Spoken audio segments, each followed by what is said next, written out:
Welcome, everyone, to the first Community Doom Rave open forum and interview. I will be your host, Arrhythmia FPS.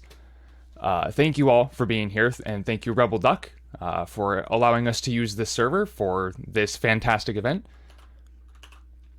Oops, that is definitely not my first guest. Our first guest is going to be Bloodshot 9001. Hello, Bloodshot. Are you here? I am in fact here. Awesome. So why don't you go ahead and tell us a little bit about yourself and what you do with this game? So I am a speedrunner for Doom Eternal. I mostly run no major glitches for the base game and DLC, and I dabble with a few of the other categories here and there. Okay. And just in general, I'm very involved in the speedrunning community. And for those who maybe aren't quite as aware of what the no major glitches category entails, what is that?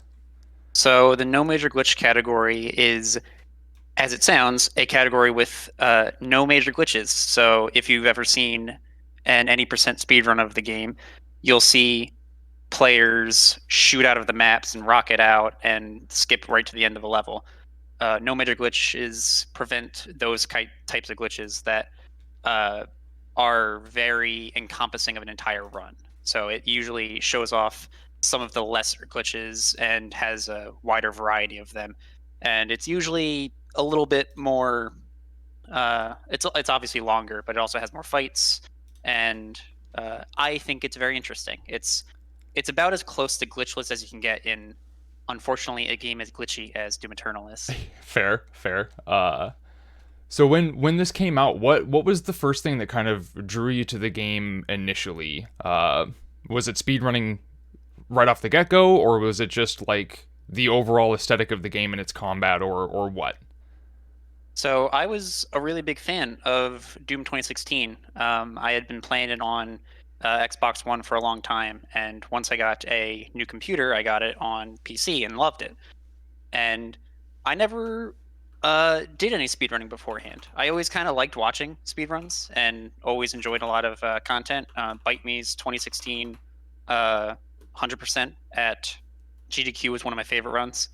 Another a big runner that like inspired me was Brian Otto, who does Titanfall 2, and it was always just sort of a thing I enjoyed and doing sort of casually when I played any game. But it wasn't until I played through Doom Eternal and watched it was HQR Dest. I don't know the full name. Oh, Who the French did? runner. Yes, he was one of the first people who was really doing no major glitches, especially on Ultra Nightmare. And I watched what he was doing and really enjoyed a lot of the stuff he was doing. And I got involved in the speedrunning community through helping to find a few glitches here and there, skips for certain arenas, and as it just went on, I kind of got more and more involved until I started running like this. So Right on. And then from there, is there? I mean, what kind of keeps you playing it? Is it trying to go for personal bests or world records, or is it just that essentially at this point that the game has kind of just dug its hooks into you and doesn't let you go? so half of it's definitely the game. The game is one of the best feeling to play. I like to say other games are better games with story and overall just design, but no game feels as good to play just to load up in a level and just shoot demons like Doom Eternal. Uh, but that's only half the story. The other half would be that I've gotten so engrossed in the community, both the uh, modern speedrunning Discord and the Spicy Demons Discord have both been really good communities that have kept me very involved. A lot of cool people, and I guarantee you, I had to take a break a while ago, and I would not have come back if it wasn't for the fact that like the people were so cool and awesome.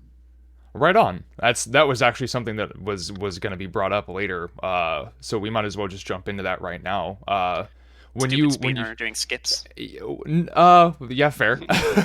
Mostly what made you take a break from playing this? Because that is something that I was intending on asking pretty much every one of the guests today, is if there were certain issues that made them have to step away from the game, or if it's just largely uh like needing to take a breather just in general. What made you take that break?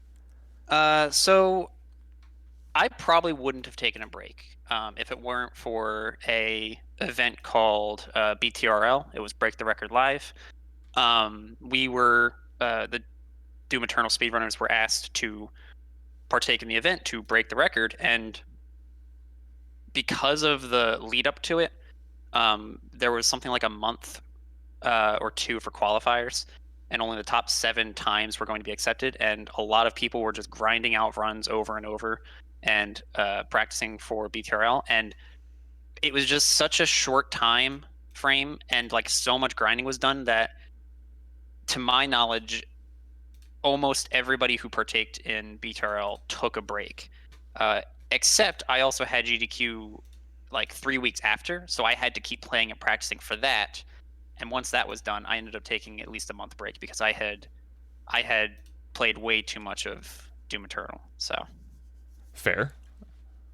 Yeah, the game can definitely become taxing after a bit of time with some of the issues, and also it's just one of those things where, like, you don't want to just grind out the same thing all the time, because it does kind of provide a bit of burnout. You repeat the same thing over and over and over again, and it kind of just, you become desensitized to it in a sense, I suppose. definitely. So if since you're back to running now, are there any personal goals that you're trying to achieve currently that seem to be eluding you, or? I'm personally gonna try right. The immediate goal for now is to get sub 1 hour and 10 minutes for no major glitches. Currently, the world record is something like 1 hour, 8 minutes, and 4 seconds. Within the past week or so by Bowser, uh, which is cool. I'm actually really excited that Bowser and myself are like getting back into running, because it's been a long time since either of us were doing it. The long-term goal, I would say, I think the run at the best right now can be pushed to sub 1 hour 5 minutes. So that's like the long-term goal. And then if new skips are found, sub hour would be one of the coolest things, I think. A quote-unquote glitchless Doom Eternal in sub 1 hour. Yeah, that would be very intense. There's some stuff that already happens in the no major glitches category that is just an absolute mind-boggling thing to witness for people who are maybe not quite as familiar with how much the speed tech can actually affect the game, and how much stuff you don't actually have to do. Because one of the more popular categories being 100% Ultra Nightmare, you see these combat arenas all being completed crazy fast. When, like, the no major glitches category, you can end up seeing people just zip past them instead. I What problems have you encountered as a whole with this game? Like, what things continue to like be a struggle even on current patch versus older patches like 1.1 or 3.1 for like Ancient Gods, for example? So there's always been BFG crashes. And it's been getting better, but current patch still will crash from random BFGs. I've had crashes from reloading checkpoints. I've had crashes from glory killing a Cacodemon. I've had crashes from moving from one spot to another. So crashes are definitely one of the biggest issues. There's a thing that I hate with current patch where there's a lot of things they have fixed or made better, and then there's other things they've made worse. Randomly, you'll pull out your BFG and shoot, and it will take something like 3 seconds for the BFG to actually shoot. And I'm sure we'll get into it a little bit later too, but from what I've been told, that was a glitch before the game came out that they then fixed, but it is now back. And it's odd that that's even a thing that can happen. Yeah, there's been certain regressions with the game in certain ways. The toxic suit on Taurus Nabad moving on one update that they had actively put into a different spot is one that I can think of that I think a lot of people would be able to recognize. I also remember seeing Hugo have that bug in the early like Cultist Base Master level playthrough that he Hmm. did before the game came out. So That's where it was from. Yeah. that is very strange. I haven't experienced that myself, so I didn't realize that had made its way back into the game currently. There's a, I've so every time a new patch comes out, I always do a quick run of the game to try to see what changed. And some of the weirder ones are they've added enemies to certain waves in Doom Hunter base after the train fight. There's actually 3 or 4 extra demons in the fight that aren't there in lower versions. Yeah, they doubled the Arachnotrons, the Pinkies, and the Hell Knights there.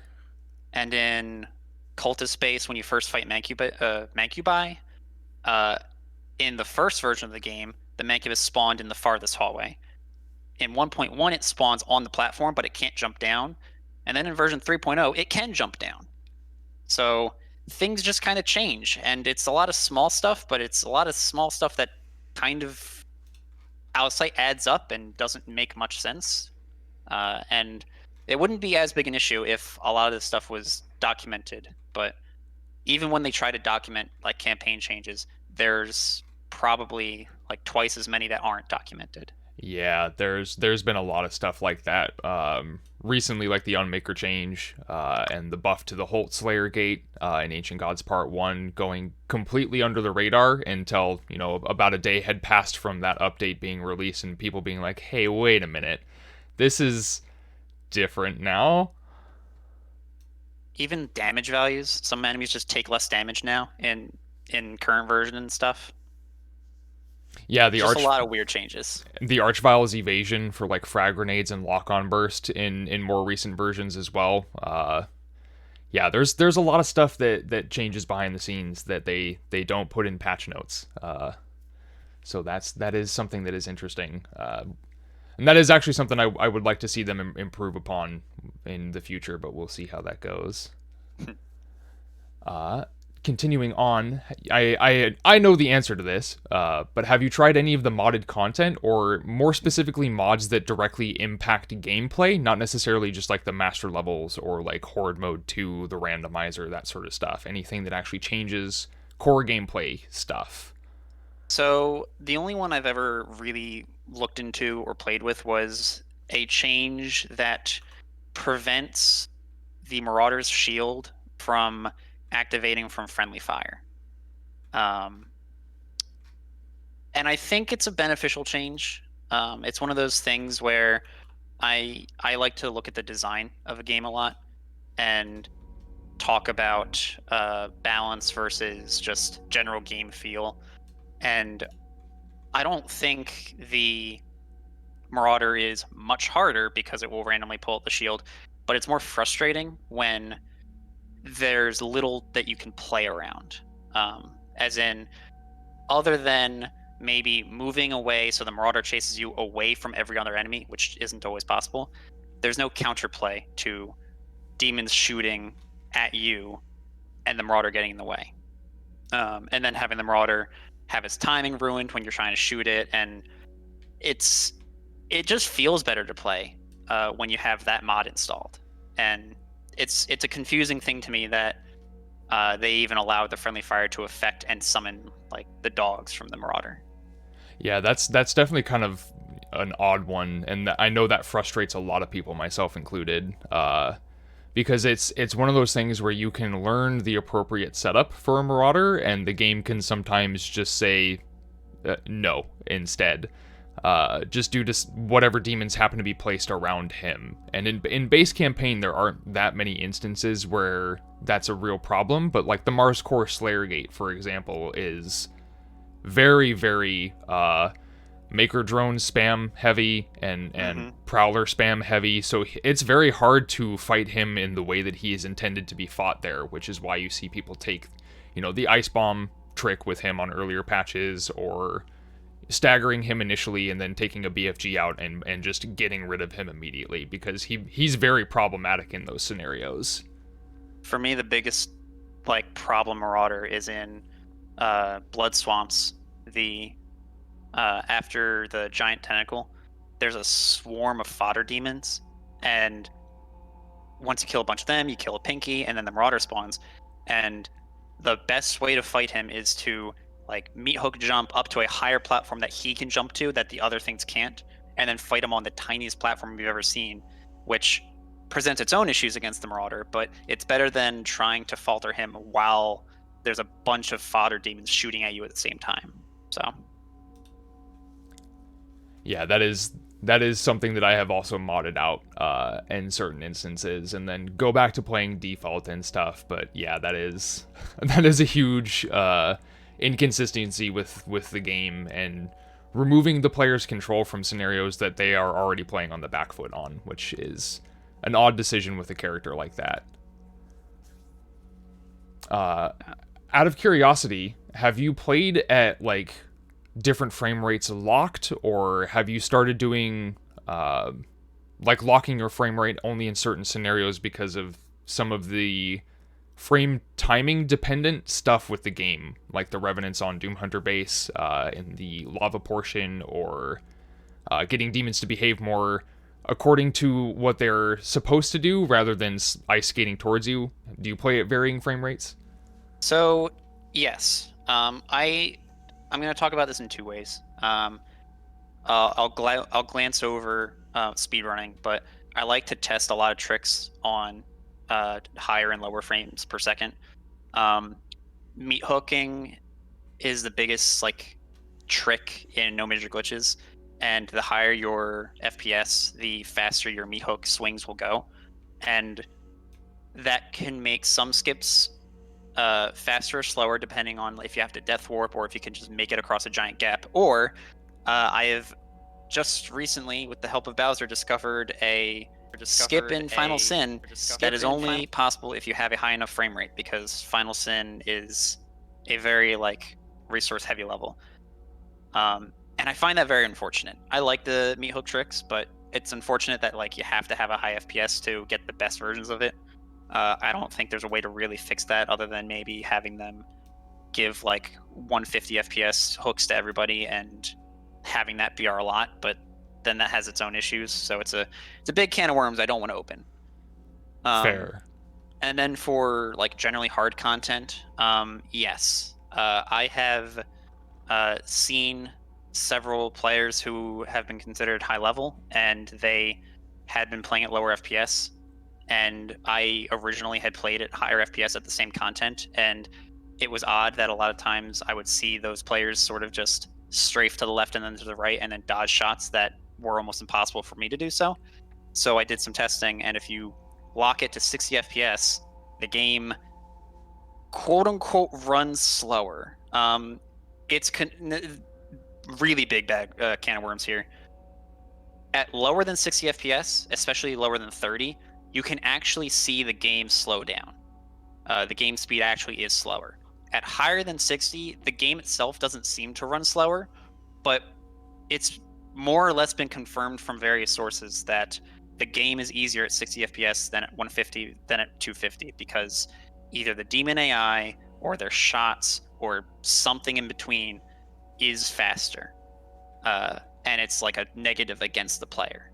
So for very hard content, it is better to go to 60 FPS. So there have been times where I have done that just because it doesn't matter in the long run if it's just doing the content versus, say, speedrunning and needing meat hook tricks or something. Right. And that's something I've kind of struggled with myself in recent history too, because I have a system that is fairly powerful and is able to push the the game at that sort of frame rate fairly consistently. I'll average 230 to 250 in 99% of the scenarios in the game. And the lower frame times in terms of hand-eye coordination stuff, it does feel significantly smoother to play at that higher frame rate. Mm-hmm. But you end up running into issues like Hell Knights sliding 10, 15 yards to take a swipe at you, and Dread Knights and Barons doing their area of effect attacks mid-air instead, yep. And the zombies sliding towards you in Hell on Earth from 30 feet away. Barons and Dread Knights seem to be the biggest issue, and like with everything, with their slams and with and especially Baron's projectiles seem like oddly more accurate at higher FPS. Yeah, they seem to be able to lead their shots a lot more effectively. So even if you're, bee hopping around or you've taken a meat hook off of something and are, zoom in, they'll still kind of understand how fast you're going and hit you anyway. Carcass Melee is another one that seems to be extremely hard to counter at 250 frames or higher. If you get within melee range of a Carcass and take a melee swipe, you can try and dash away from it, but they seem to magnetize to you. So they are immediately within melee range again to take another swipe at you. And that's kind of how that Beyblade effect, I guess, is what we've dubbed it as a community. They just spin away at you, and it's very hard to break out of that because their lunge distance covers the entire distance of a single dash. And if you're out of dashes midair, you're gonna take 2 or 3 swipes from a Carcass, and it's incredibly dangerous. I think the biggest issue with all of this is that it's more or less, I don't even want to say documented, but just everybody knows that this is a thing, and there's theories about like what's going on, but we don't have any way to really get any communication on these issues. A big issue for a while, and supposedly it's getting fixed, but was the no target bug, where if a demon was in an animation, especially a jumping or climbing animation, you could not chainsaw it. And for the longest time, especially in the speedrun community, we were saying it's because you used to be able to chainsaw clip, and they wanted to prevent that in a later patch. A lot of people denied that. A lot of people said, no, there's no way they patched it for this reason. And some people were saying it wasn't speedrunners who caused it, which is fair. I'm sure it happened to a lot of people. But some people were denying it was that. And then on stream, Hugo had confirmed, yes, it was because of chainsaw clipping. So, but it took them so long for them to say, like, admit that, when for 2 months, 3 months, we've been saying, no, this is the reason. And it's almost like the, I'll say, high-end gameplay community is almost like 3 months like faster about these issues than the developers. And I understand spaghetti code's a thing, I understand development time's a thing, and obviously COVID is a big issue, but there have been fixes that modders and even just using console commands have fixed almost immediately that I feel like could have gotten fixed faster as well. But yeah, that's just one that comes to mind almost immediately with that is the Kako zooms that were introduced in Update 2, where they would basically just teleport. And it's not like they would just kind of, zip every couple feet here and there. Like, they would come across an entire arena in 2-3 frames. And that was fixed by a guest that we have on the second segment later tonight at midnight East Coast time, Ferb246. And as far as I can remember, and I would have to get more info from him, he is in the chat here currently. I'm pretty sure he said he fixed it in under like 2 hours with like very, very little modding experience.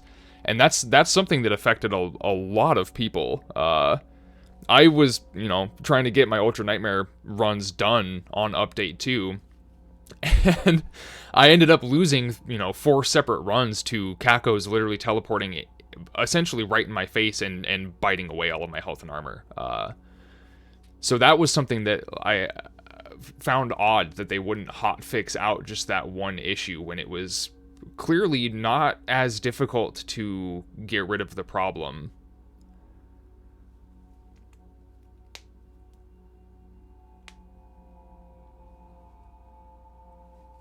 There's just so much that's, I don't want to say wrong. Wrong is definitely not the word I want to use, but with how many things are like frame dependent and stuff, it's a weird game, and it all comes from a place of love. Like, I want to play the game a lot. I would love to, speedrun on current patch and have no issues and stuff. Like, that's the end goal of this, to have, to have the best version of Doom Eternal that Doom Eternal could be. Right. More stable, less random crashes, all the content too. That's something that, gets a lot of people confused about high level runners and stuff too, is that they'll see some of these tricks and then go and try and replicate them themselves, and they can't. And it's because most of them are running older versions of the game because they're faster, but they also have these weird instabilities where, like you said earlier, BFG crash doesn't happen anywhere near as often on current patch. I think I personally have had like 2 since 4.1. Actually, that's not true. I've had only 1 since update 4.1. It's and weird then though, 1 before that. Because even though like the BFG crashes aren't happening, there's that weird BFG like not misfire, but like not firing for 3 or 4 seconds. Yeah, Like, the strange delay. Another thing that I'll say is a small issue, but everybody has noticed it, is the chain gun now has a weird firing sound at startup tied to master volume and not sound effects. Yeah. And yeah, that's an odd one. And I have the image of it just because I wanted to like know what the context of it was, but everybody had been talking about it in a chat, and then somebody asked Hugo about it, and he goes, "What chain gun firing noise?" And it's like, I don't want to blame Hugo. Hugo is one of many people working at id. So, but it's weird that it seems like that's an issue that everybody noticed when playing the game because it's kind of an obvious thing to notice, and then the like most vocal developer isn't aware of the issue. So how much testing or play testing is going on at id if they're not noticing something of just firing the chain gun? So I have theories about that, kind of with this is just me speculating, so don't look too much into it, but I have a theory that there's various builds being worked on for Doom, and they're not always they're not the same build being worked on. Because, like I said, with the Doom misfiring thing, or I'm sorry, the BFG misfiring thing, that was in a patch before release, and then it got fixed, but then it came back. So maybe there's like various versions of Doom Eternal being pushed as opposed to everything being merged. So yeah, and I would kind of lean towards that theory as well. Like with the rad suit earlier, how that got changed in an update where they had patch note, said out loud, "Hey, we've moved the rad suit to make it more accessible." And then a later build came out and it was in a different spot. So there does seem to be a bit of a breakdown in communication in what build is the current version. So that is something that I would agree with, is that and COVID, I would imagine, has played a huge part of that, because they've all as a company have been used to working in this one office together where they can literally just go to whoever's office or their cubicle or the dev playtest room and be like, "Hey, here's this issue I found. What's the current build that you're working on, etc., etc." And now they're having to network from home and share these different versions and different files and get all of that communicated. And so that is definitely something that's pretty problematic from the community standpoint, from the player standpoint, where we have to go and find out what's happened in the game because they seem to lose track of what is done to it.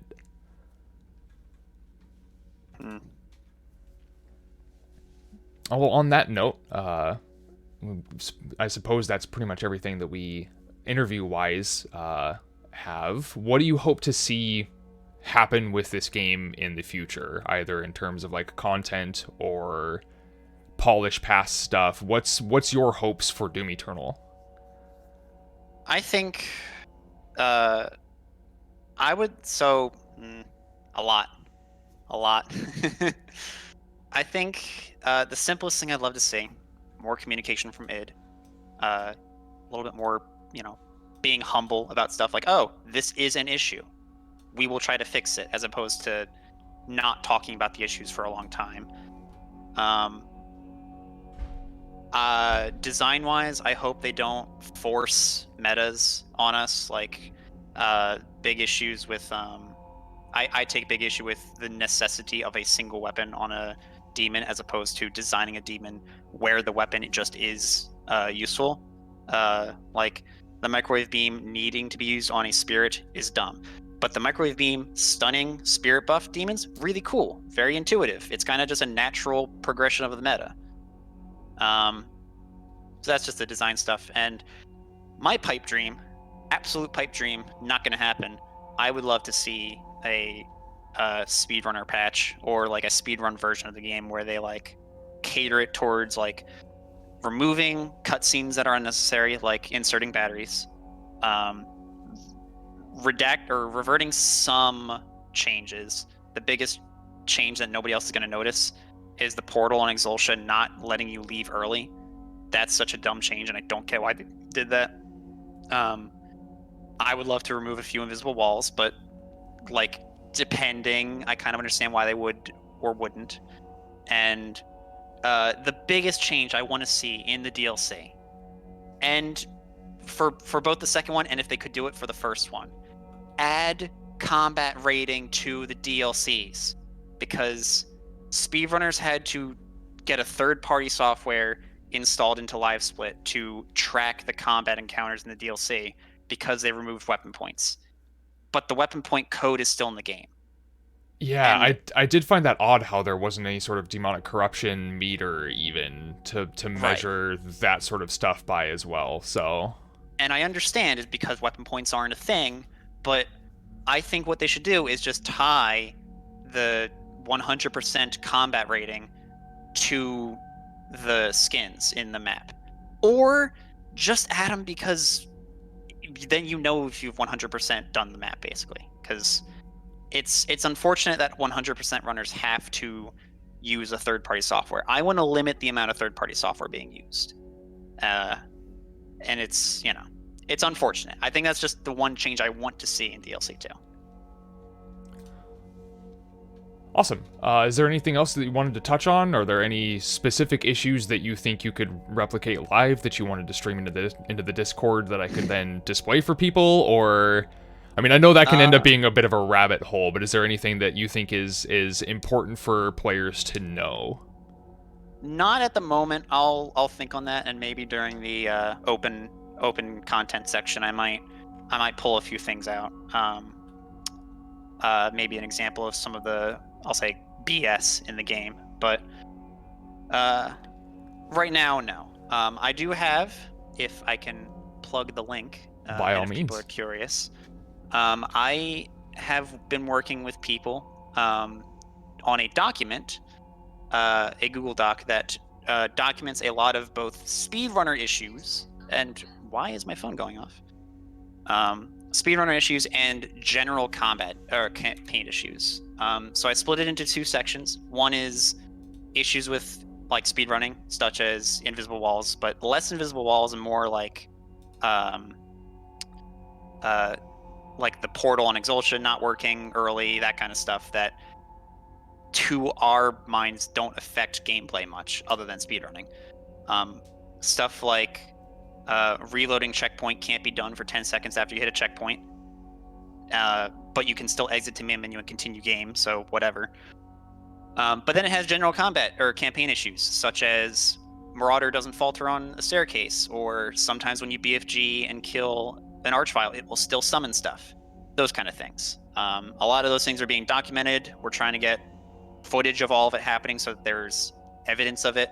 Most of it there is evidence for, but like it's just not organized yet. So take a look at that. Share it around. If you want to help contribute, ask me anywhere on Discord, and I can probably just give you access, because as long as you're not going to, ruin it. I want to get as much feedback on campaign and speedrunning issues as we can to hopefully have it be seen by the devs. Yeah, that would definitely be awesome. And I'm going to go ahead and plug your channel here too real quick. Twitch.tv/Bloodshot9001. Fantastic person, very, very knowledgeable on the game. You and Bowser and Drake and a lot of other people have found a lot of things with this game that even before like I personally started getting involved in doing any sort of running and stuff was useful information to have just for efficiently taking demons down and stuff. So I want to thank you guys for that. Go follow Bloodshot and enjoy his content. If there's anything you guys want to ask him live, I'm sure he'll be happy to help you. I would love to. And even after this is all over, if you guys still have questions, feel free to message me in any community I'm in. that's Doom related, or just private message me. Right on, man. And thank you for having me. Yeah, dude. Thank you for being here. I'm sure I'll see you again in a little while. Right on, dude. Enjoy your food. Yep. All right. Thank you guys for hanging out. We're gonna go ahead and move on to our secondary guest, Umbra Penumbra _. I will be dragging him into the server here.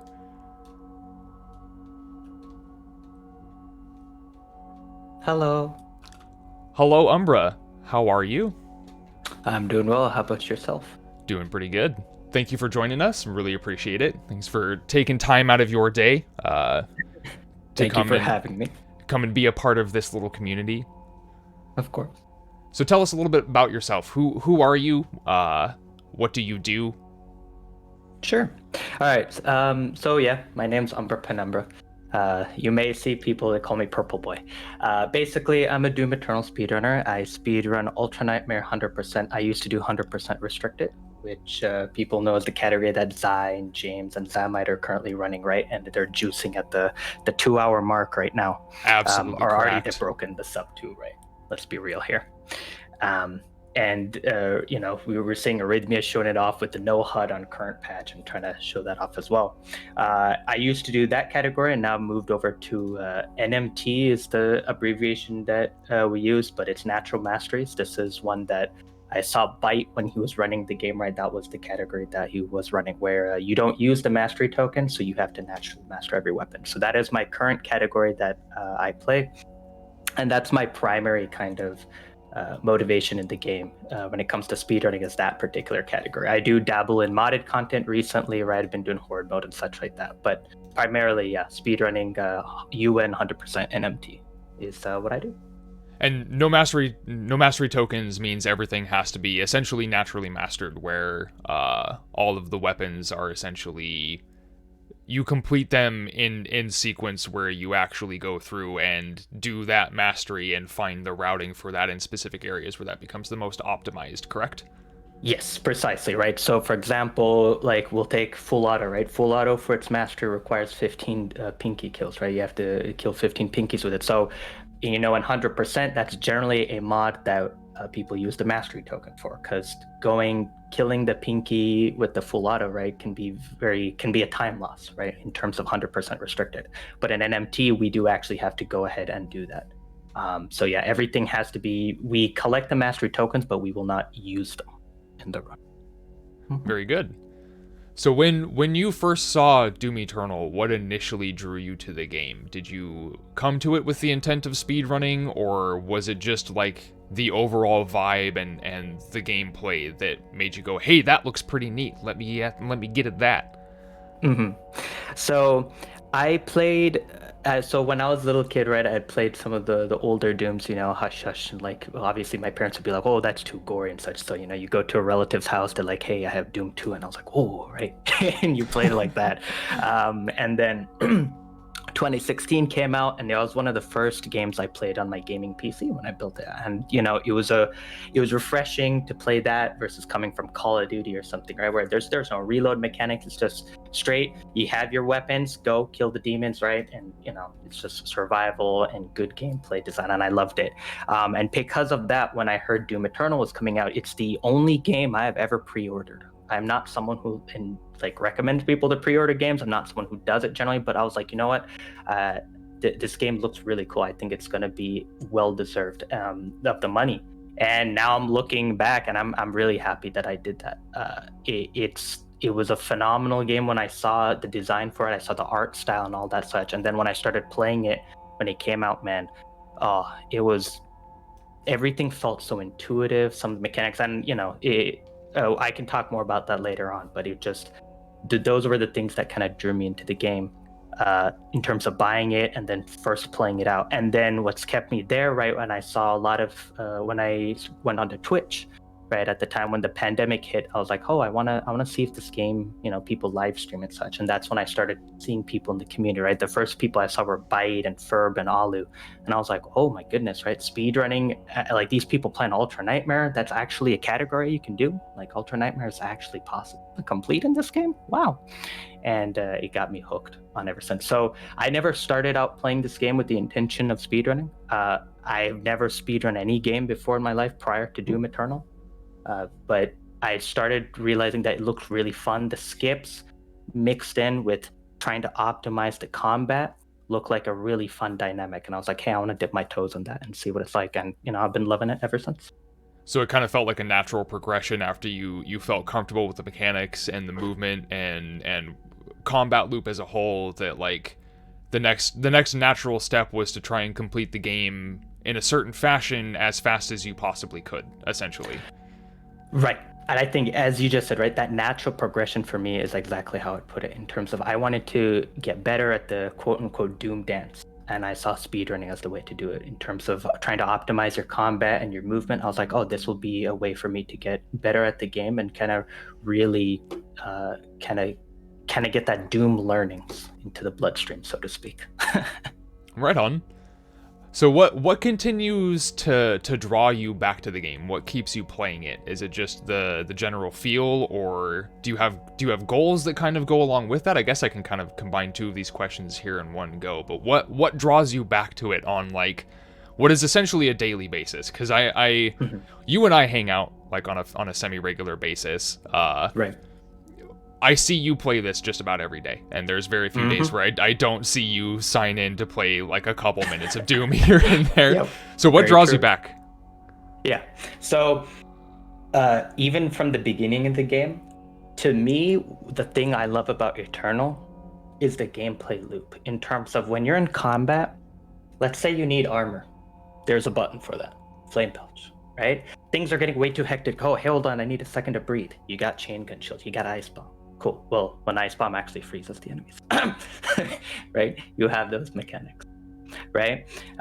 You need health. You got your glory kills, right? And the ice bomb upgraded will also help, but glory kills will do that. And the glory kills they've done, I really like how they've stepped it up, in my opinion, from 2016 to Eternal. They're gory, they're messy. It's like, yeah, you feel like a true Slayer, right? And you're running out of ammo, you have chainsaw. When you have those mechanics in the gameplay loop, you never feel like, oh, darn, I really need this. I wish I had a way to get more armor. No, you have a button for it. Yeah, you have multiple buttons. You have Meat Hook, you have a Flame Belch, right? You have two. Right, So like how the resources are restacked, you have complete and total control over when you gain armor, when you get your ammo back, when you go for glory kills to get your health back. You have complete and total control over that resource management. Yes, exactly. And that's what makes me really love it. Like, that's why I don't get bored of that loop, because it's so intuitive to me that it just feels good. It feels right. When I'm in an arena and I'm like surrounded, things are getting hectic, that's when I have the most fun. I'm like, yeah, dude, yeah, this is the content. This is what brings me back, right? Especially recently with a lot of this modded content, but in terms of vanilla content, Tag 1, right, is a really good example. Those arenas get intense, right? They're, in my opinion, they're far more intense than the base campaign. And I'm like, yes, you get more of that experience, more of that loop. So that covers in terms of the game itself. But one thing I do want to highlight that has been a very important part for me coming back in this game, and specifically like speedrunning and such, right, is the community. I'll briefly touch on this. I've been part of other communities, a competitive FPS whose name I will not mention, right? And coming into here, the Doom community is an amazing place, right? We always say Doom community is the best community because everybody here is wholesome people, right? Who we enjoy Doom. And I think a really big part of me has been hanging out with you guys, and the Doom community has been so cool. And that kind of keeps bringing me there. If there's issues again, we're all talking about it, right? And we're not trying to like slander the game or nothing like that. We love the game, and we're like, hey, we're talking about it, we're coming up with strats, whatnot, whatever. That type of sense of community in my opinion, very single player game, right? Yeah, there is battle mode and all that such, but for me personally, I'm more on the single player side. To still have that community aspect to me makes it even better. So I want to highlight that part, as this is kind of a double kind of motivation for me. So not only is the game so good in terms of its gameplay loop and its design, but also the people also help me kind of be like, hey, I want to still keep playing this game. I want to, especially the modders, right? The modded content, they're always creating new content. You're like, yeah, I want to try this. Oh man, some of the stuff that is out there is just absolutely nuts, and there's some over the top levels for sure that are designed for what essentially is like 5 people to complete. Because some of us are basically just mortals and are not demigods. Yes. But even then, to give it a crack and to see how that stuff is evolving and what the game is capable of becoming is very cool. And I'm going to take a moment here to plug one that I think just went public today, and I don't know if Prode is here. He tends to be everywhere. But the randomizer mod that I and a bunch of other people like Mayo, Alston, I think Devo has done a little bit of it as well. Zai, I think, had access to it. Bloodshot, I know, did as well. The randomizer is, I think, the thing that's going to provide so much replayability to not just the base campaign, but Ancient Gods 1 and what I would assume is eventually going to be Ancient Gods 2, where it's a new master level every time you play it. And that's so incredibly cool to me that that's a thing that's going to happen and already has happened with this game. Yeah. So that's pretty nuts. And you're already cracking ahead on these topics. Because the next thing I'm gonna ask you about is, Penumbra _ have you tried modded content or mods that affect gameplay? Clearly you've tried modded content, but have you installed anything for like casual play that changes core gameplay elements?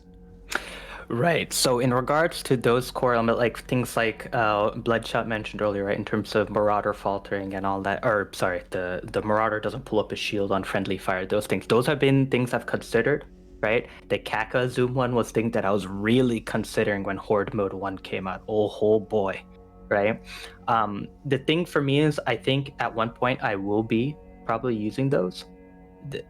The reason why I generally don't, and this is going to sound weird, is just literally due to stubbornness, where I'm like, okay, if the game has a bug, a part of me is always like, let me come up with a workaround. Let me try to figure out how to work around it, which is a strange attitude to have, because if you're at work, right, and you find a bug or something, you try to figure out a workaround, but you're trying to fix it. But this is a game. Right, so to have that mentality for a game where, I'm looking for a workaround is a bit strange in my opinion. But point being, I think at the end of the day, for me personally, it's a stubbornness where I'm like, hey, I see people, they're able to complete things. You see people, they did Horde Mode, Ultra Nightmare and stuff. I'm like, okay, fine, like it's possible without the mod. Let me try it. But I understand that comes at a cost of sanity, and at some point I think there is going to be the day where I'm going to be like, nope, I need to put this in. And the Marauder is one that definitely was probably going to be the reason why I add some, like the consistent Marauder faltering mod. It's been something I've been eyeing. Like I have it downloaded, I haven't installed it yet, but I've been looking at it. There'll be a day when I have to put that one. Yeah, it's just sitting there tempting you, because the number of times that he just like doesn't seem to want to actually follow his own rule set becomes, it gets taxing after a bit of time. Yes. It does, for sure. So along the same line of frustration, has there been a single point while playing this game that you've actually had to step away, either for a short amount of time or take like a prolonged break from playing it just due to some of those frustrations? Sure. So I think when I first started playing the game and I was doing my first Ultra Nightmare clear, I think there was a frustration where I was like, I was dying in certain levels, right? And I was like, I need to take a break, right? I remember taking a week break then. Now, I'll admit those were issues in terms of my gameplay, in terms of some of the things I wasn't doing right. Now, one thing I'll highlight on that vein, right, was that when I was speedrunning for NMT, I used to do it on current patch. Up until maybe a month or so ago, I think is when I switched. And that's one frustration I want to highlight, is where I switched from current patch to 1.1. And I'll be very frank here. One very major reason was because the first place current world record in that category was done on 1.1. That complete transparency, right? It was done on 1.1. So if you want to be able to do some of the same skips and such, right, you're going to have to be on 1.1. That's just how it is. But there were other aspects that started coming up in current patch, right, that were starting to eat at my sanity. This is one that we already talked about a little bit. Bloodshot already mentioned this, and Hugo mentioned it in his Mars Core playthrough, right? No target. We know it's working on it, but maybe in the open section, I'll show the clip for it. The no target thing for us had started turning into a matter of survivability, where if you're relying on the chainsaw to get you some iframes, let's say you're an Arc Slayer game, okay? There's a Baron chasing after you, and you hit 5 HP, one-shot protection goes off. You're like, uh-oh, you hear the whoop, and you're like, oh no, I need to do something, right? And you're running out of ammo, you're like, oh, let me get some chainsaw, I'll get some health from that, maybe like, what is it, I think 10, 20 HP or whatever, and I'll try to get a glory kill right after. 2 health vials when you get a chainsaw, so it's not just you're going for the ammo too, you're also trying to restack a little bit when something's maybe not ready for a glory kill. Right, exactly, right? And then you see the famous word come on your screen, no target.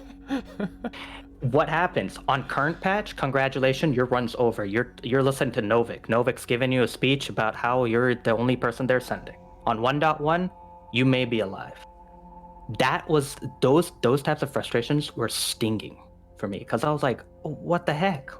I'm playing current patch. This should be ideally, right? Current patch should be the one with all the glorious fixes, man. But my runs are getting ended. Now, let's be real. There are workarounds, right? If you tell me, hey, you use a chainsaw on a demon that's doing an animation, just don't interrupt the animation, right? Wait for the animation to end. That's true. You have a point, right? You can do that. But when there's a timer running, when you have that pressure, is that going to come into your mind? Right. Well, and the other side of that too is that like sometimes that one mecha zombie that's taking 4 seconds to go through his squat to jump animation, because there are demons that have these really prolonged animations that you have to wait what is essentially for a mecha zombie, for example, who I think personally is like the worst offender for the no target. It's about 8 seconds for them to go through that start to jump animation to the landing side. And if he's the only thing near you in terms of fodder and you've only got one chainsaw pip, you're basically dead. Like you said, you're listening to the Novik speech again. Right. And that frustration started eating at me. And I think Bloodshot mentioned this as well. I don't know what the technical word is, shadow patching or basically having patches but not saying what's changed. Those types of things cause issue, right? I remember I was practicing doing a run. I go into Necroval, right? I'm in Necroval Part 2. I pull out the Unmaker. I go into that haste and I shoot. And I start noticing that the ammo count is going down. Bye-bye BFG I'm like, cells. Exactly. And then I'm like, wait, what? And guess what? When it comes to speed running, you messed that section up. Congratulations. You have ruined your route for the remainder of that run. Done. It's like, if you're a nightmare, you can do a reset mission. Congratulations. Your timer doesn't care, right? You burn all that time, right? You're an ultra nightmare. It's game over. It reset. Yeah, essentially. And even then, like the Unmaker with the haste power up, the overdrive power up, providing infinite ammo, that was a meta that was used by almost like everybody and their grandma, you know? Yeah. Like that's something that was core to having overdrive in Necroval Part 2, and then in Ancient Gods, and that was Atlantica. Yeah, that arena. You know, it does, to a degree, I can see why they would maybe change that and, you know, nerf that, because it did tend to trivialize those arenas, but to do that without saying anything about it is where it's like, hey, that's a single line in a patch note, and you could at least tell us so that we could find out for sure before going into these arenas and being like, wait a minute, this is different. Why is this different now? Right. Yeah, and that part, right, the Holt Slayer Gate, that one, I thankfully wasn't on the receiving end of this, but I know some people, they were like doing runs or something, or like they're just trying to get through tag, and they go into the Slayer Gate, and surprise, surprise, we have Dave the Possessed Marauder, like, hey, buddy, and having the Arch Vials be multiplied, having the carcasses... and that's one of those things too, where like even just how that arena was buffed would be. It would be good to let people know that it got that much more intense. And I can agree with the buff for sure, because that Slayer Gate felt weaker than some of the default arenas in the rest of Ancient Gods Part 1. But again, to do it without telling anybody and essentially relying on the religious player base to go and find out and then spread it by word of mouth is where you're like, okay, you have options to tell us this stuff. Like the patch notes that you released today covered some fixes for Ancient Gods, so how come it didn't cover this? Exactly, right? And I think those frustrations were basically that one, and then the Marauder, which can go on about, right? When we get the open thing, I can show some clips on it that I actually have from you, thankfully, right? That highlight certain aspects, and then I can show, like, there's a reason why I call them Billie Jean Marauders. They look like they're doing Michael Jackson impressions. Yeah, they just get stuck on the geometry and are moonwalking in place. Right. Those types of things, basically, like I would be talking with like James or something, right? And we're talking about speedrunning tactics, and he'd be like, so tell me Umbra, right? What's preventing you from going to 1.1? Why don't you switch? And I started realizing I don't have the answer to that anymore. I was just like, I can't take this. If my survivability is going to go up, right? And for me, I was hitting a lot of instability in terms of current patch, right? Crash Complex, we call it that for a reason. I've noticed a lot of issues when it comes into that particular level, right?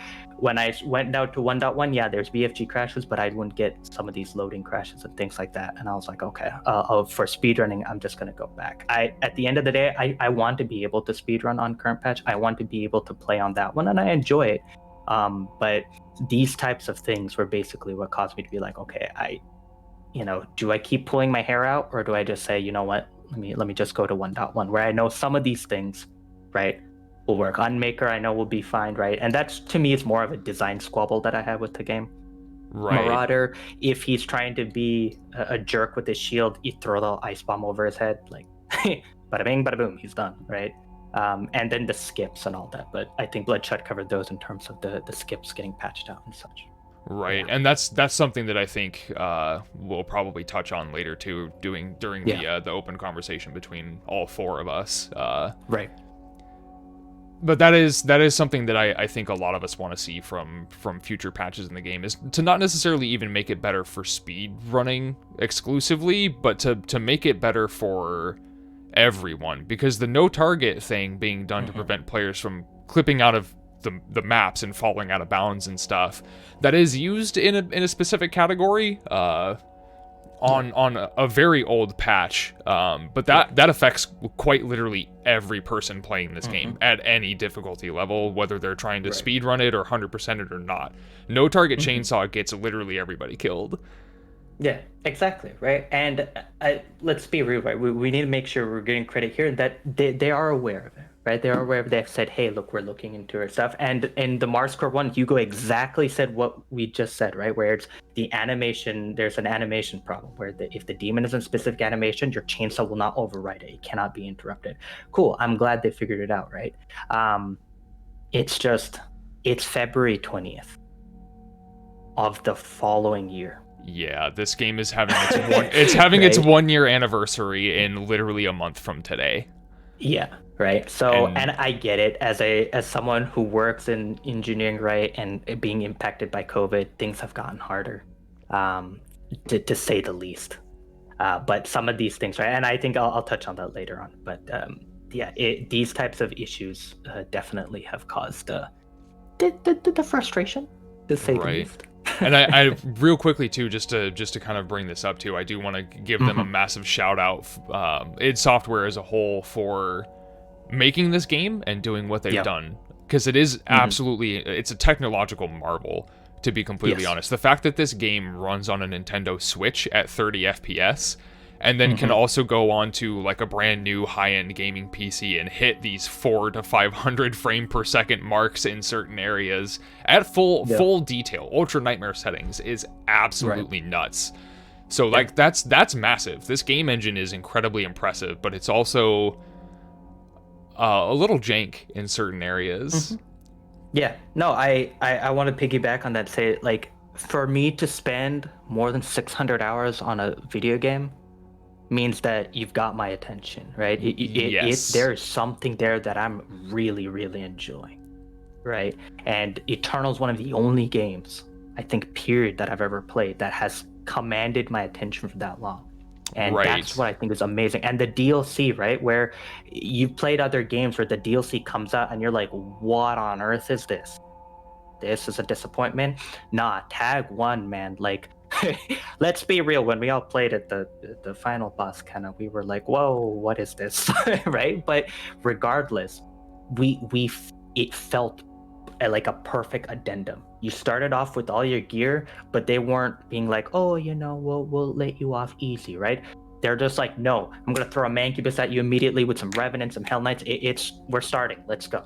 Right? Yeah, get on the train. It throws you in, and it's that perfect continuation after Final Sin, where like, okay, you've learned the Doom dance, you've gotten used to all of this resource management, you know how to do your weapon combinations or what weapon mods work best for you. Now here's this playground to go to town, kid, and it feels awesome. Ancient Gods Part 1 had me super hyped the minute it came out. I was very, very into it. Like you said, the boss fight was a little, I had mixed emotions on it, but as a whole package, that DLC is phenomenal. Yeah, and I'm very much looking forward to Tag 2. Yeah, exactly. I completely agree. Tag 2, I got a lot of high hopes for it. And that's the thing, right? In terms of the content, it's solid. So, like, we have issues with certain things. Like, I have issues with, like, when it comes to the Marauder, I'll make this statement, right? I have the issues with his execution, not his design, right? I think I personally really like the Marauder. I'm like, oh, he's really cool, right? The concept behind him where he comes in the room and he's like, hey, buddy, look at me. Right? Yeah, priority number one. Precisely. And I'm like, yeah, I like that. But then when he goes into a corner and he's going hee hee, and you're like, oh, okay, dude, can we actually play the Doom dance instead of you dancing with that pole? Like, hello, right? Those types of things cause issue. But yeah, I think the testament to me is if I can play it for this long, and I play it every day, as you mentioned, right? I play it every day. That there's a love for this game that I have, and it's a phenomenal game. It's just polish is the word I would use, is required. Yeah, it could use a bit of a polish pass, and again, like you said, the criticism of this game comes from a place of love. We only want to see the best possible version of the game, in as many aspects of what that subjective best means, because that is a subjective thing. But there are core issues that do need to be addressed. And like you said, Chainsaw and Blood Punch are being addressed, and they seem to know and finally have like a grasp on what those issues actually are. When those fixes get implemented, we'll, I guess, see how those ended up turning out. But that is something that is good, that it's finally being vocally addressed by the head of the dev team and the dev team as a whole. Yeah. So out of curiosity, speaking of some of the oddities of this game, you play at 1440p, so your frame rate tends to be naturally lower. Have you tried playing at different frame rates, or have you even gone out of your way to try it on different platforms, like the consoles, for example, Xbox, PS4, or anything like that? Yeah, so that's what I'll explain actually is an interesting here, right? So generally speaking, I used to play at 1440p up until about a month ago when I started trying to do certain things, and I'll explain what I mean by that. So I used to play at 1440p, average frame rate was around 90 to 110. There would be times where I get 144, but I'd probably be staring at a wall. So, cool, right? But that was the frame rate range that I was playing at. Things were cool. Things were fancy, right? Quick swapping, everything functioned as well. But when you started doing speed runs, right, and I started trying to b-hop and do bunny hops, the bunny hop, if you're using either the speedrun.com macro, you have your own macro, right? Basically kind of same idea there, versus if you're using the scroll wheel, right? So I have a mouse that can do the hyper scroll or free scroll, so I'd use that. They're synonymous here. I realized that, and people know this in the speedrunning side, right, where at a lower frame rate, it becomes harder for your jump input to collide with the exact time or frame that it needs to be for you to spring forward, right, for the bunny hop. And at a higher frame rate, you're able to intersect that, that frame period better, so that your B hop frequency goes up, right? So that you can actually bunny hop, more frequently and more consistently. So I started noticing that, so I was like, okay, let me switch over to 1080p. Now, not only for bunny hopping, but meat hook, right? Your meat hook, I think, what is it? Velocity, I believe, is frame tied. Yes. But, like, yeah, absolutely. Right. So that particular skip that I think Bloodshot calls it the Doom Hunter base skip, we lovingly call it Floopy. Floopy. Skip. Floopy. Right, exactly, right? Floopy come back. But anyways, the Floopy skip, right, where you use the Cacodemon, like if people have seen James do it, where he hooks onto the Cacodemon and yeets himself all the way to the suit point prior to the final build a Doom Hunter cutscene, right? Yeah, go. That skip, every time I see anybody doing it, whether it's Zai or James or you or like in my channel, anytime that happens, there's always someone in chat being like, whoa, what the hell?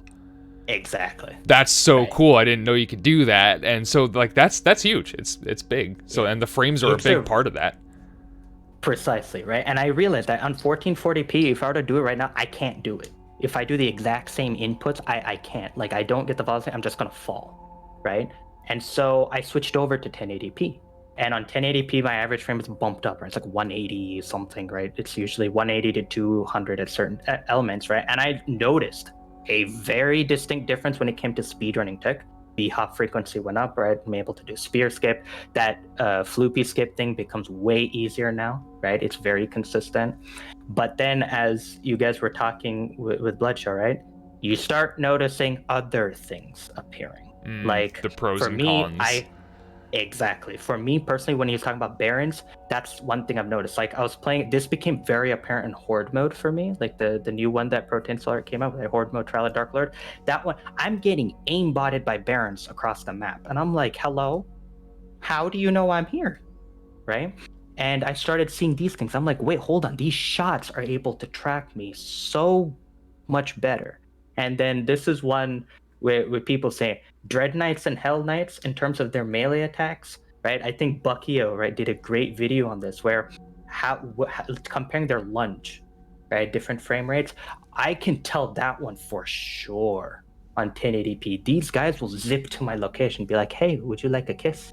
Like, no, I don't want it, right? So those types of things, I was like, whoa, what on earth did I just like pull myself into, right? I do like the higher frame rate for the B-hop and stuff, because when you have that type of the enemy AI turns almost like, it's like pre-aiming in certain competitive FPS, right? Where you pre-aim your target. So you know exactly where they're going to be. So then you have your crosshair. It's like they were doing that. And I was like, what on earth is going on? So you can B-hop, but you have this that you also have to deal with. And I definitely noticed that. Now, in terms of console and things like that, I have not played this game on console. I have not actually tried to limit the frame rate. However, I have recently started to do the frame rate limit. There's a script, right, that limits your frame rate to 60 because of that particular Revenant section in Doom Hunter base. Yeah, right? the dual Revenants by the Iron Smelter thing. Yes, that particular part. That's so odd that it works that way, where if you're above 120 or so frames per second, these things will just, one of them will just not show up for whatever reason. Yeah. And I think Chocolate will probably mention this when he talks. I've been trying to get better at Horde mode 2, and he said one thing, I limited my frame rate to 60 FPS for the Kako platforming section. Made it a little better, and I was like, what? Yeah, I never would have thought of that. I never would have thought of that. I was like, oh goodness gracious, that's a genius idea. But the Revenant section, when someone told me, James comes up and says, Umbra, guess what, if you limit your frame rate to 60, they'll actually both come in. I'm like, you've got to be joking me. Come on. Right? So those types of frustrations where it was tied to frame rate, yeah, those I learned the hard way. Now, with that being said, I do like the high frames after 1080p, but it's been a mixed bag. Yeah, you get that trade-off. Yeah, the speedrunning thing makes it really like fancy, and you do all these cool skips, but the skips come at, as you said, quite the trade-off. So along those lines, then, Mhm. what do you hope to see in the future from the game? Then, either in terms of content updates or etc. Yeah. So the easy one thing to say, right, is a polish, right? Um, like I keep mentioning the Marauder as a big one, right? But basically polishing his AI, I think is going to be a much more enjoyable experience for everyone, right? Even if you're not changing the mechanics of how a shield works and that, which I've heard people talk about, right? But just making certain aspects of their falter mechanics very polished and clear cut, I think will make that experience a lot better. So obviously the bug fixes are easy one to say, right? To see blood punch, to see the random falter exits, right? No targets. There's one that I think I want to bring up in the open section, which is the Taurus Nabat soft lock, which has been from 1.1 and it's still here present, where if you die in the Slayer Gate and you fast travel to it, you can't end the level unless you load checkpoint. Please fix, right? Bug fix is a big one, and then more importantly than that is the transparency.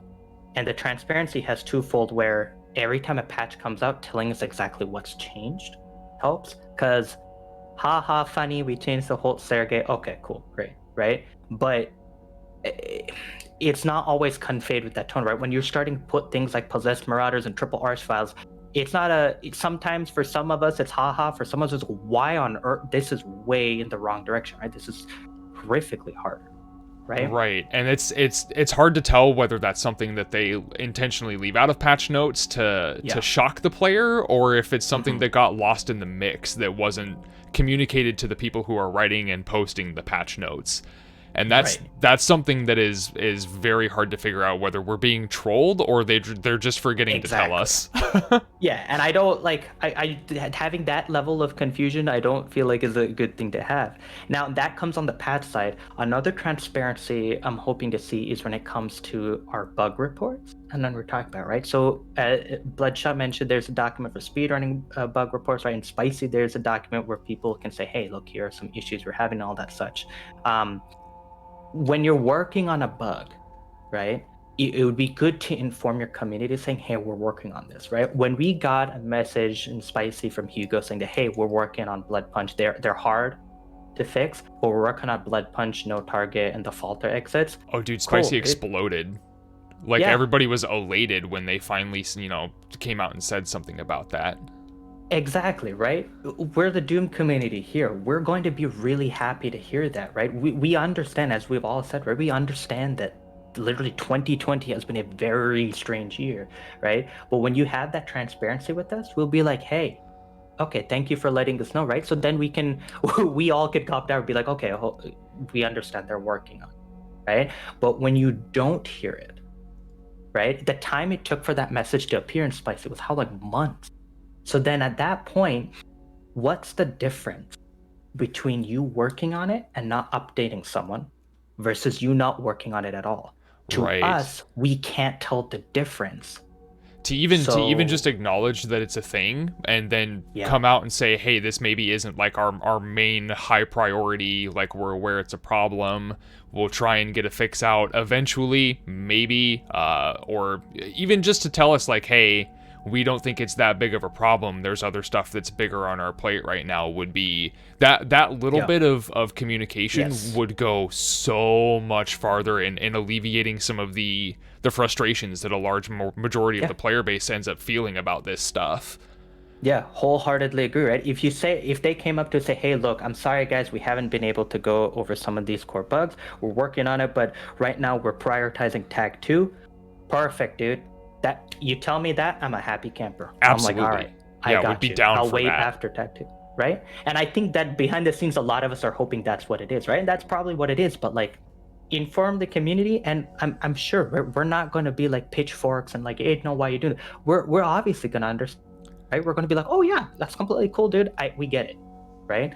And so that transparency, I think, especially with how id has behaved with the community, they always behaved within a positive way, right? Compared to other games, Oh, right? when we got told that the game was going to be delayed in November and was going to be another 3 months out, there Yeah. was so, and Twitter is like a platform that's kind of known to have this like semi-toxic reaction to things, but like Yeah. I would say 95% of the comments underneath that first delay message was literally Yeah. people being like, no, that's awesome, we totally Yeah. get it, like you're going to take your time and make sure it's the best experience possible. Yeah. That was super cool to see, and that same mentality would be applied now. Like if for whatever reason, because Texas is frozen over for the first time in literally. like who knows how long, if ever, Right. that if they had to delay Ancient Gods Part 2, if they had given us a date or they need to push it back further because of, this work from home and there's no power and like the server infrastructure is all messed up and stuff, we would totally get it. Like there are people who live in Texas that play id Software games. Like Dallas and Houston and that general area is the home of the Quake Pro League. So if there was stuff that was impacted by that, like we would understand and we would be super supportive. Yeah, exactly. Right. We would understand, right, and be like, all right, we'll wait, right, and we would try to make sure, like, if people are coming in and say that, hey, they're garbage, they're not able to get, because it would be like, hey, no, let's talk about it, right? Try to see it from their side, and we would be able to kind of be neutral and say, hey, this is what's going on, right? So, I think that transparency, here's one thing I want to highlight here is that it's on a really good path when it comes to their community involvement.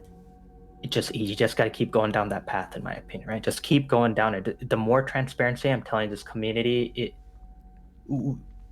we cherish how it reacts with the community, how they listen to us, right? Like how many times Hugo's and Spicy listening to people talking about battle mode patches and and he's asking, hey, how do you guys feel about this? How do you guys feel about that? That's awesome stuff. Just keep it going, right? Just keep it going that direction. Keep that transparency up, dude.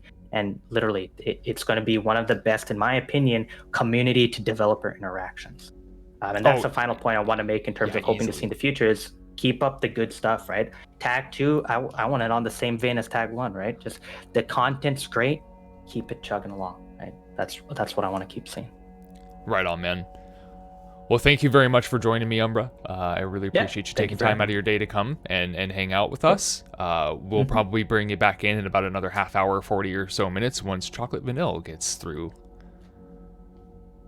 Sounds good. Thank you for having me, as always. And yeah, I'll talk to you in a bit. Cool. And for everybody who's in the chat right now, we do have a suggestion box below the channel here. So if there is anything that you guys want to see us address in our open section, where we get all 4 of us back in a VC and start kind of going over like video evidence of these bugs and whatnot, feel free to hit that, and we'll try and address them either during the segment itself, and if we don't get to them today, we'll try and bring them up at the next community forum. There is another one happening later tonight, midnight, not Pacific time, East Coast time, with Ferb246 and Buckyo. So if there's anything you guys are curious about, you have questions, please let us know. Use that suggestion box, and we'll do our best to respond to those. And on that note, I'm going to bring our next guest, Chocolate Vanilla, in. Chocolate, are you here? Hello. Hello, sir. How are you? I'm good. Enjoying listening to everybody's thoughts and opinions so far. Right on, man. Well, I appreciate you joining us. First of all, congratulations on your Horde Mode 2 Ultra Nightmare clear, you absolute monster. Thank you. That was a stressful run. It was insane to watch, dude. I was clenched the whole time through the electric pillar section on the whole. That portion gave me a lot of trouble. So to see you kind of just like calmly and coolly handle it, even when brought down to like 10-15 health, was incredibly impressive, dude. Oh, thank you. Yeah, that's just being able to stay like level-headed is, I feel, probably the most important asset you can have when tackling that kind of stuff. Just gotta breathe. Yeah, gotta remember that you have a for me, respiratory system. Yeah. Well, And why don't that you was go a ahead great- and tell that was us a a bit great about start. yourself and what you do with the game and where we can find you. Yes, sir. So I'm a speedrunner, first and foremost. I started out with Ultra Nightmare 100% base game way back when Dreku and Zero Master were still trading world records. I actually completed a run back then, but I didn't submit it to speedrun.com. Didn't really get into the community at all. Ended up moving on from the game, I want to say in around May. But I got back into it late September, I think, when they pushed the patch to remove quick switching. It's somewhere around there. Actually, funny aside, I only started speedrunning just because I wanted to down patch, because I just couldn't play without quick switching. And my search for a down patcher led me to the speedrunning Discord server. So yeah, one thing led to another, and I ended up speedrunning again, doing 100%. This time I got like way more involved in the community, and now like I have like a somewhat obscure world record with Super Gorness master level. I run the Ancient Gods Part 1, Ultra Nightmare 100%, and I do a lot of challenge runs for or with modded content, and I stream on Twitch and upload my content to YouTube. Right on. What other challenge runs have you completed? Because I think you've done... Have you done Brawler Mode UN? Am I correct in thinking that? Yeah, so I never actually did an Ultra Nightmare run of Brawler, because I was just like, for Brawler, I really just like that to be a casual thing where like I do a whole different meta and I just kind of like run casually. Probably my biggest accomplishment, I was the first in the world to complete the Delta Master Campaign mod on Ultra Nightmare. I actually did that like a week, I want to say, before the next person did it. So that's probably the most notable thing. Other than that, just a lot of modded levels, deathless and stuff like that. Right on. So what when you first started playing Eternal, was that something that like were you there like on day one? What initially drew you to the game? Oh, okay. So first and foremost, Doom 2016 like had me over the edge in love. I could not get over that game for so long. I played so much of it casually, and then I switched to PC from Xbox and I started doing Ultra Nightmare runs. I made a YouTube channel pretty much just for Doom content. And I was always really excited for a sequel, of course. I got it on day one, Doom Eternal. It didn't work for me. Like there was a bug on the initial release with mouse acceleration that affected a small percentage of people. Unfortunately, I was included in that. So I refunded it, just figured I'd get it when it was fixed. Bought it early April. And I wasn't really... I was expecting like Doom 2016 too, right? And a lot of people were expecting that, I think, and we didn't get that. We got like a completely different game with a different combat loop and all of that. So it took me a little bit to adjust. But I want to say around like my third or fourth run, it took me a little bit. It finally started clicking. I started like really loving it. And yeah, I've just loved it ever since, I'd say. Right on. What specific things kind of were hard for you to adjust to coming from 2016 to Eternal? Because I had a similar problem too, where like I would forget to use the Ice Bomb and Flame Belch, and obviously the weapon meta hadn't developed quite yet, so I was using micro missiles in scenarios where I probably shouldn't have been. What things for you were kind of hard to adjust to? Yeah, so even though it took me a while, I would say I was on the luckier side, because I kind of used some off meta stuff in 2016 that happened to be meta in Eternal. Like I'm a really big fan of 2016's Lock On Burst. So switching to like Eternal and seeing Lock On Burst as like one of the strongest weapon mods was really exciting. Made some of my runs easier.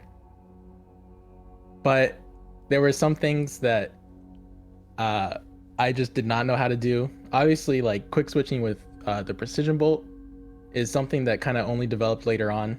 And I was quick switching with Ballista and Super Shotgun. I was always out of ammo. I wasn't really keeping my armor high at all. And I wasn't using a lot of the tools available to me. And of course, like the faltering system was completely unknown for a while.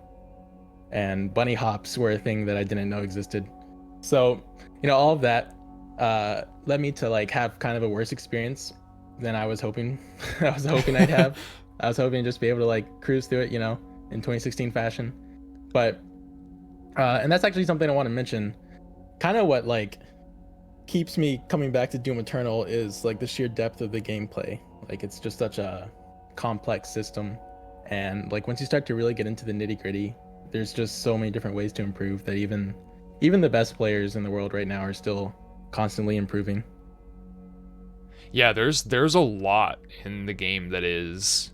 I still think there's stuff that we haven't even found yet, even though it's been out for a year, and we've got people like Bloodshot and Drake and you and Lightning and Zai who crush this game on a regular basis. There's still stuff that we, you know, haven't found. I saw pretty recently, Mayo, Under the Mayo, had a video come out about the falter system where he essentially went as in depth as he could to figure out the soft versus hard falter thing, where grenades and remote det and how those falters play into each other, and how you can essentially bully a super heavy like a Baron into not getting a single attack off. That sort of stuff is awesome. It's super cool. So to see that continue to be discovered as we go is very interesting. Yeah, what an amazing video, actually. Shout out to Under the Mayo if he's here. I know he's here earlier, and I doubt he actually needs a shout out. I'm pretty sure everybody here already knows about him. But yeah, what a fantastic video. Like even the best players in the world are going to learn something watching that. Like for me, the way I abuse the falter system is I just, like, for example, on a Tyrant, I'll quick switch with Precision Bolt and Rocket Launcher, or Precision Bolt and Super Shotgun, and I'll activate like that first falter from hitting the damage threshold. So he'll be like faltering around, you know, taking a lot of damage, and I chuck the nade out when he's like, I want to say halfway through that falter, and that'll like chain the falter because that's a hard falter coming after a soft falter. So that's like something that I knew about, and like with that strat, you can actually just delete a Tyrant without him being able to attack, which is really useful. But that's pretty much like the most I knew about faltering. So actually getting to like hear like how it works like under the hood, so to speak, was really useful. And it's gonna allow like pretty much anybody to adapt their game to like different strategies to avoid taking damage while fighting those heavies and super heavies.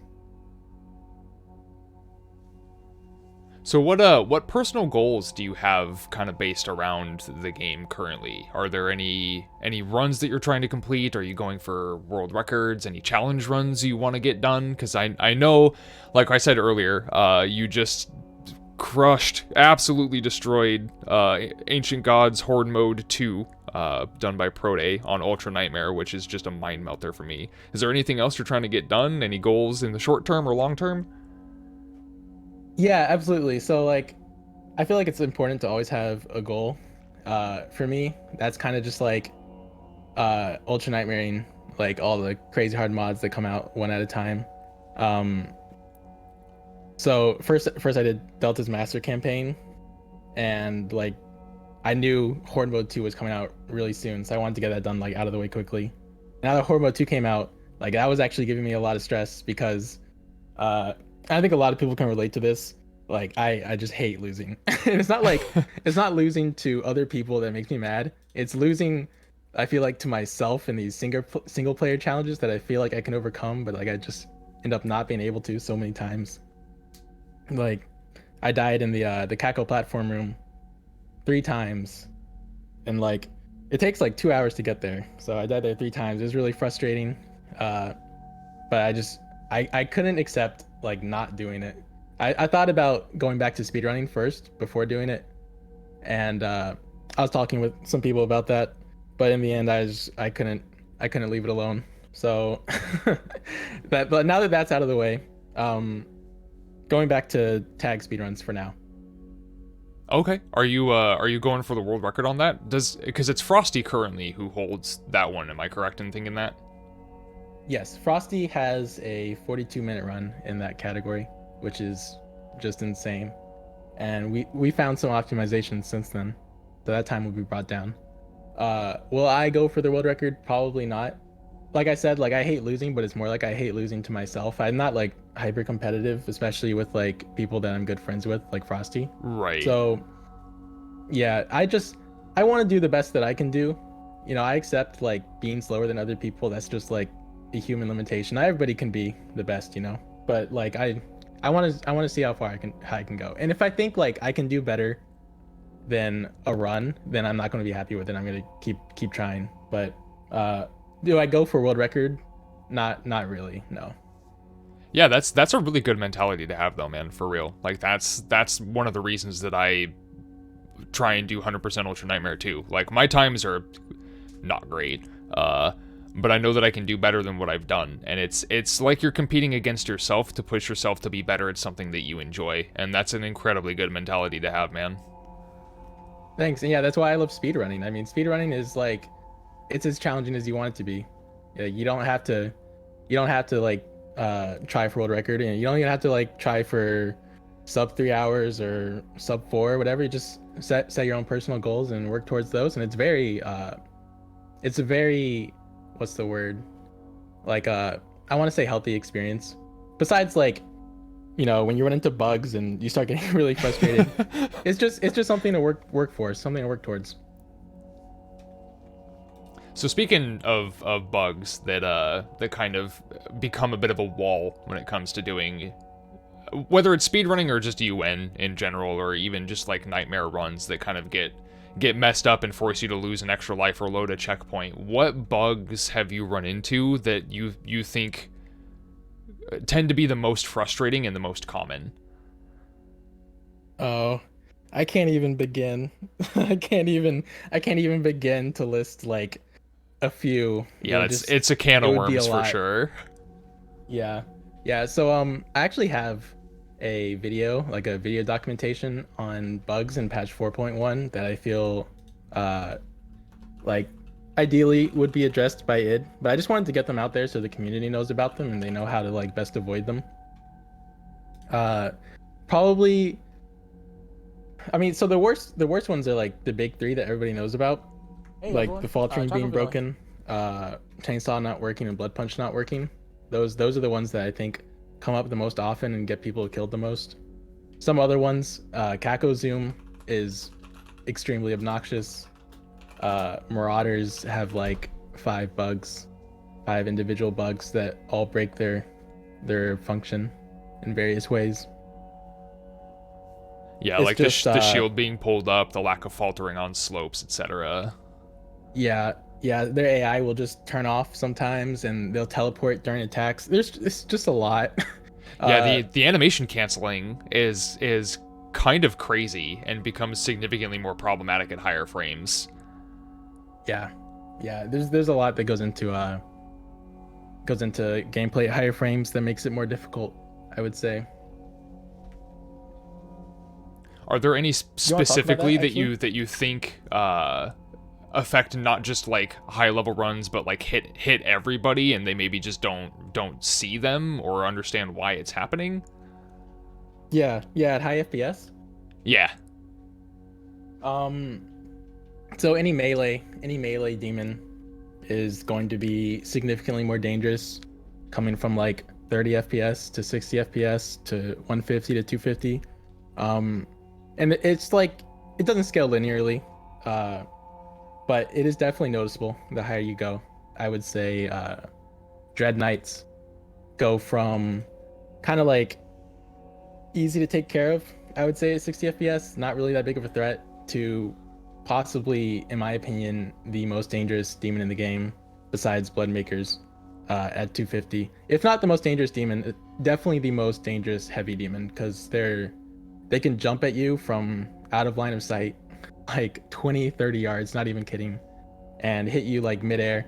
They'll do double jumps, they'll move super fast, and their melees get increased range. Like their like sword melee, for some reason, can like cross entire rooms sometimes, it feels like. Yeah, I would say Dread Knights, especially the biggest example of AI breaking at high FPS. Hell Knights, Doom Hunters, Carcasses, you mentioned earlier, how they Beyblade. That's really scary, really dangerous. Like, you have one counter to that, and that's the energy shield. And even then, sometimes that thing has its own quirks where you can pull it up and it just actually doesn't activate. Yeah, energy shield is broken, unfortunately. Uh, usually it'll activate, but I want to say maybe like 5% of the time, you hold the weapon mod key, and then the energy shield won't activate even though it's charged, and then you let go of the weapon mod key, and then it resets its cooldown. So you get like double whammied there, and at that point, if you're taking the energy shield out, a lot of the times it's because you're gonna die if it doesn't activate. Yeah, you need that protection. It's the whole point of the weapon mod. Yeah, it's an unfortunate bug there that ends a lot of my runs. Frustratingly. I see Ferb has said something in the chat too about the Dread Knight sword dealing passive damage. This was actually something that I witnessed happen to him live, I believe in the Exultia Slayer gate. But a Dread Knight, there's that jump pad in the back of the arena by the teleporter.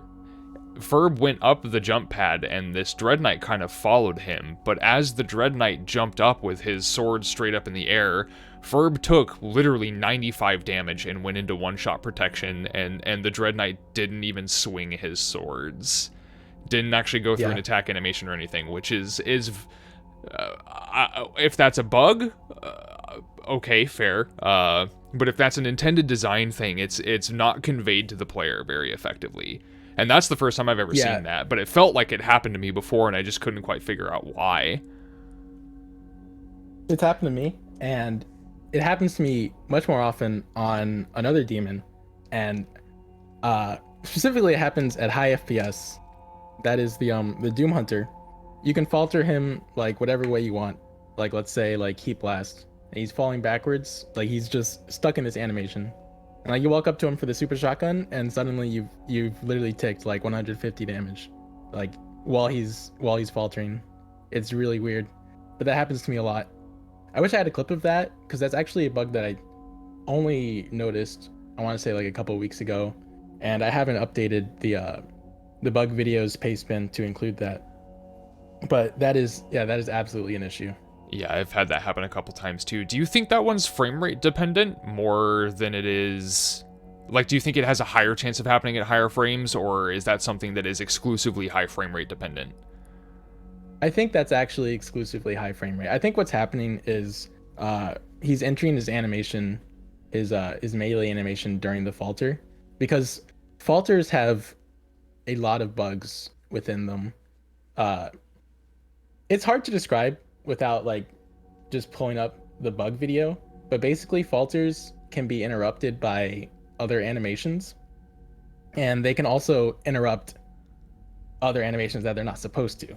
Like let's say you may have seen a demon enter the stagger state and then like be immediately removed. Like let's say you throw a grenade and it just exits the stagger state, or it was faltering before and then it enters stagger state during the falter, and then it just removes itself. That's the falter overriding the stagger. So just there's this really weird like sort of animation canceling going on regarding faltering, and I think that's the culprit in the end. I think the attack animation's going through even though the falter animation is visible, and that specifically seems to happen more often at high FPS. Yeah, what an odd thing that is. So we know you've tried a whole lot of modded content, like Delta's master level stuff, Horde Mode 2. I assume with the randomizer being publicly launched that you'll probably give that a shot, but have you tried any mods that affect core gameplay stuff? Like the Marauder, no friendly fire on the shield, any of the Kako Zoom mod stuff from back when that was a larger issue. Have you done anything like that? Yeah. So I installed the Better Marauders mod that you guys are talking about, and I didn't actually notice, but I installed like an outdated version, so it never worked. So I never actually played with it on. I thought I was playing with it on, but I was like, this is weird. They seem to be still faltering from from friendly fire. But yeah, so I haven't tried that one. I tried the Kako Zoom one. I actually played with it on for a very long time, and just the game was much better. Like, just put it bluntly, it was a much better experience playing Doom Eternal with Cacodemons that worked correctly. I eventually took it off because like I felt like I was cheating, fixing a bug that id said they weren't going to fix. like originally I had it on because like Hugo acknowledged it as a bug, but then like halfway through his Cultist Space stream, Hugo's talking about specifically about Kakozoom, and he says like it's just them fixing their AI flight path, and they're not going to like directly address it. Like it's just them essentially functioning as intended. Yeah, I was disappointed by that, but at the same time I was like, okay, I have to remove the mod now because it's not going to change. So I've been playing with it off probably for a little over a month now, and you never get used to it. You never get used to the Cacodemons like teleporting in your face, and like chaining bites together super fast at high FPS. And like Umbra mentioned earlier, I'm playing Horde Mode 2 UN, and there's like the hardest room in that mod in my opinion is the platforming room with like 10-ish Cacodemons, and you have the platforms that like rise up and then like break, so you have to like jump down to another platform while avoiding the Cacodemons. Right, and you have to The survive that Cacodemons whole there. section for like 2 minutes. Yeah, exactly. You have to survive for 2 minutes. It's really hard. And the Cacodemons there are completely tolerable at 60 FPS. You know, they're not zipping, and they're not chaining bites together really fast because of the way high FPS affects their AI. And I was trying to UN this mod. I died 3 times there in a row, and then I locked my FPS to 60, and the room's fine. Like it's just fine. It's easy even like compared to what it was before. It's completely doable. So I'd love to see them address that.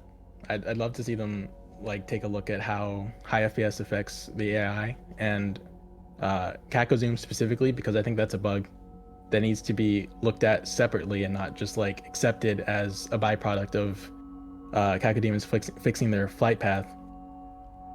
And, right, like, and that's something that even like because that was a change that was introduced in update 2, that was something that became a problem after the game came out. So like 1.1, Yeah. it never happens because their AI wasn't changed to do that. So there seems to be something with the game's physics engine and how the frame rate affects how these demons are able to move. And it's a very delicate balance. And when they start to tug on one of these threads, another portion of the sweater of Doom Eternal becomes completely unraveled by doing that. Yeah, it's just it's a tough problem, specifically because like, you know, a lot of it can be fixed just by limiting your FPS, but why should we have to limit our FPS to 60 to play the game in a working state?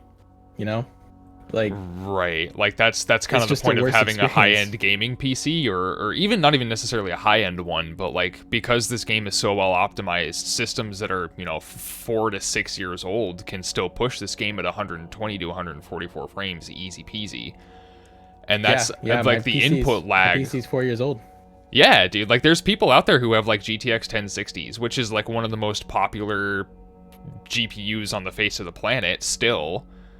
For varying reasons. But that's, it still pushes the game over 100 frames, and there's advertisement material for Doom Eternal that says like, hey, our engine's so well optimized you can play our game at 1,000 frames per second, but like, can you actually though? Like, is it playable at that frame No, rate? it would be unplayable completely. It would be a horrible experience. I can't even imagine. Yeah, it would be very painful. I know Devo, there's a Blood Swamps master level done by a user named Salim, and it's an interesting level. It's got some really, really good portions in it, but the Buff Totem Marauder segment has 2 buffed Marauders, and he was trying to go through it at like, I think around 300 or higher frames per second, because he has a 3090 and a 5950X for a CPU, so his system is an absolute beast.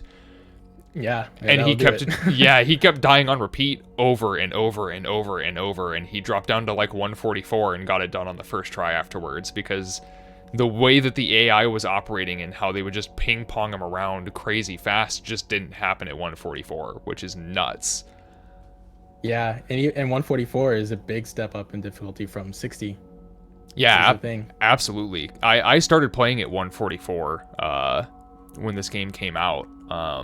And I specifically bought a 240 hertz monitor because I wanted to have that smoothness, that hand-eye coordination stuff after uncapping my frames, without realizing that I was actually also like handicapping myself in other ways by having higher frames be more affecting demon AI.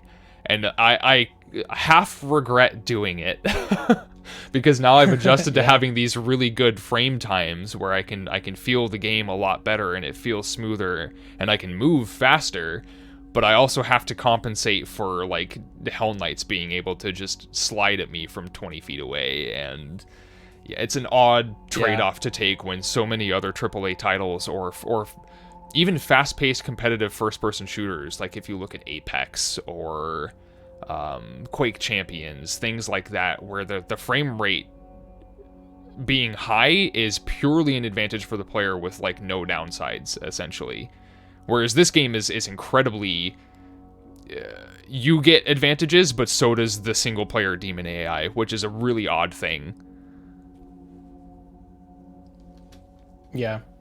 Yeah, it's weird. It's weird that you're punished for having a high-end system in Doom Eternal. I can only assume it's just an oversight from the developers, or something that like they assumed wouldn't be as important as it turned out being.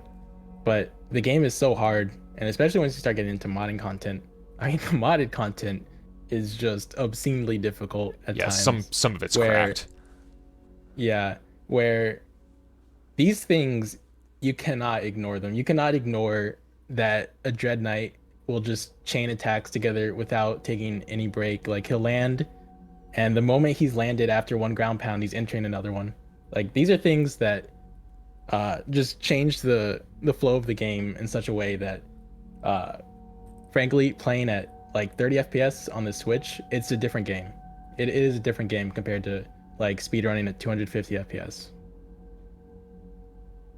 So have any of these issues, whether it's frame rate dependent or any of these like super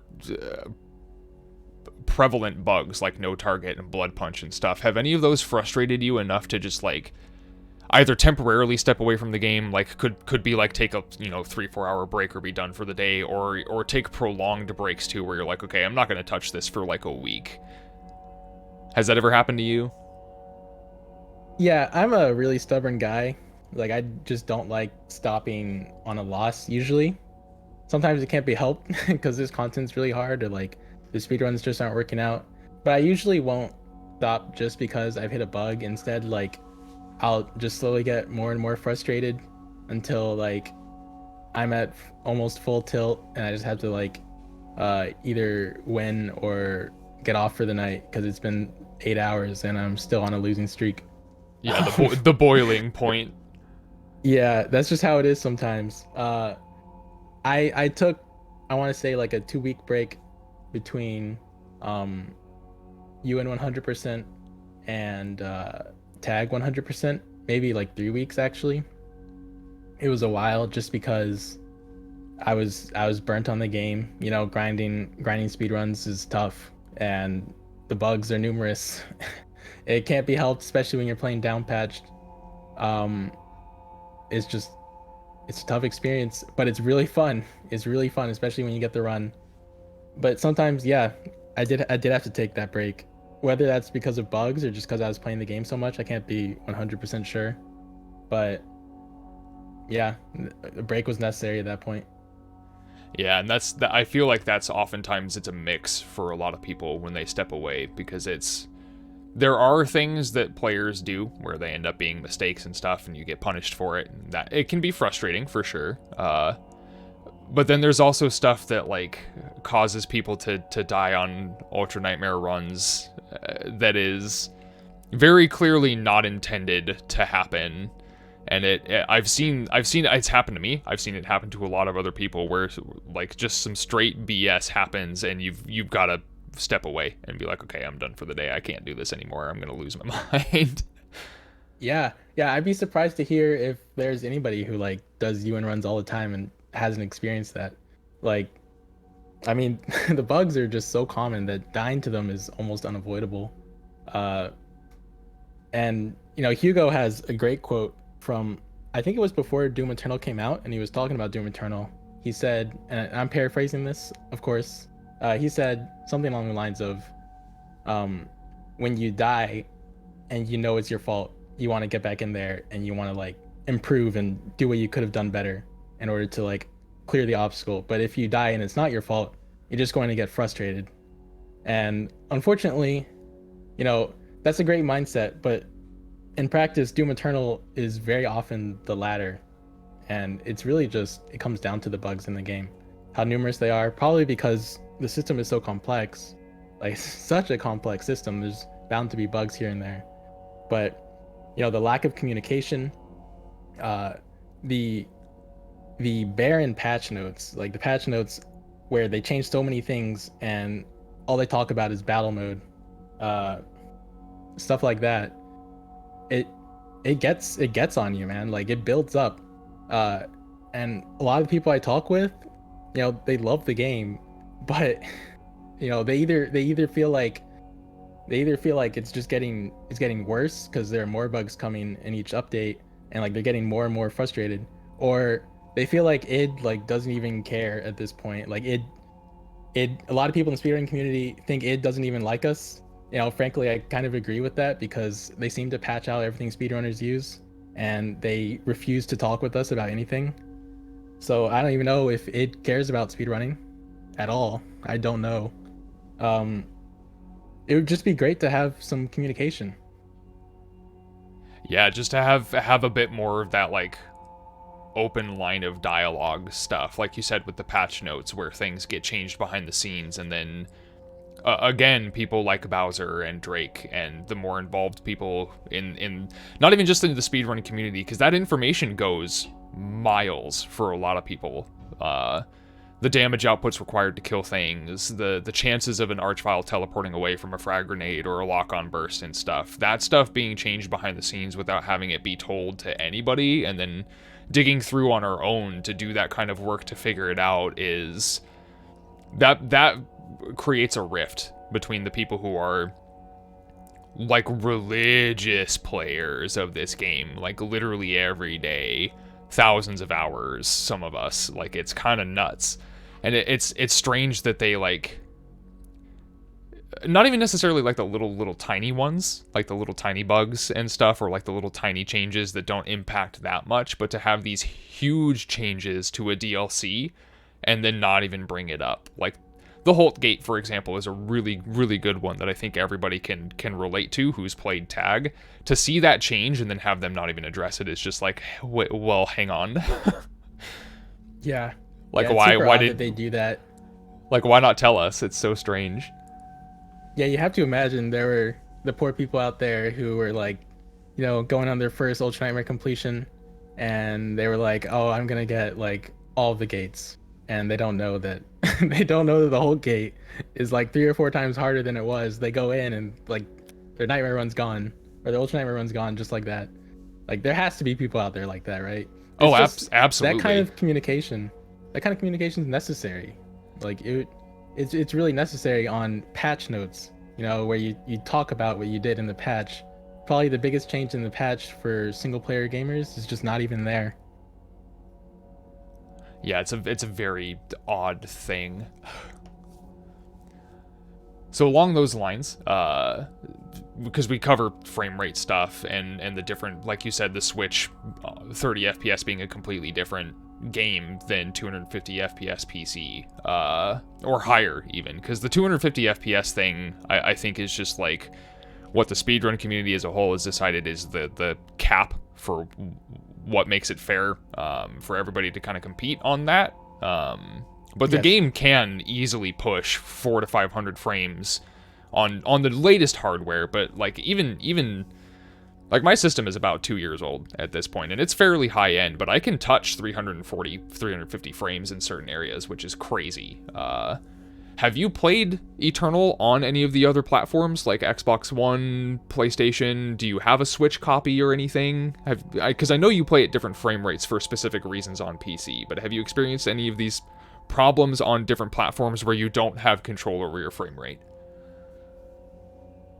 I wish I could say I have. to be honest, like I can't play this game on a controller. I can't do it. Respect to everybody out there who's high level on a controller. All you Ultra Nightmare controller players absolutely blow my mind. I just can't do it. I have to play on keyboard. And that was a thing that was weird with me coming to Doom 2016 on PC from Xbox. You know, I had a great time playing the game on Xbox, absolutely. And I played on Nightmare several times. I did UN attempts for a couple months. I don't think I made it past the Foundry, but I tried. And I came to PC, learned how to play on keyboard and mouse. That was a whole nother experience, which was actually really hard transition. But like once I got that down, like I tried playing on the Switch and it was unplayable. I couldn't do it. Very weird. So do you have a Switch copy of Eternal? I have a Switch copy of 2016, but not Eternal. Okay, gotcha. Yeah, I like am half tempted to get a Switch so I can have Eternal on the go, but part of me feels like I'm gonna be spending like $400 on an experience that is going to after having high-end PC stuff be offensive to my eyes. But the concept of it is just like so cool though. Like that's the thing about this game that why I can kind of deal with like the FPS issues because so many different platforms all get to experience it, and there's like very, very few people who don't have the option to play this game based off of the available hardware, which is, it's awesome. It's so cool that that's a thing. Yeah, absolutely. I mean, I wouldn't want Doom Eternal to be like restricted to like a certain portion of gamers. The fact that it came to Switch is fantastic. Super happy about that. And I've seen people who like, actually, I've talked with Bob, who's a moderator in Alston's Discord, who beat the game on the iPad. Touchscreen. Yeah. Yeah. So people can play the game, you know, in many different ways, and that's awesome. You know, accessibility should be very, very important to anybody making a game. Yeah, it's just kind of the thing that becomes the trade-off there is that like when you go like if somebody were to play on Switch and then be like I want to have the fastest, greatest, you know, best input experience I possibly can, and they end up going to PC, they're gonna have a completely different experience. Like the stuff will be familiar to them, but then they'll start having, you know, these little issues start to crop up over time and be like, well, how come it wasn't this way on my handheld version of the game? It should be this. That's kind of the thing that I want to see them end up doing is go across all of the platforms and make it consistent for every player. That like the stuff that happens on Xbox frame rate is the same thing that can be done on 250, 300 frames PC frame rate and translates back down to a Switch when they're on the go, you know?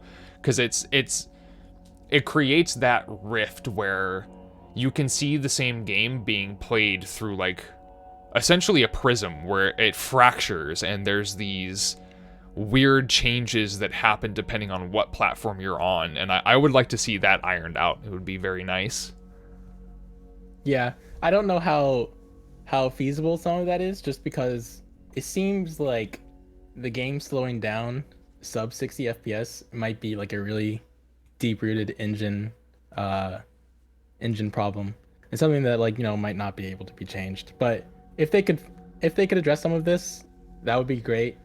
Like in my mind, like ideally the game like has weapon swap speeds that are like the same across all FPS, but it's like not the 60 FPS weapon swap speeds, something like 200 or 250, because it feels really good to FPS switch at that speed. If anybody's ever played at that FPS, you'll know what I'm talking about. It's much smoother. Stuff like AI being actually like consistently 60 FPS, consistently at like their 60 FPS functions. Just making the game more consistent. Meat hooks is kind of weird because like for speedrunning, you want that really high meat hook value. Right. But for casual play, you might not. And that's actually, if I could just quickly talk about something Bloodshot talked about earlier. Yeah, go for it. Great. So Bloodshot said like my fantasy when he was talking earlier. Like this might be every speedrunner's dream, I don't know, but like it creating a separate category or separate like mode for speedrunning where they leave the speedrun strats in that might be like harmful to normal players. They leave those in like in a completely separate mode so that speedrunners don't have to like constantly down patch, or they don't have to like compare like current patch strats to down patch strats. And so people who are playing on the current patch like yourself aren't like unfairly I want to say like put in a position where like it's really hard to get a competitive time because so many different strats have been patched out. Yeah, and that's honestly when this game ends its development cycle, what I hope would happen, I guess. I would imagine somebody's going to end up doing this just because the Doom modding community is as a whole, from like the original up until now, is pretty dedicated. When the game is finished with its development cycle, I would imagine somebody's going to go back through and undo all of the things that have been done to the game to make it more speedrunning friendly, whether it's accepted by speedrun.com or not as like a valid run. I would bet somebody's going to go through and get rid of some of this stuff, re-add the ice bomb trick on the Marauder, get rid of some of the invisible walls, because that would be, I think, a good middle ground where id Software has patched out all of the bugs that like basically only they can really fix and get those frame rate consistency things worked out if they end up ever addressing that, but then also make it more 1.1-esque where you can still do spear skip, or you can load a checkpoint without having to wait 10 seconds to load the checkpoint, that sort of stuff. Yeah, so in what you're describing, it would be like a modder going in and like doing these things. Yeah. Yep. Yeah. So like that would be cool, but it would just be nice to know id cares about us. Way, yeah, it would be nice. Yeah. It would be nice to know that it doesn't hate like possibly its most passionate single player group out there, like the speedrunners who know like pretty much every facet of the game. It would be nice to know like we aren't like the devil to them for some reason, because like, you know, everybody's seen, or like a lot of people have seen its reaction to Zamide's Any Percent speedrun a long time ago, and it was, I have to imagine it was the first time watching a speedrun based on the reactions, and a lot of it was like, oh, why is he doing this? Oh, I hate that he's skipping that. Oh, I hate that he's not appreciating our level design. He's just going through it. Like, you have to understand that's not how speedrunning works, and speedrunners all adore the game, but when we're speedrunning, you know, the goal is to go as fast as possible. So yes, we're like not doing things as intended a lot of the times, like not specifically as Hugo has imagined all players would do, but you know, we still love the game, and we still like we still care about its current state, and like want to have the best speedrunning experience and the best casual experience possible, you know, for everybody. Right. So it would just be nice if they talked with us, or if they said something, if they acknowledged us. It seems like, you know, they might only know 2 or 3 speedrunners. Like, I see Hugo mentioning Bite Me a lot. And, you know, Bite Me's great, but he's not even really a prominent speedrunner anymore. People like Zai and Zamide, James. Right, James and all that stuff. Yeah, all these people who are like way more involved in the speedrunning community. Obviously, you know, Bloodshot, Drake. I could go on for a long time about all the people, all the amazing people in the speedrunning community. You know, I have to imagine at this point, like, Hugo might not even know any of them because he doesn't keep up with it, and it kind of seems like it doesn't really care. So along those lines too, the thing that's kind of odd to me is like, so when you and Lightning and Zai all did like Mayo's community challenge thing, the Slayer showcase, right? And Hugo came into that voice chat with you guys. He was in the same voice chat as the man who, like, I think it was like a week prior, had just gotten a sub 2 hour 100% Ultra Nightmare restricted world record. Yeah. Right, what an and accomplishment. that is like ideally that is the best possible category for them to look at as like a true to their vision speed run. Like that is them going Yeah. through all of the Yeah, arenas minimal as bugs. intended. Yeah. Not using these huge glitches or anything. Some of these skips you can maybe consider being like, oh, you're not supposed to be there by that point, like it's a sequence break sort of thing, but they still go back and, you know, complete all the stuff that they're yeeting themselves past, like on Doom Hunter base. And then to have him be in that same voice chat and like not even really acknowledge that was kind of an odd thing to me. Yeah, I have to imagine he just didn't know, like, because he's not keeping up with the speedrun community. Because I mean, Hugo is a great guy, and he would definitely say something. I think if he knew that Zai had broken the 2-hour mark that like everybody was waiting on for months. Like, oh, can we ever beat 2 hours? No, it's not possible. We don't have the strats. No, you can't be that consistent across the whole run. Blah blah blah. And then Zai beats it with 2 BFG crashes. Like, yeah, holy shit. that's the craziest part. Holy Is there's shit, still Zai. time left on the table. Yeah, like what the fuck? How'd you do that? But anyways, you know, amazing accomplishments aside, you know, I have to imagine if he knew that it happened and if he knew like how big of a deal it was in the community, he would say something. But the fact that he didn't just kind of makes me think that they don't keep up with the speedrunning community. They probably think Bite Me is still the single biggest speedrunner, or Dracu or Zero Master, even though they don't run anymore. And Right. that's just kind of the way it is until, you know, they start paying attention, I guess.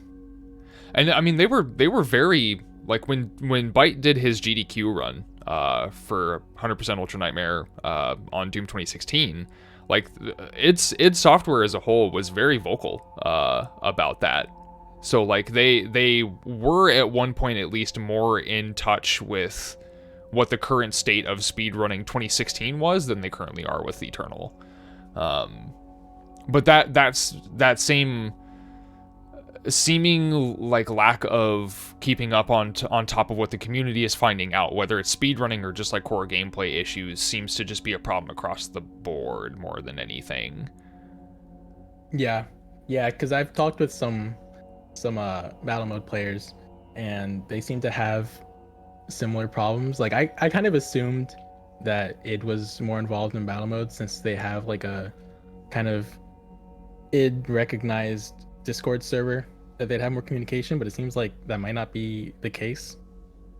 I can't really talk about this too much because I'm not very involved in battle mode, but it kind of seems like maybe it's the fault of COVID or something else, but like the players, the community, and it have just kind of have this gap in communication right now. Right. And I, you know, like you said with the COVID stuff and them also having this obligation to get Tag Part 2 out before a certain time window due to like, and I've brought this up elsewhere, but like it's at this point it is literally a legal obligation for them in multiple countries for their year one pass that advertises 2 DLCs to be completed within not necessarily under or a year or right at a year, but there's like a grace period that they have that it has to be out by, otherwise there are potential legal consequences for them. So that I think is they went and they sold that. right, like we literally Yeah. pre-ordered year one pass, and if it turns into a 2-year pass, then it's technically false advertising. The game Tag Part 2 has been classified and it's been rated in Australia, which usually means that like a month or so after that classification goes through, the game will be launched, it'll be public. And again with Texas, like literally having one of the weirdest winters it's ever experienced since, as far as we know, ever.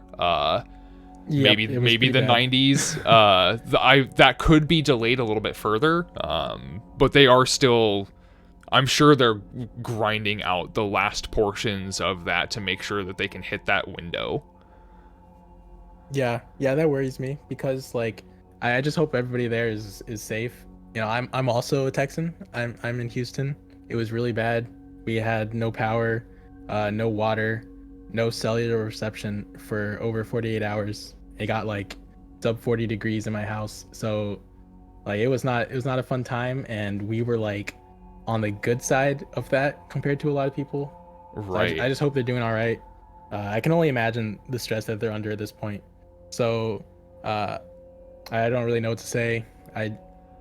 Hearts go out to them I for mean, sure, because they're my thoughts. Yeah. they're people too. At the end of the day, it's not like id Software is like a major corporation. They are, but they're made up of other, living, breathing, feeling human beings. So like hearts go out to them for dealing with a lot of the same stuff that we also experience: COVID, loss of jobs, stay-at-home orders, working from home, and then to be in Texas and have this also affect them and their workflow due to power outages and servers being inaccessible and all this other stuff. Like it's got to be stressful. So it's a balancing act between us and them. So hearts go out to them for sure. Yeah, and it's just like, something that sometimes it's hard to keep in mind when you get so frustrated at the game. But at the same time, like, these are things that, like, the communication, really, it needs to be fixed. I think at some point, hopefully soon, patch notes have to change. Bug fixes have to be at least like being looked at, and that's part of communication, because we don't know if they are or not. Like, we know there's a chainsaw fix, and they're looking at blood punch fix and falter, but like, one thing that I've seen other game companies do is have like a publicly viewable Trello with a list of things that they know are issues, a list of things that they're currently working on, and like how far they've gotten into like fixing that, and things that they have fixed already and are going to be pushed in a future patch. Right. So that's something that I know Respawn does with Apex. So that would be cool to see, something like that. Just something to like keep people in the know. Yeah, a priority list, or like and like we said earlier when Umbra was on, like that addressing the elephant in the room, and maybe not being like, hey, we're gonna fix this right now. Like, they don't have to do that, but to literally just be like, yes, there is indeed an elephant in the room with us. Like, if that would just go so far for so many of us. Yeah, that would be so much better than silence. Yeah, it's just like this veil of do they actually know? Do they care that they know? Are they ever going to address it? Are they just going to leave it be and hope that it gets swept under the rug? Or like, to literally say anything about it would be better than radio silence at the end of the day, I guess. Yeah, it's a mystery. It's a mystery. Like, I didn't know that they had a fix for Chainsaw until Hugo mentioned on stream, and then lo and behold, like Bloodshot said, it was fixed because people were clipping into geometry, which is a bug that like is extremely rare on earlier patches. Like, I've never experienced that on earlier patches, and I played on it for like 600 hours. Yeah, and I've talked with other people, and they maybe experienced it like once. Maybe. I had it happen once in the area outside of the convention parking in Art Complex. I had it happen once while I was on a monkey bar. I chainsawed a zombie guy and ended up clipping out of the map on accident. And that was, I think, 300 hours into the game, and that was the only time I ever experienced it. And then Update 2 rolled around, and then no target started being, like, a major issue. Yeah, so I just want to say quickly, like, that worries me, because that makes me think, among all the crazy bugs in this game, they chose to fix that one because it was used in speedrunning, like Bloodshot mentioned. It was in the same patch where they patched out a ton of speed tech without any communication at all. So yep, like, patched out spear skip, did a whole bunch of other stuff. I'd like to see some more communication. Like, I'd like to know that it doesn't hate speedrunners, and they're not like breaking their game just to hurt speedrunners, just to like frustrate them, because there's no reason that a lot of these things had to be changed, like adding in invisible walls, or just changing the way speed tech works that is really obscure and would never be used by anybody outside of the speedrunning community. Right. It's just well, and even it's then, something like, I'd like to see changed in the community and in our communication with id. Yeah, 2016 I think had a really good compromise for how that chainsaw operated. Like whether it's part of the core gameplay loop in 2016 or not is kind of questionable, because you can basically get away with doing like a nightmare run without ever using a chainsaw, just due to how the systems in that game work. But if the animation didn't play out for chainsawing through a demon, if the blade touched the demon that you were looking at, it would explode into the ammo and die anyway. And that was, I think, a really good compromise. And if there's no other options for them to prevent players from clipping out of the geometry, whether it's intentional or not, to actually like kneecap essentially a necessary gameplay mechanic like getting ammo back with your chainsaw by not letting you chainsaw during specific jump animations is not the right answer. They have other avenues to kind of tackle that they've already done in a prior example of their own work, and I think that's something that I would be at least have been a good compromise. So yeah, and it's super odd that like the way animations work in Doom Eternal, I can only imagine they're like so incredibly complex that like all these bugs are sprouting from them. Like chainsaw is just, it's just one of very many animation related bugs. You know, maybe I'm wrong and it wasn't like malintent towards speedrunning. Maybe they actually, you know, wanted to help the game, and that's why they changed it, and they just didn't notice it completely broke the game. I have no idea. You know, I don't know how much playtesting goes on in id, but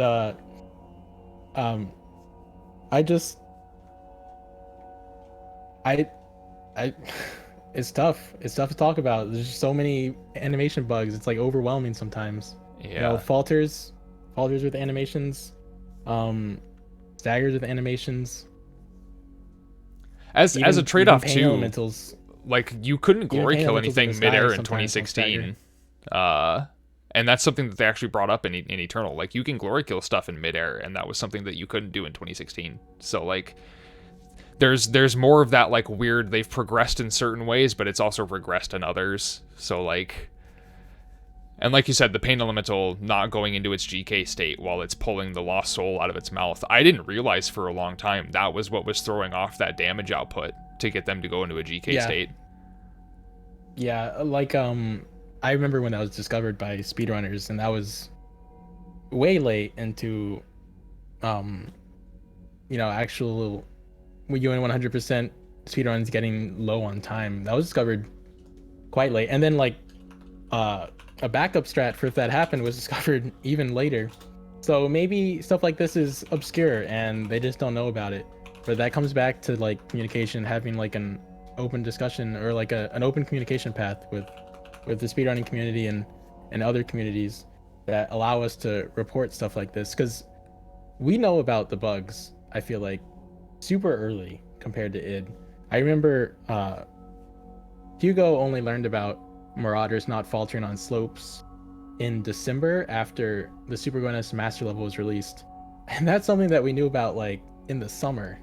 Like that's something we knew about for almost half a year before Hugo did. So yeah, like having that Bloodshot level said of earlier, communication. it's like the community itself is about 3 months ahead of finding out and figuring out why certain aspects of the game are broken before the devs even really have it on their radar. Yeah, Bloodshot is exactly right about that. Yeah, and sometimes it's even fixes, like you mentioned. We have fixes for them, like, you know, for bugs that they don't even have fixes for yet. Or maybe they don't consider bugs, I don't know. But like, yeah, modders are fantastic at fixing the game. For example, I told Elizabethany like late one night that her Art Complex Master Level rework mod, the music wasn't operating correctly, which is a problem that's also in the Art Complex Master Level, like the official release. You know, like sometimes the only thing they fear is you doesn't work correctly.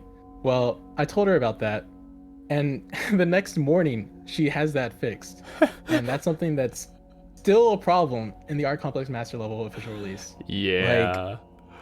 Like, what's going on? I don't understand.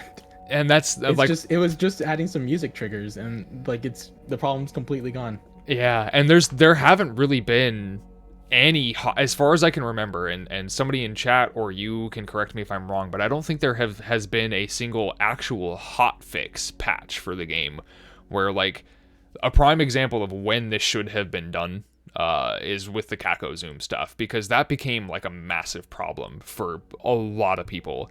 And like we said earlier, Ferb246, who is here in the chat with us currently, had a mod. It took him 2 hours roughly to get the mod out there and get that problem solved, which means id Software at any point in like the 4 or 5 months that it was actually like a major issue could have just dropped one tiny little bug fix for it and had it corrected, and then just like waited until there was a major update, which is when update 3 rolled around, as far as I can remember. Was it update 3 or was it I think with tag? I think it has three hot fixes so far. They had the 1.1 hot fix. The Zai says in May. They had the one after 3.0 to fix Maker Jones not dropping health. Oh yeah. And then they had the Super Cornus patch fix after like they released Super Cornus and basically the whole game was broken. They had to hot fix that. But yeah, the hot fixes are really rare and they seem to only occur like directly after they push a patch. That's so strange. Well, I think that's about a good enough time to bring Bloodshot and Umbra back in here. So I'm going to request them to unmute and work their way back into the server here. Thank you, Choco, for all of your input and stuff here, by the way, too. I really appreciate you taking the time to hang out, man. I was happy to be here, happy to talk about it. Welcome back, Umbra. Welcome back, Bloodshot. Thanks. If you guys want to just like kind of go off and talk amongst yourselves, I would like to step away for like half a second here. But if there's anything you guys want to communicate, go for it. You have free reign here. So there was actually something I quickly want to bring up in terms of what you guys are talking, if you guys don't mind real quick, is about some of the things that are getting patched out in terms of skips. I think one point we didn't talk about was invasion mode. Oh yeah, and how that could be potential it. So like, I mean, I'll bring this up, right? And you know, since Arrhythmias, I guess, stepped away for a sec. Bloodshot Chocolate. Do you guys have thoughts on that front in regards to invasion mode with the skips that we do that have been patched out from 1.1 to current patch and such? So this is a thing I've talked about a lot because I love talking about this. Sure. Generally, most people think that a lot of these have been patched because of invasion mode, which makes sense. And it goes back to us talking about communication. If id said that, I'd be all fine. I'd be like, yeah, you're in your right. You know, you're in your right to say we want to patch this stuff for invasion mode. That's fine. The things that I think is funny though is all of the stuff they've done to fix that doesn't matter in the grand scheme of things, because everything can still be skipped and etc. The two big ones that I always point to, or maybe three, reloading checkpoint was the biggest one, where you hit a checkpoint and before you could just do escape, down, space, left, space, reload checkpoint. But now you have to wait 10 seconds to do that. So it's like, oh, well, maybe it's because in invasion mode, like you know, if you reload a checkpoint, like you would like cut off the matchmaking or something, which is fair, except we figured out you could just do escape, up, space to do exit to main menu instead. And then you could just hold space to continue your game, which was the exact same thing as reloading checkpoint, except it was slower real time, but that didn't matter.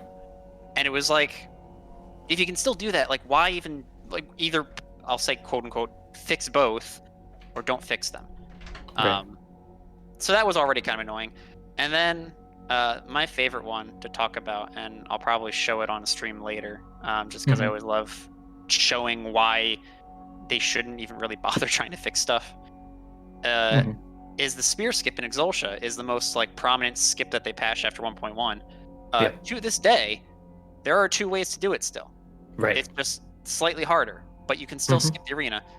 And if we're not even talking about speedrunning and we're talking about just doing the game easier, because sometimes people think they're trying to patch stuff to make Ultra Nightmare like not easy. which may or may not be true, just speculation.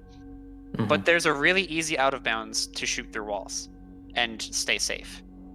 And it's like, if all of these things are still here, like, it's so much stuff that they have to like plug these holes in that I feel like it's almost not worth it. But because it's going to affect a minority of the people playing versus the majority who just don't care. And then they could put their resources to like the bug fixes instead of patching all these like weird skips and stuff. Yeah, not to mention about the Ultra Nightmare stuff, there's already so many ways to cheese that. Like, Exactly. if you really wanted to cheese Ultra Nightmare, you could just equip saving throw and Alt F4 every time it activates. Right? Yeah. Like, they haven't patched that out, which it's like the Which most is a surprise, yeah. that's the most like common one people know about. Spoiler for people who don't know about it, that's a thing. And then my favorite is that like even forever ago, it got data mined about what invasion mode might be like. Yeah. And it almost seems like the demons will have some form of quote unquote no clip, which I think is a great solution. I think that's a great solution to prevent a Slayer from skipping an arena and leaving the demons like stuck. Just have them be able to teleport to any arena to like head off the Slayer, like meet the Slayer, maybe like get stuff set up. Yeah, but that's to a that really end- interesting idea. Yeah, but like to that end, why plug all the holes then? Yeah. It's just weird. Invasion mode is something I'm really excited for personally. I don't know if like we'll be getting it anytime soon, or maybe like it's been canceled completely. I don't know, but like if it ever happens, that would be super exciting. I'm excited for so many. Mostly, one of them's selfish, one of them's selfless, and then the others are kind of generic. The generic one is I think invasion mode sounds cool, and I like battle mode. So like, in general, I think it sounds cool.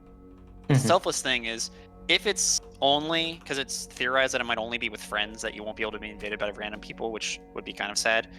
I want to see if Doom Eternal co-op speedruns could be a thing, because that just kind of sounds funny to me. Even if it's not that much faster, I love the idea of having somebody like play as a pain elemental and then like using them to meat hook off or something. Wow, what an idea, actually. Right? Or just have like just Kako ride the pain elemental and just like fly through a level, because that just sounds funny. That would be amazing to see. Yeah. But then the selfish reason, if they don't do the no clip thing, and if like they're trying to plug in the holes, I kind of really want to see what happens when you skip all the arenas and leave like people alone. Like, I want to see what happens, and I know it's going to be like trolly and like people would be upset about that, but I'm so morbidly curious about like what would happen. Like the biggest ones that I can think of is they've tried plugging in Urdak, they put a death barrier over the Archvile arena, but you can just skip straight to the purple ring fight and then do the level as normal. So what happens if you like trigger some of these fights and then just do those big giant skips? Like, are they just stuck? I want to know. I want to know so bad. Yeah. Oh, that's a very good point. It'd be really cool to see. I don't know if the word "cool" is applicable here. Would be very interesting to say the least, to see what would happen for it. Yeah. and I love that you have the desire to know this stuff, because if anybody doesn't know in chat, Bloodshot's like a Doom scientist. He figures out everything. So having you like have that drive is super helpful for everybody. For real, like you've been very helpful. Thank you. And in fairness, I'm gonna plug Bowser and Drake Foss as the bigger Doom scientists. Like, they're the ones that like really compiled the damage value sheet, and they've compiled a strat sheet for like a lot of the speedruns. Drake in particular has put so much work on. Like, I feel like he's really trying to keep the speedrunning scene alive, and he's kind of succeeding at it, I think. Oh, I'm back, by the way. But the damage spreadsheet has been massively useful, even just inside of normal play. Like, knowing the exact amount of damage that you need to do to something to get it into a GK state is incredibly useful. So, yeah, a lot of people have been asking me like for that sheet who are just casual players, because they want to know like how exactly it works, like how much damage they need to like put like say a Marauder and Stagger and stuff like that.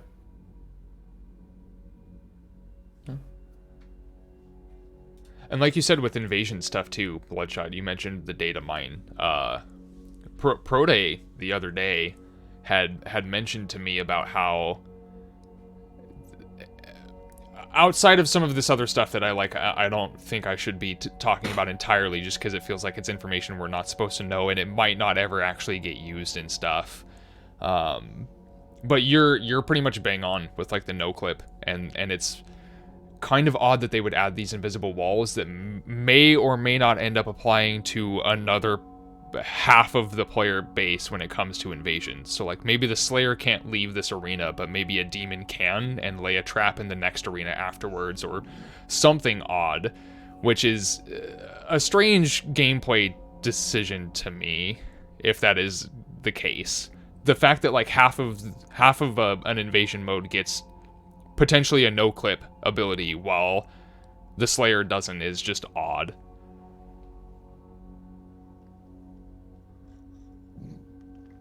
I just hope like invasion mode, if it comes, like it doesn't come with its own host of bugs. I just want it to work. That would be the dream. Agreed. If it's using the same netcode as battle mode without battle mode's netcode getting them like a massive update or overhaul, that I think is going to be more of an issue than anything else. At least in terms of surface level stuff that is going to burn player base's hides, so to speak. Yeah, unfortunate for battle mode that it's like that. I think it didn't make their last multiplayer, right? Did they even write the netcode? This might be their first like attempt. I heard that they outsourced it to somebody else. Yeah, and was. I don't have all of the details, but I've heard from some of the people in Spicy that like battle mode was created by basically 2 or 3 people in the office making this game mode off to the side. Kind of very reminiscent of GoldenEye's multiplayer, where it was just like 2 people made it, and it just so happened that like everybody loved playing it. Oh, really? So they apparently, those people who made the game mode are sort of in charge of battle mode. Like it's not getting as much support because it wasn't supposed to be a main focus. I don't know the specifics. That's the general like summary of what I heard. Yeah, and it's interesting that there are all these like rumors going around. Like when battle mode was when the game was first released and people were first playing battle mode, they thought like it didn't even have dedicated servers because like there was so much lag. And as a result, I thought there were no dedicated servers, but I was told like a couple of weeks ago that it's pretty much common knowledge by now that there are dedicated servers. It's like a netcode problem. So it's just like, I don't know, there's this, again, detachment between like the reality and then like what the players know, because of like, if I remember correctly, early on in battle mode's life, it was dedicated servers, but they were all North American based. As far as I can remember, there weren't any. I think up until update 2, the first battle mode servers were all NA based, so there were none for EU and none for Oceanic regions. So everybody was playing on North American servers. And somebody can correct me if I'm wrong on that, but I believe that was actually the issue early on, at least. And then they ended up creating more dedicated servers because they, realized that the internet is not that good yet and probably never will be. There's actually something about battle mode I wanted to mention, because to a degree it seems very much like they talk to a lot of the battle mode players a little bit more. I don't really know why, other than I know that some of them are kind of friends, which is fine. Just unfortunate they don't talk to the campaign people as much. But a while ago, and I mean long while ago, they had made a change where we all know that for campaign, higher FPS makes you have faster meat hooks. That was sort of part of the balance of battle mode. Like the Slayer could use high FPS meat hooks to go faster. And there was actually a few demons who could do that too. But they patched all of that out, and they made meat hooks at 60 FPS speed. And it was a fix, but it actually ended up nerfing the Slayer to the point where a lot of people thought Slayer was actually like weaker than the demons because they didn't have as many or as good of a movement option. And so for a long time, people kept complaining about this, and the fix that they did, and it's a great fix, is in battle mode you have 144 FPS speeds, no matter what your FPS is. And that applies to console too, which is awesome. But it doesn't do it for campaign on console, is what I've heard. Right, exactly, and that's it's- kind of where I was going with that, which Yeah. is such a weird choice. And people have said, can we get this for campaign? And I think it was Hugo was like, maybe, but like, should we? And most people said yes. Like, there wasn't anybody really saying, no, nobody should have 144 FPS hooks, because 144 is like you move really fast. You're not flinging super far unless you're doing the Chrono Strike versions, which again, that's mostly like a speedrun tech kind of thing anyway. So, I don't. Ferb is asking which patch that was applied in. I actually don't know. I think if you're in you're in Spicy. What am I talking about? Somebody there would know 100%. I just know it was a thing that happened. I am not up to date on the history of battle mode patches, unfortunately. Yeah, that was a very odd choice, and it to a degree it does kind of validate and show that they know how to fix some of the frame rate issues with certain aspects of the game. Maybe not all of them, but they know how to at least bring up the speed and then cap the speed on certain frame rate dependent mechanics. So like there is still the potential that some of these other weird frame rate dependent bugs can end up being corrected if they take the time and the energy to do it. Mm-hmm. And that's something I would like to see. Maybe not necessarily on the Switch because the handheld and its ergonomics and it's not really possible to play at any higher than 30 FPS, I don't think, on that thing anyway, even if they were to uncap the frame rate. But to see that level of consistency for every single platform, every single player, whether they're on a low-end PC, a crazy high-end PC, like a base Xbox One, like everybody should be roughly experiencing the same game, whether they're on 60 or 250 or 400 plus frames. Agreed. I don't know how you. Sorry. I wanted to ask. Go ahead. I wanted to ask Umbra and Chocolate what their thoughts, and you two, Arrhythmia. I've thought about this a lot, and in the end, it would be really annoying to me, but I would kind of accept it as like a necessary evil. Do you think it would be good if id basically worked with speedrunners and said, here's the patch, quote unquote, everyone should run on, like, and say they cut out high FPS hooks but made campaign hooks 144 or 150 or whatever, and like maybe they fixed some of the skips but kept some patched? Like, do you think that would be good? Like, because it's a weird thing. I would like portions of that for sure. If for consistency's sake, not even just in terms of PC players, but again across all of the platforms. If everybody is experiencing that same version of the game, I would be 100% okay with it for the most part. I think patching out certain skips that they feel invalidates portions of their game is on them.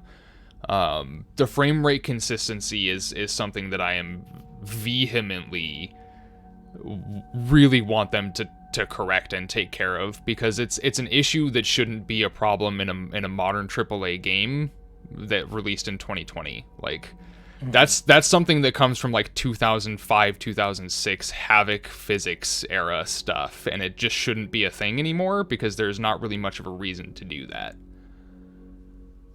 because they clearly know how to fix some of this stuff. Yeah, I was gonna say, I have a relatively strong opinion on that question, Bloodshot. I would not be happy with that at all, because like, which is fair. Yeah, like the speedrunning community, you know, we've ran on a single patch, and we have like times on the board for this patch optimized through like a year now, like really, really heavily optimized and practiced with all of our muscle memory and everything. And for id, who has, sorry, my throat's acting up. For id, who has essentially ignored us, you know, since launch, to suddenly say, hey, speedrunners, like, forget everything you've done, you're only allowed to run on this patch, would be it'd honestly be infuriating. It would be so frustrating. And the thing is, like, a lot of this, it would cause like a rift, because a lot of the speedrunning community would be like, okay, we'll run on this patch, and another large part of the speedrunning community would be like, why should we run on this patch just because it says so? Like, we haven't been listening to it already. Like, we're already, quote unquote, not playing as intended. That's very fair. And yeah, I would be in the latter group. I wouldn't conform to id's ideal speedrunning patch, which is really just them telling us what to do. Yeah, at the end of the my day, opinion. I don't think anybody would really, at least in terms of you guys, like the high level runner stuff, I don't think anybody would end up taking it seriously. The only thing I would think would be beneficial as a whole would be, again, the consistency of frame rate stuff. But everybody would end up going back to 1.1 anyway, or older for other categories or whatnot. But Yeah, the consistency is a nice plus for sure, but I mean, it's already consistent if everybody who's competing is down patched to 1.1.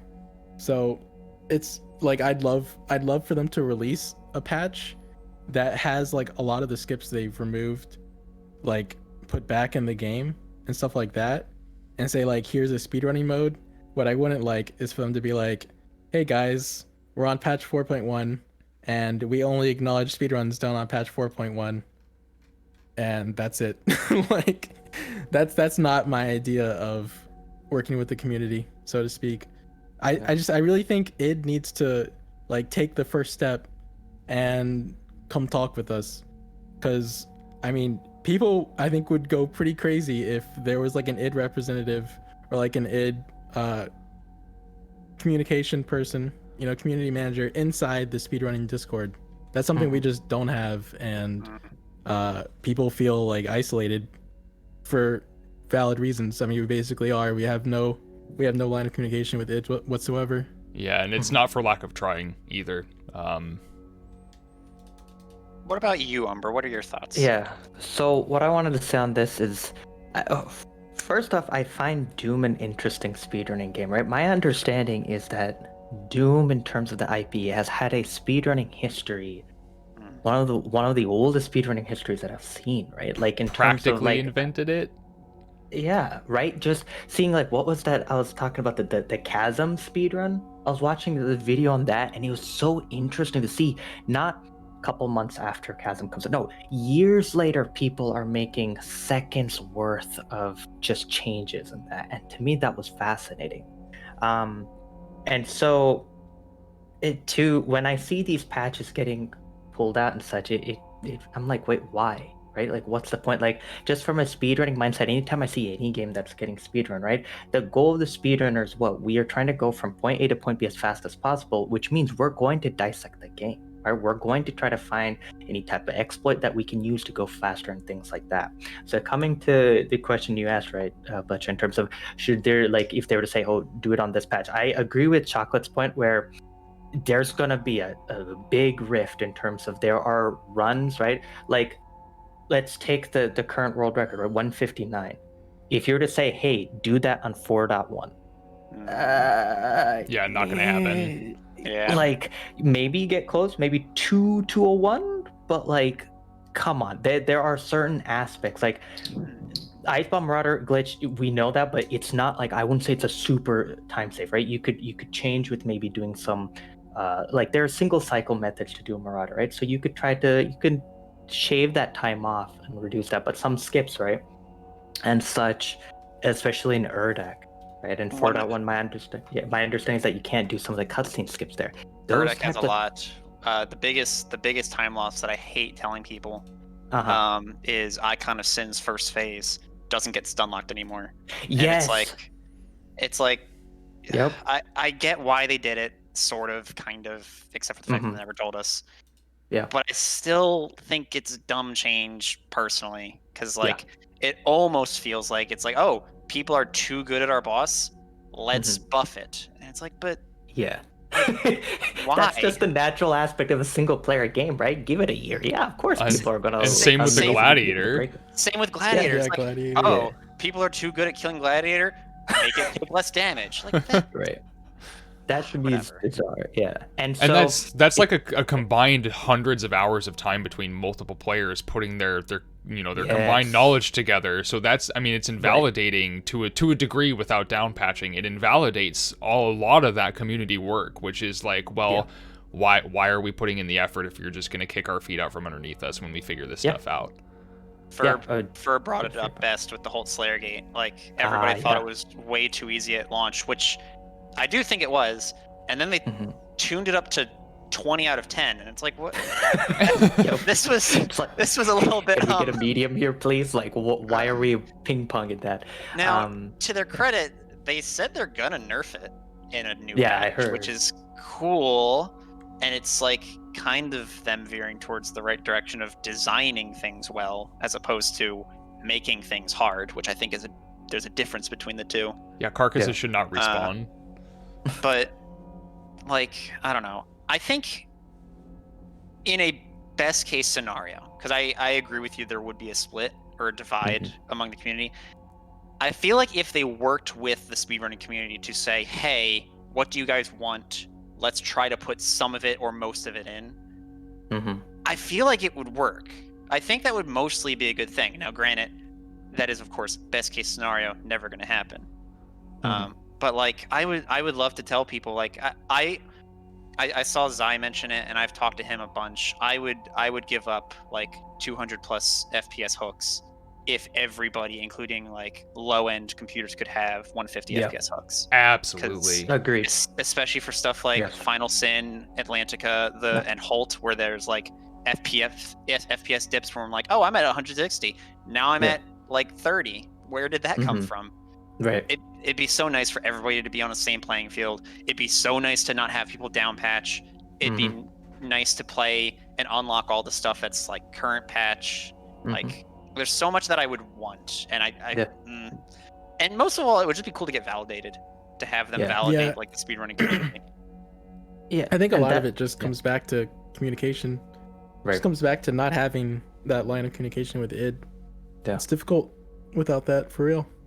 For one thing that you're saying, right, Bloodshed, in terms of that's what I want to say in terms of the meat hook and the FPS consistency. I would hands down want that, man. Like, as someone who went from 1440p to 1080p, this is just a visual issue I have. Like, when you're rendering at a resolution that isn't the native resolution of your monitor, it drives me insane. I'm just like, it's blurry, right? I don't like that. So for me personally, to have to go to 1080p to get my B hubs to function, I'm like, oh, I hate this. I hate this. I hate this. I hate this. Well, right? that is So- something that is huge too, because you are Yeah. playing a different game on the same platform depending on what the native resolution of your monitor is and whether you decide you want to play at it or not, which is in this day and age should not be a thing anymore. Like, the last I game agree. that should have killed frame rate dependent physics speed is Fallout 4, and it should have been done there. And that's where I don't like to use this word, but when it basically says, oh, for some of these Z hooks, you need to have higher frames, right? It's easier in higher frames, or you need it in certain cases, right? For like Floopy Skip and all that, you need those higher frames. It's starting to sound pay to win in terms and of a your bit hardware. elitist. Yeah. Yeah. Some of the skips are. Yeah, It's and just I the don't like nature that of it. attitude at all, right? Like, you never want to be, if you're going into speedrunning and say, hey man, I want to speedrun, right? And as you had a very good point, right, Chalk, in terms of mindset, and you set a goal and you go after it, right? And let's say you keep going that, hey, you know, I wanna try to get near these times, right? You know, I want to get near that 2-hour mark, see if I can do it. And someone tells you, hey, by the way, you know that skip, you can't do it because of your hardware. You're gonna be like, hey, what the heck, man? Like, I Yeah. paid $60 like everybody else. Why Yeah. don't I get to do it? I've gotten, so I've made a point where whenever we find like meat hook skips in particular, I have on my channel, because I had heard there were rumors about Switch Doom Eternal. I have Doom Hunter based skip at 30 FPS and a controller, and then I have Mars Core Yeet Hook at 30 FPS on controller, and there's a few others that I've been testing, and I've made sure that they all work. Thank you for making That's those. 'cause great to actually, hear, yeah. I even Yeah. shared those with a few people who needed them. But the biggest issue I found, and it's very unfortunate, and I sent Yeah. Arrhythmia the video if he would be kind enough to show it off. Absolutely. I had found a theoretical skip that I can't do. but Bowser can do it because he has a new GPU, and I get up to like 150 FPS and I still can't do this trick. Maybe even like, I think I go down to like 120, but he can stay up to like 160, and you can skip all of that stuff that he just did, and it's ridiculous. But it's the first. I have been saying this is the first skip, for no major glitches, that is like you require high FPS, because every other skip you can do at like 60 or maybe 30, it might not be as fast, but that's the first one that we found that you need like 160 plus in Final Sin, which is like the most resource intensive level. Right. And it's so unfortunate. And I think, in fairness, if they did have consistent 144 FPS like hooks, you probably couldn't do that one. But I think everybody would kind of be like, okay, you can't do that, but at least everybody can't do that, as opposed to right. You know. So it's this thing where I wish id could talk to us and we could talk to them and be like, let's hash this out. Let's figure out what we can't put in and what we could put in. Because even Marauders, like, Marauders are always going to be a joke. There was discussion yesterday about you can just one cycle them with like sticky bomb quick swaps, and that's current patch. And it's like, well, if you can do that, like, basically it's harder than the ice bomb trick, but it's still the, you know, whatever. I don't know if they did it because ice bomb was too easy, which is my guess, but I imagine people are going to see these other tricks and be like, we'll just do that, and it's, you know. Yeah, Frosty's Arbalest double grenade and then double lock-on stuff being one of the earliest examples of that. Like, and that's one of the things about like actively counteracting speedrunning, is that you are fighting what is probably one of the most tenacious groups of people on the face of the planet by making you're only just gonna make them find a different way to do it. That's the only thing that's gonna do. Or they'll just down patch and play an older version of your game that let them do these things. Yeah. So you're fighting an uphill battle without any sort of weapons. I'd also like to quickly shout out Siler for finding that sticky bomb tech with the Marauder. They've actually found several really impressive Marauder specific tech. The funniest that allows one, you to like one cycle them or like open them up for one cycles. The funniest things, I think Siler found it too. If you hold chain gun shield on, he found one of them, and then Bowser found a second one. On their spawns? The blood swamps, there's the buff Marauder fight. If you hold chain gun and just press against the wall, he can't jump through your chain gun, so he'll get stuck in the wall and die. Bowser found, that happens in UAC too.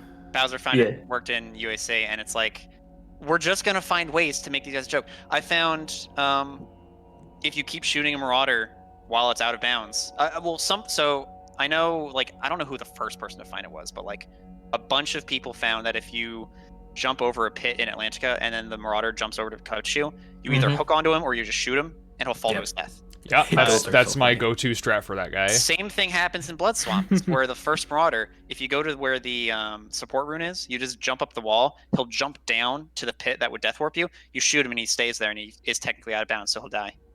And it's like, well, that's clever.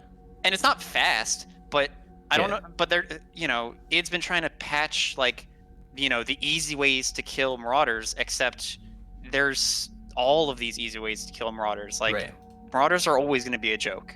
And it's like, I don't get the purpose of all the patches that they've been doing when, like, nothing they've done have fixed the issues that they seem to be fixing. Yeah.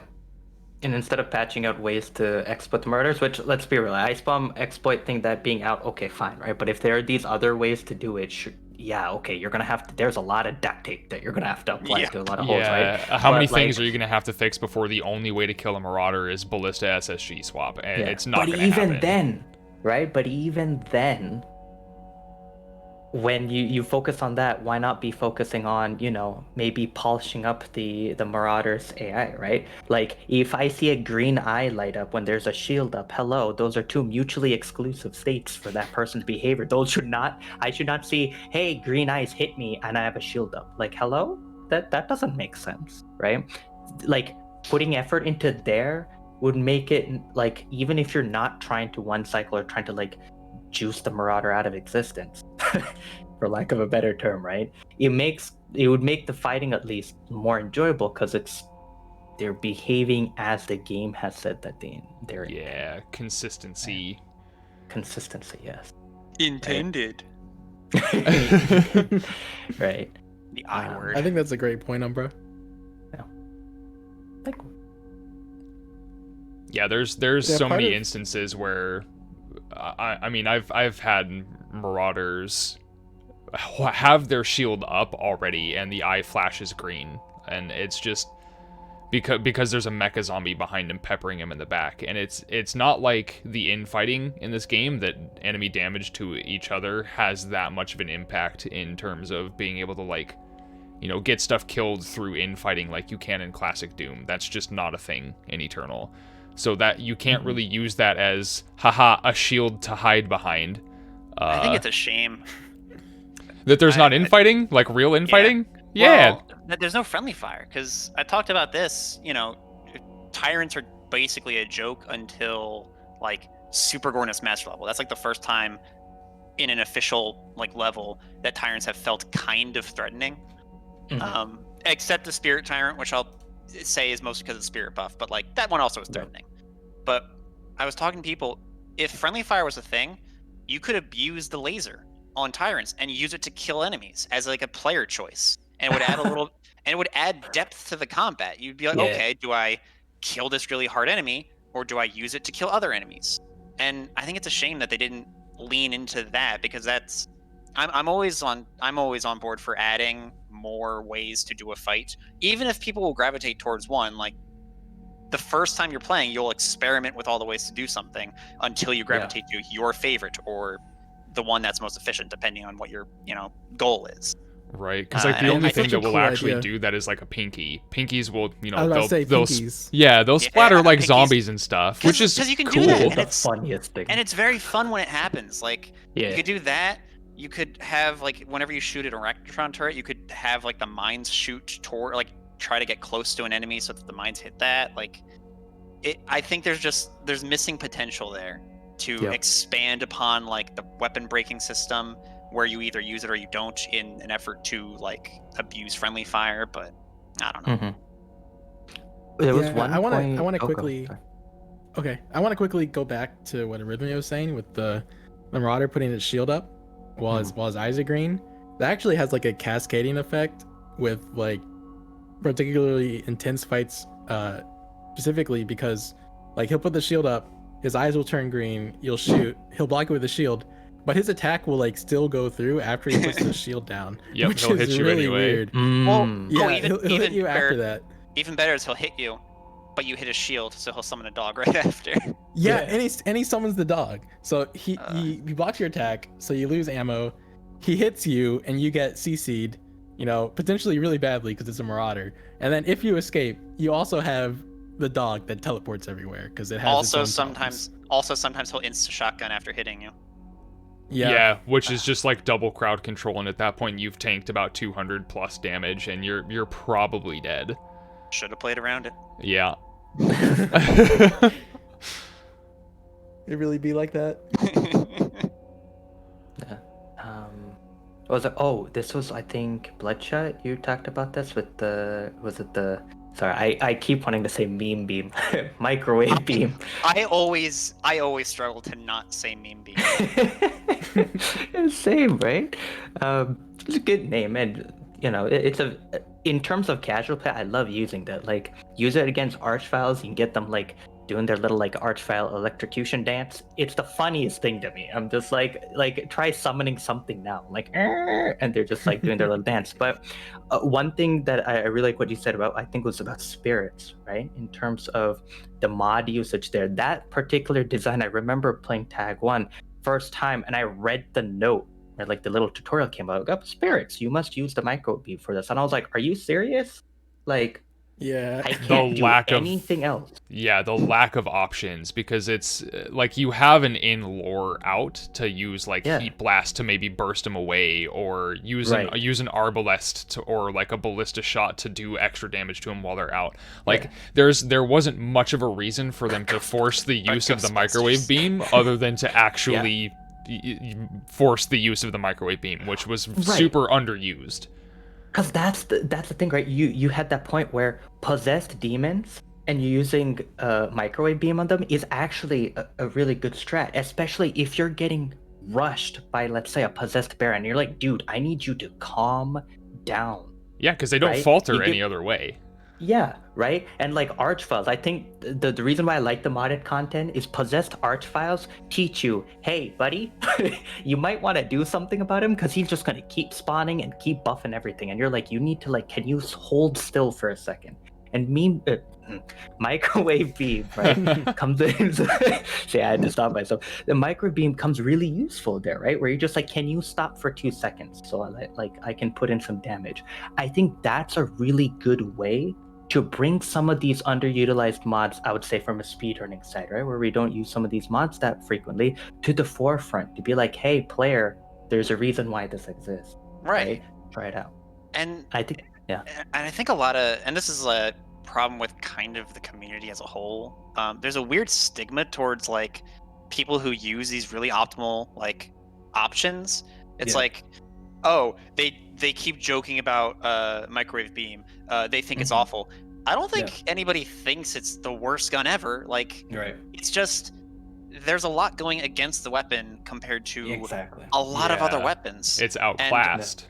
And I always hate that people.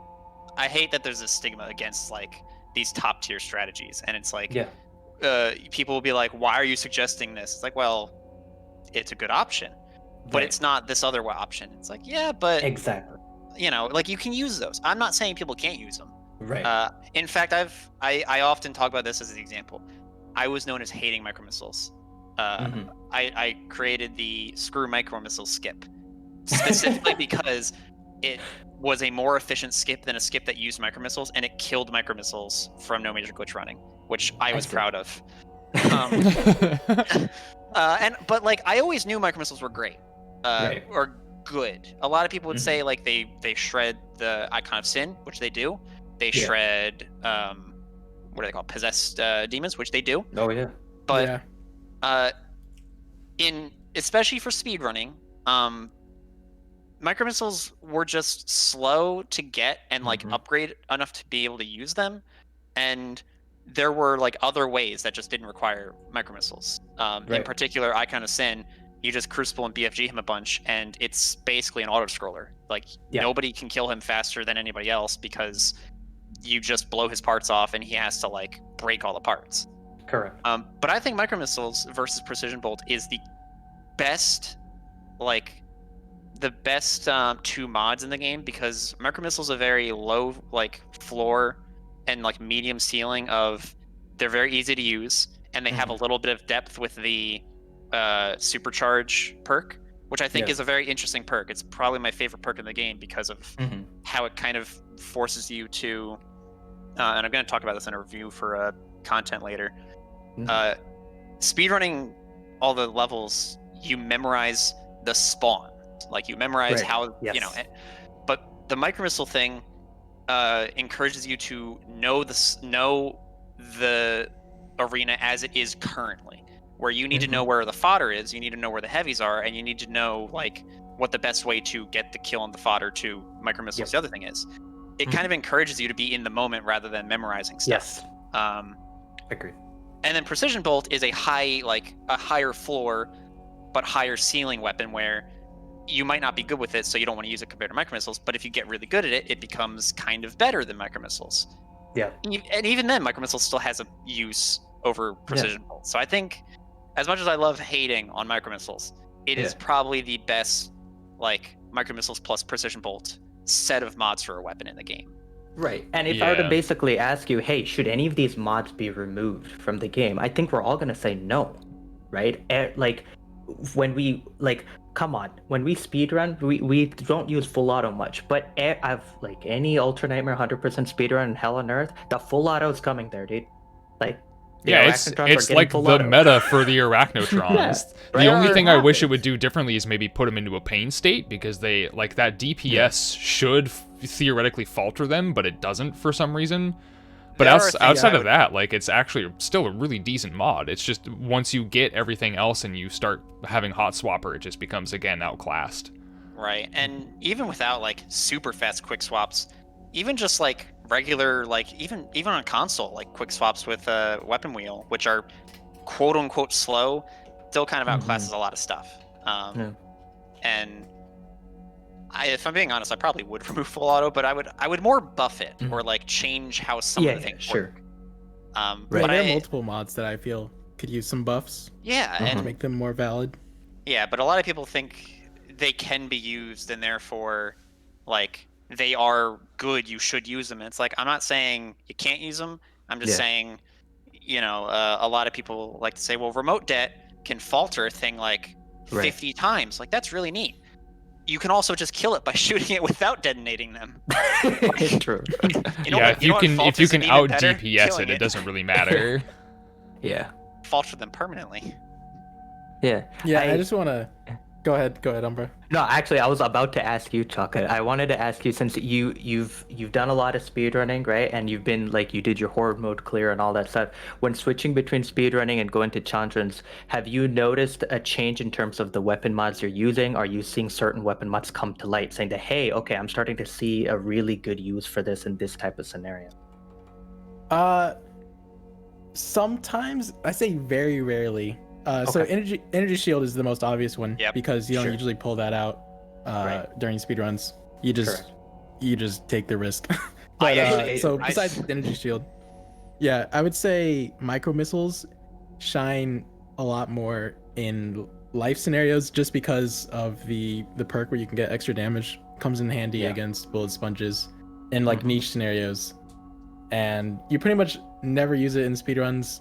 I actually use it in my tag route once, but there's a faster strat for that. I use it because I don't want to lose my run against the possessed Dread Knight in Samur. That's pretty much it. Okay. Yeah, so micro missiles, and that's it. Otherwise, I'd say the speedrun mods maybe shine even more in the hard content where you need that DPS. Like, you need that DPS pretty much.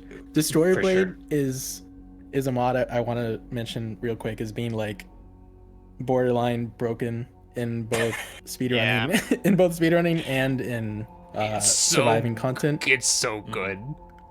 Yeah, it's just insanely good. Like once you know that you can B-hop with it charging, you clear like 5 revenants with one shot. Yeah, it's a That's miniature insane. BFG. It's basically a baby BFG. And that was the interesting thing that you bring up D-Blade, right? Or the Destroyer Blade, was that at the beginning when I was seeing runs, people are like, ugh. Like, Destroyer Blade was getting the same treatment we give to some other mods, right? We were saying that, oh, it's causing restriction of movement. And in Doom Eternal, you don't want to go towards those mods, right? In terms of, especially when you're going for speed. And then you have Zero Master come in here and be like, hey, by the way, I beat the world record. Here you go. Use D-Blade. And we're like, oh, okay. In fairness, it's funny because I remember this being a thing. It was Drake and I think Zai, but they were both routing it around, and I think they put it into a run right before that run had shown. Oh, did it? Okay. Yeah, they were routing. They were first routing no major glitches, and we had theorized you could get D-Blade, but we're like, there's not really many great uses for it because we only thought there were like 3 or 4, which there are. Except we realized those 3 or 4 save like 10 seconds each, which is worth the price of getting the mod like tenfold. Because you lose 4 seconds, you gain 30. Like easy save. And once he was doing that, and then I think he was putting into Hundo routing, then like Zero Master started using it too. I see. It was the same with what was it called? Art Complex. Art Complex we would skip straight to the end. And I think Drake routed around. You could skip to the end and then fast travel everywhere. Right. And then people in Hundo started doing that too. Yeah. It's very interesting, like how things have evolved. Because Right. Because even some of those things we knew they were good, it was just we didn't know how good they were. Right. I think in particular, Destroyer Blade, people figured out it was that good because of Horde mode, and then we started putting it into other stuff. Yeah. Yeah. Wow. D-Blade Horde mode first I kind of really heard about it shows was Destroyer like, Blade. yeah, it shines there a lot. It was also with bunny hopping. The first person I saw actually take really good use of it was Tomatrix, who's a battle mode player. Yep. Once he figured out you could just keep jumping with it after hitting a jump pad, like they ended up having to remove Destroyer Blade from battle mode because partially due to the latency, but also because it's a miniature BFG and it just does a bunch of damage and you can clear most of the demon team summons with it. So like that was where I first started seeing it like really shine, and that was like I think 2 months into the game being out. Yeah, I want to say like there's not many better feelings in this game than like coming into an art complex hallway and just deleting everything in it with Destroyer Blade. Just And everything's gone. it makes me glad that it's used because casually, I really love Destroyer Blade. I also really love Mobile Turret, but I don't think Mobile Turret's ever gonna get its time to shine. Yeah, sadly not. But like, Probably it is what it is. But Destroyer Blade, I loved the animations on kills where it just cleaved everything in half, and it's just cool to see. I don't know. It's that what kind of, awesome animations. it's that dumb fun that I like. You know? Yeah, dude, slicing an Arachnotron's brain to where it like is just a clean cut and like the top half of its brain goes flying is Yeah. that's a level of just like Hugo calls it popcorn horror that is so top notch, dude. Like it's so good. So I remember. Go ahead. Sorry, you can finish that. Okay, I was just gonna say I remember seeing the Tyrant get decapitated for the first time, and actually like pausing mid challenge run, mid like really hard challenge run to just appreciate the animation before continuing. Oh, that's good. So there was a question earlier, and I figured we could address it a bit. It was from Coomslayer 69420. There we go. Nice. I was gonna say the funny numbers out loud, but there you go. So earlier he had been asking, do you think the bugs are so common now that they're just going to leave them in, or leave the ones in that aren't super public, like no target and FPS bugs? It seems like they might think it's just not worth the effort. Oh. Yeah. I hope not. So somebody asked me this on stream. They said, do you think they'll ever take out dash boosting, where you dash into a slope and you like get massive height? And I think I said no, but I think it's just because it's probably tied to FPS, or not FPS. It's tied to like how the movement works. And, yeah, I was like, I don't know if you could do that. And either they try to plug in every single hole, which is, that's a lot of work, or they try to redo their movement system, which has its own list of issues. Yeah, I would say they aren't going to fix that because dash boosting is so prevalently used in speedruns like for a long time now, and they've been patching out speed tech like best they can. I feel like the speed tech that's really commonly used and not patched is only not patched because they're having a hard time getting rid of it, to be honest. It's also like used stuff in battle like mode a little bit. rail boosts. Yeah, stuff like rail boosts, dash boosts, stuff like that are really obvious. I think it's just hard to fix. Well, and that's the thing with like id tech stuff in general is like there's always been some weird speed and movement stuff in with it, like strafe jumping from back in the early Quake days, whether it's like air control or like Quake 3 style movement stuff. That's like it's technically an engine bug, and it always has been. Like they actively have to try and patch that sort of stuff out of anything that's id tech based in terms of game engine, and no matter how hard they try, there's always some weird movement stuff that comes along with any id tech game. It was that way with Wolfenstein. It's that way with like Dishonored. Dishonored 2 is like the Void engine is based off of like id tech stuff. There's always some weird movement mixed with like interaction with geometry stuff, and you can never get rid of it. It's always going to be there unless they completely redesign id tech. Even because they patched out slope boosting where you would weapon wheel jump on a slope and like rocket out of the arena. Except even though they patched it out, which it is out, weapon wheel jumping off of a slope or just in general does actually give you more height, and it's not noticeable. But like there's a few times where if you weapon wheel jump, you'll make a mantle that you couldn't otherwise. So like even them trying to patch some of the stuff out still leaves some of these weird quirks in the game. Well, was there That's anything you interesting. guys Actually, wanted to I didn't know that. bring up and like display here? Because I I can. guess I could probably show off the one. Let me go to Hell on Earth, everyone's favorite level. Oh boy. Cosmic Cactus also has a question. He I says, saw that one. "What are your guys' thoughts on brawler mode?" I have thoughts. Oh. I first.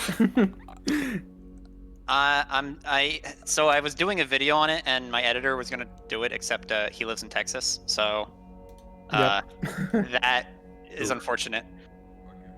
So I did UN Brawler mode for tag, and then I did Nightmare Brawler for base game to get a to round out my thoughts. And I think Brawler mode is not well thought out or designed.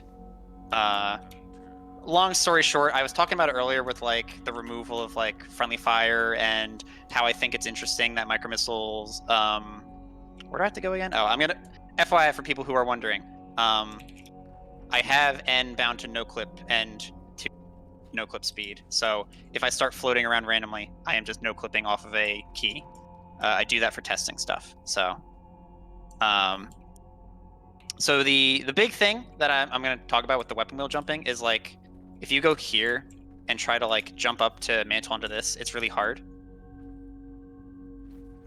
But if you mouse wheel jump, you can make it. So if you mouse wheel jump off of ledges, like you actually get just a little bit more height.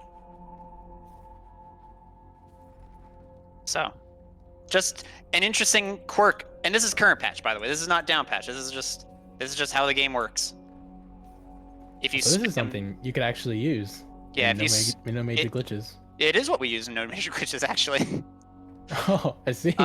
This has been a thing since 1.1. It's just that like we figured out within like 2 or 3 months ago, like if you spam jump inputs while jumping off of it. I don't know if it works just on the ground. I think it kind of does, but it works better off of like ledges.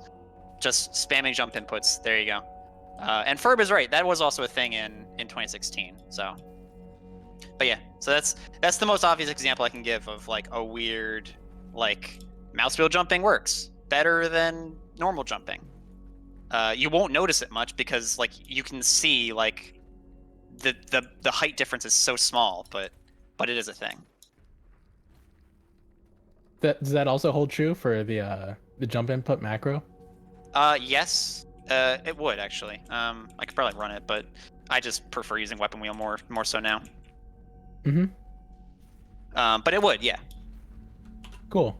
Okay, going back to the brawler question. I actually like brawler mode.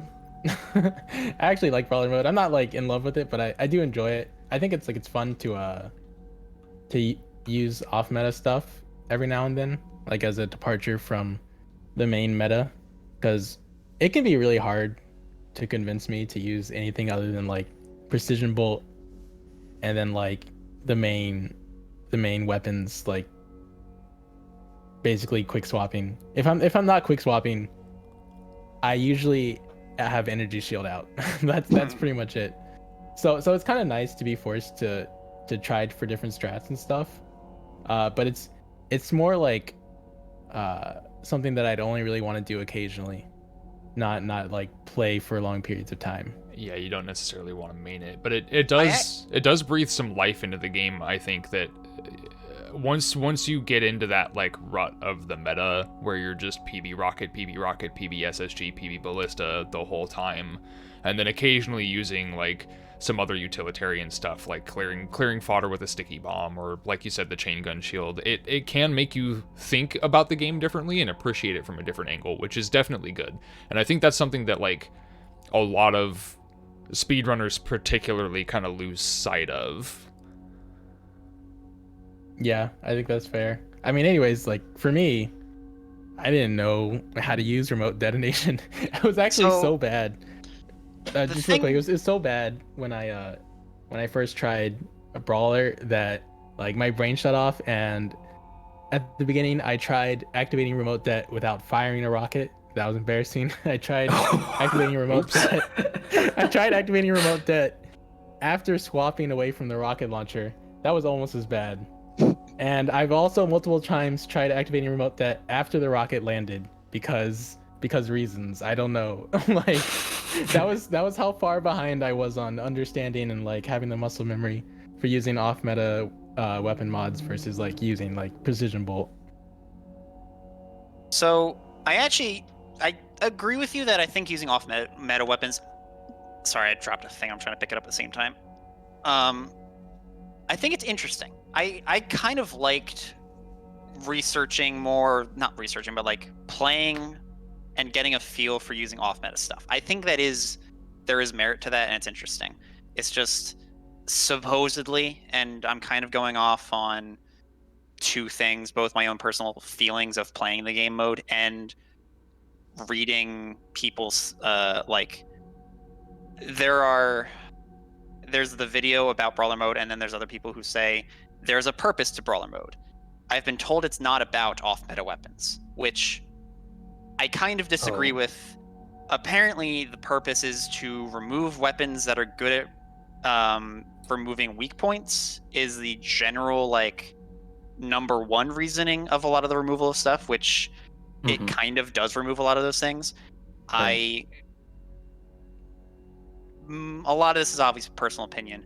I think that distracts a lot from the game because the weak point system is integral to the game. And on top of that, it just so happens that a lot of the weapons that are good at removing weak points are also the weapons that are efficient at killing enemies, and like you kill them kind of fast. And I will say there's merit to some of the stuff that's removed. I think lock-on burst is very like, I'll say no brain weapon, you know? Yes. You hold, you shoot 3 rockets, the thing dies. Fair enough, remove that.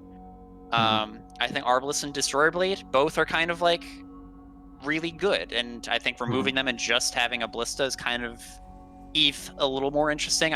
But like when I was playing both Nightmare base game and UN tag, I kind of the gameplay for me was just way too slow paced. Like, and I didn't feel, I'll say, engaged. Like a lot of the stuff was you would shoot all of your stuff because you had less ammo, and then you would run around trying to survive without weapons, and then finally you get to chainsaw something. And it's hard for me to say there was much that engaged me. And I think that's a fair point. And I try to address it better in the video, which will probably never come out if Texas never gets fixed. But mostly because I suck at editing and I'm not going to do it. But Cosmic mentions it well, that the removal of Ballista, obviously you don't have it as a long-range weapon, but you also remove a movement option. And I guess I'll mention I did Brawler Plus, which also removes Super Shotgun, which removes your only other movement option, which when you don't have movement options, the game gets even slower. And I'm not talking about speedrunning. I'm just talking about like you literally just have to dash, dash, dash, dash, or like left, right spam with air control to dodge stuff. And and it was just kind of boring. And some people, I don't think Mayo has said this in his videos, but other people have said Brawler is about getting up closer to the demons. Yep. And I found that both compared to speedrunning and casually playing and playing like modded content, I usually get up closer in those than I did in Brawler mode. Yeah. Like Brawler mode, I was much farther away, just kind of shooting stuff and then running away. And I'm like, this is... Oh, you just don't have the health and the armor to tank as much damage either, where like... Because you can, I mean, you can SSG, PB, SSG an Arachnotron, or just dead swap that Super Shotgun and just stand in the thing's face and get rid of them so fast. And that to me is much more Brawler-esque than like micro-missiling from mid-range, you know? Right. And I think the removal of health and armor is the removal of a resource that you can use proactively, or reactively. I understand reducing ammo kind of is interesting. I have reservations about that too, but like, I can at least understand that point. But the removal of health and armor is like, if you're bad, health and armor gives you a mistake. Like, you can make a mistake more often than not. But if you are good, you can kind of use it proactively to get in things' faces and get out. Like, you can face tank some stuff to do extra damage. And I think the removal of that as a resource is just the removal of like of a choice. You have less choices in Brawler because a lot of the stuff that I feel like, again, personal opinion, I feel like a lot of those are things that the player can choose to use. They make choices.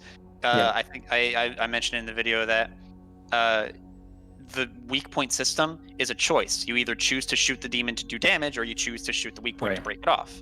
And technically, shooting the weak point off does extra damage anyway for some weapons. But if I'm, say, using the rocket launcher, or if I'm bad at aiming, I'll say it's easier to hit an Arachnotron in the face than it is to hit the turret. So it's a choice I have to actively make. But without those types of weapons, that choice is removed. It's, just shoot the demon. Don't worry about where you're shooting it. Just shoot it in general. And it's, it's weird. I feel like that it removes too many things, and I think it removes the wrong things without adding much. But I could go on about it because I did a lot of research because I wanted to get my thoughts straight on it. So.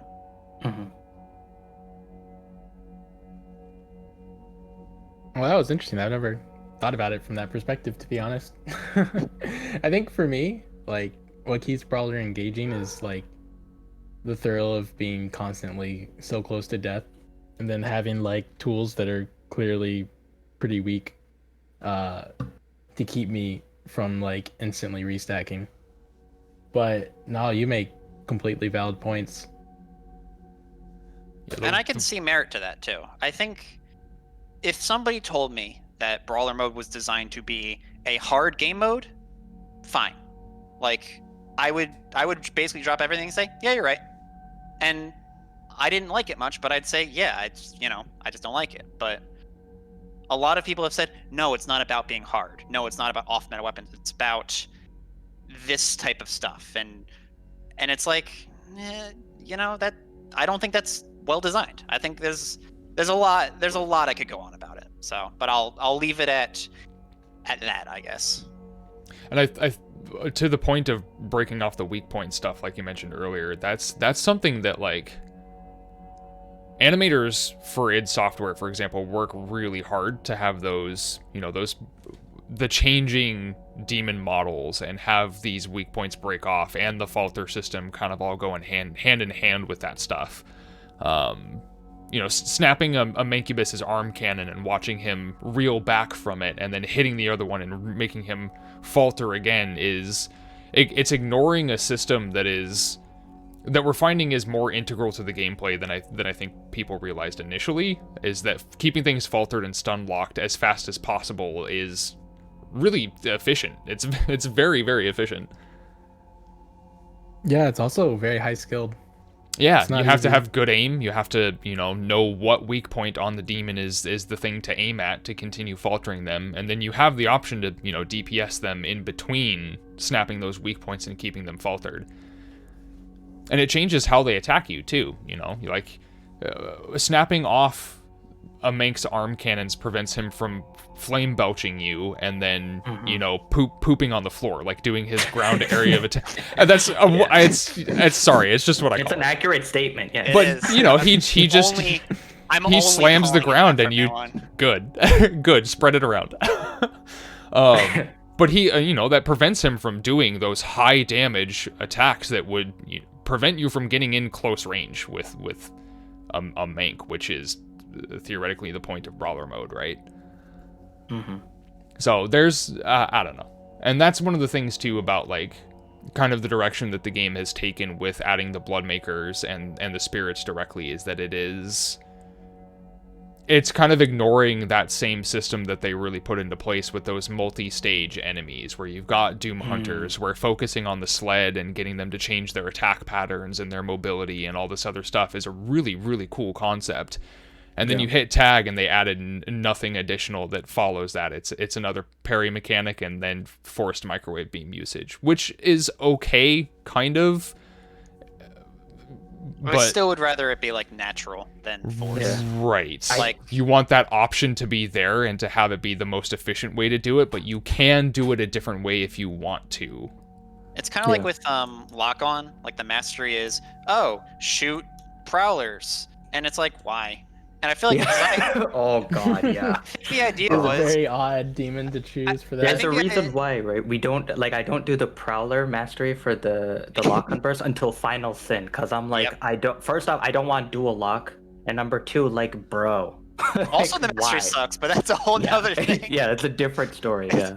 But like, I feel like there was like a weird design choice where they thought, oh, you know, the prowlers are really hard to hit. Let's have lock on be the thing you use against them. Except they're so weak that like, and also SSG exists, and it's Yeah, like just one tap you know, them, poor Or the guys. ballista.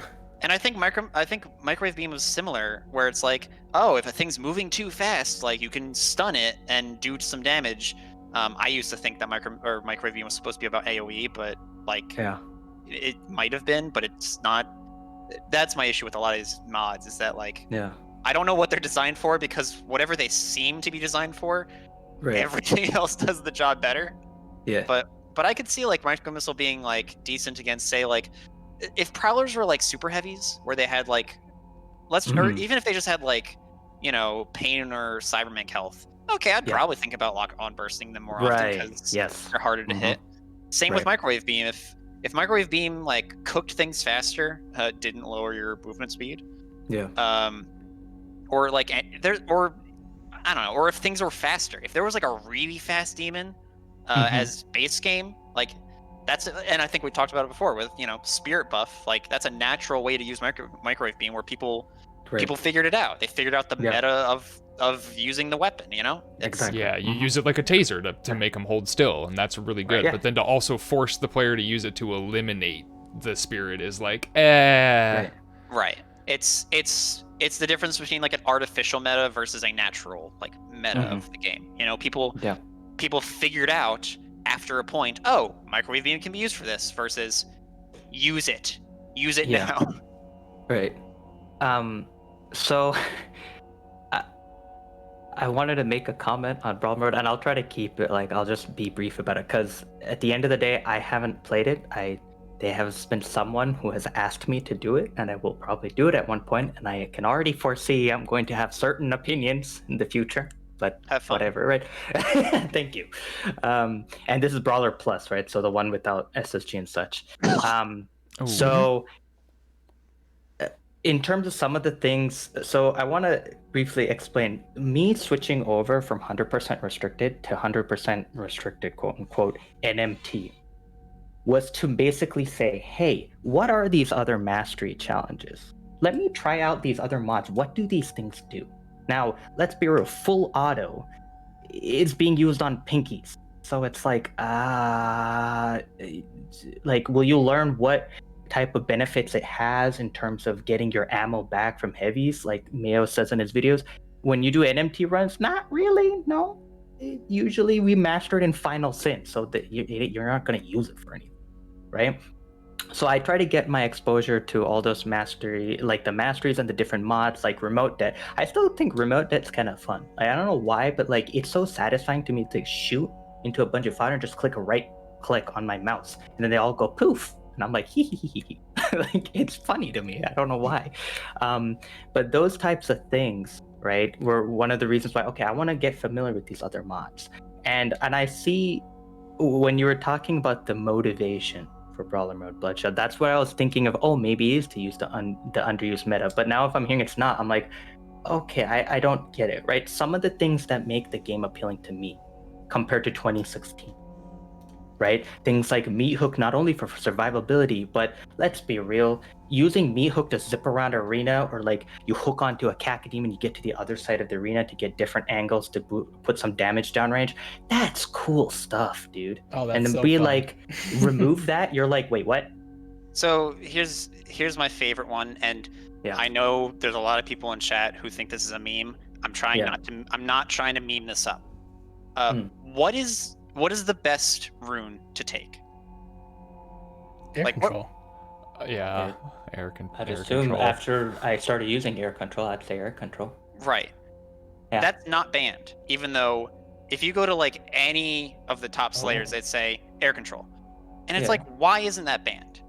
And I'm like, and I actually think, because I did 0% where, or low percent, whatever you want to call it, where Right. I tried to skip everything that you can skip with no Mhm. major glitches.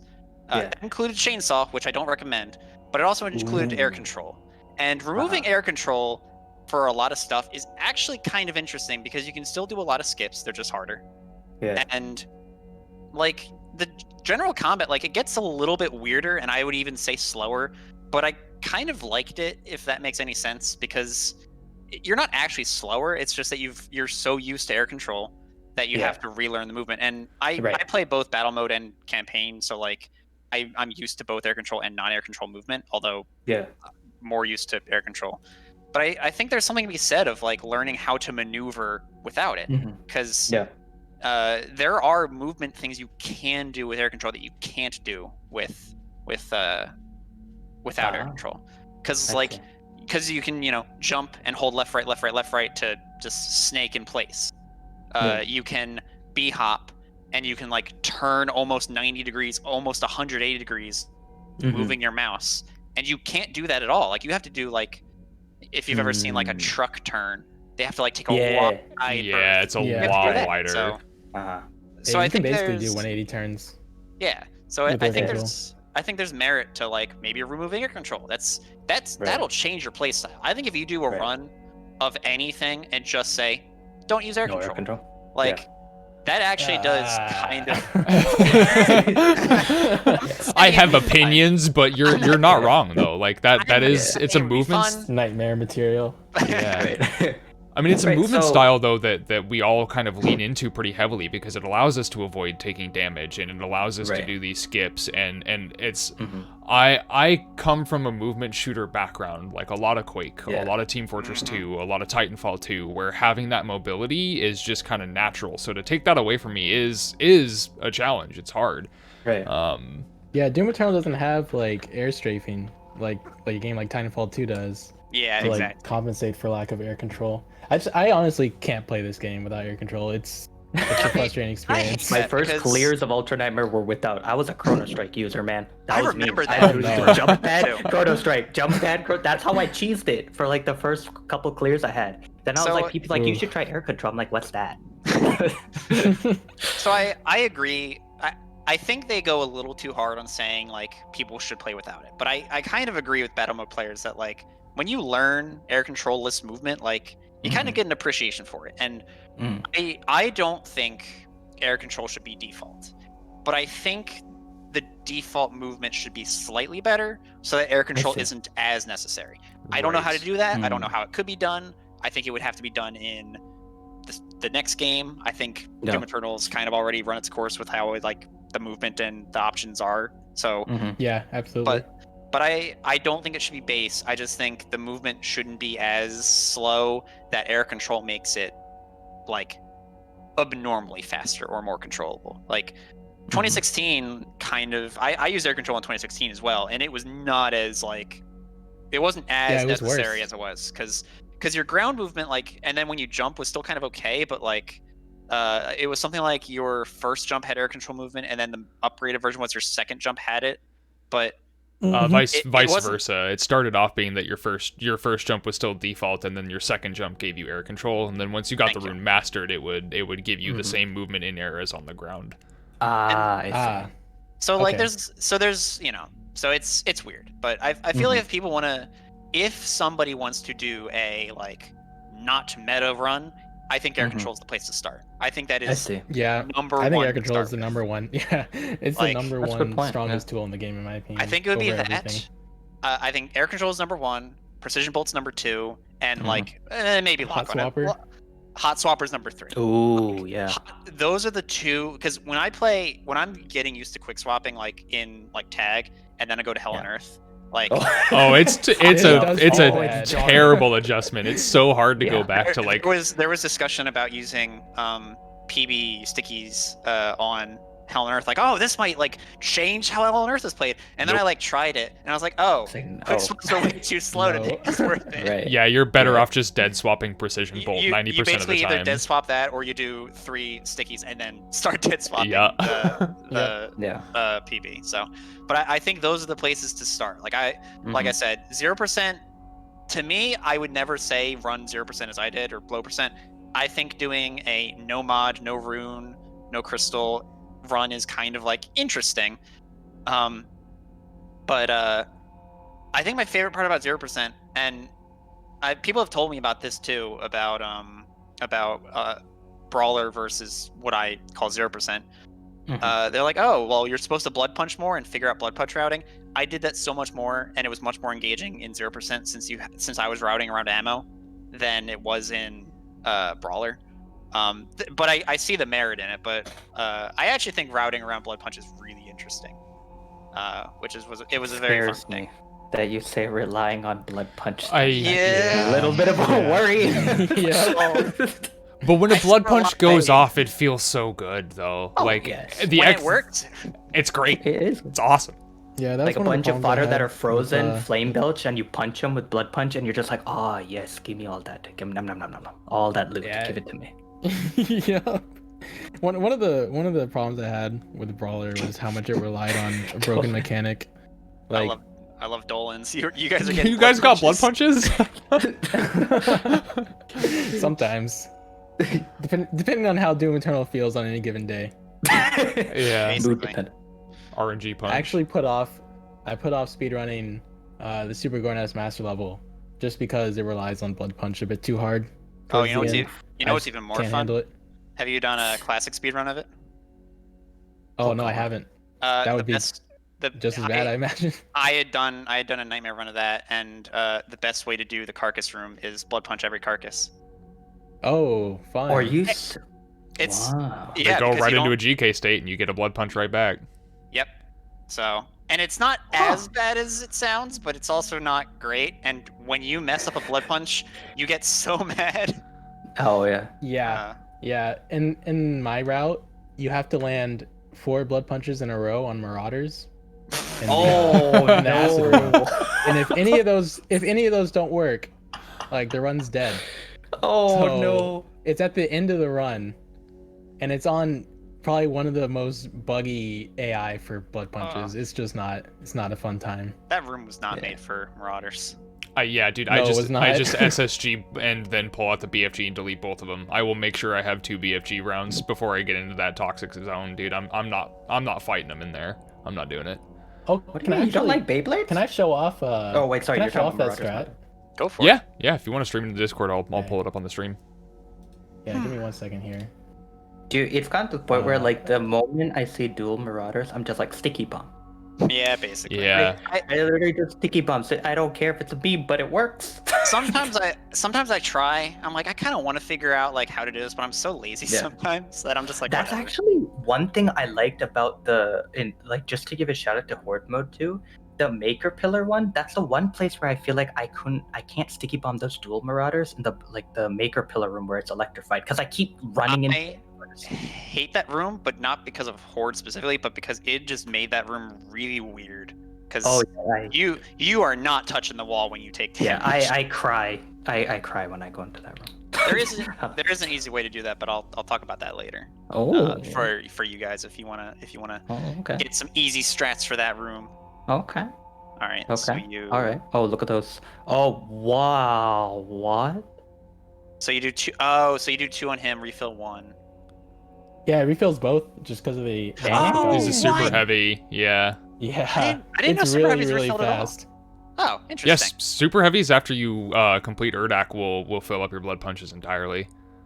So it's Yeah. funny because super heavies. I never knew it was super heavies until recently. But what is it in Doom Hunter base? When you glory kill any of the Doom Hunters, it refills your Blood Punch hole.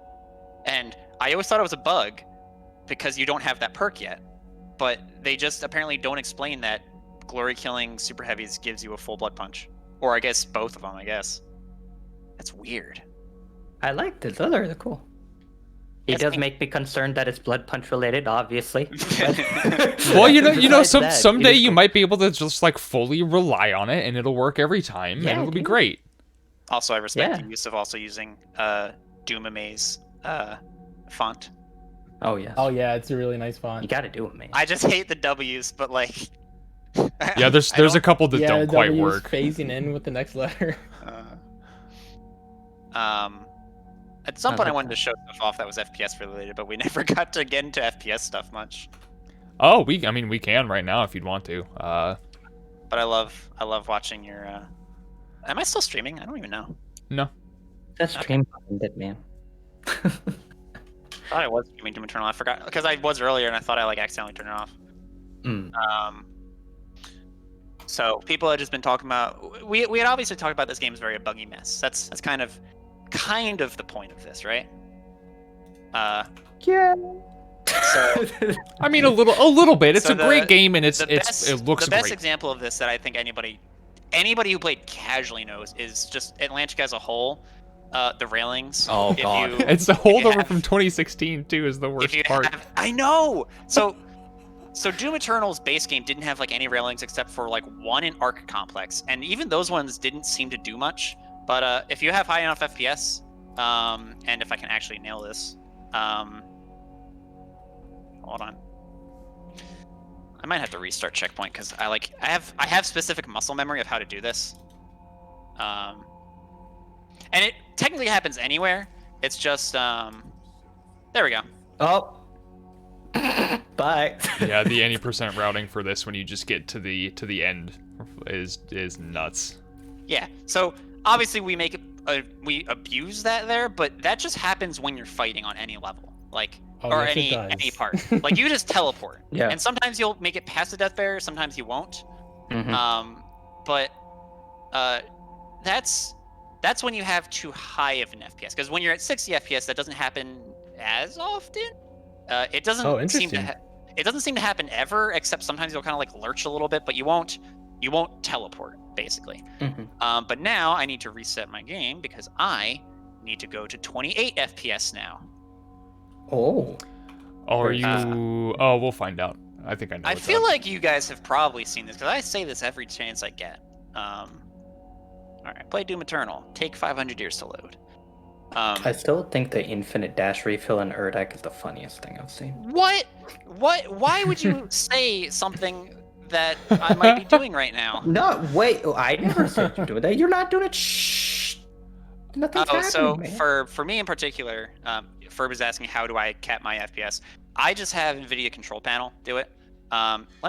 Here's another thing I'll stream, by the way. Just I about use Doom Rivet Eternal. Tuner. Yeah, there's Some a people couple use tools. Riva Tuner. There's either hardware or software options to do it. Yeah. And the Nvidia one. So before I actually do the level, if you're at 30 or lower FPS, your menuing actually gets slower. Oh no. It does? Yeah, like Yeah. like you can if you go to like I might actually pull up Oh, after it does. I can actually tell just by looking. Yeah, the animations themselves look slow. The I'm the gonna- whole game starts chugging. It feels yeah, like. I'm gonna show you something after this then, just because it's kind of interesting. But yeah. Oh, if you're wondering, Dan Step, why there's no FPS lock, this is basically why. So this is my favorite bug because it's never gonna be used in a speedrun because it's too slow. But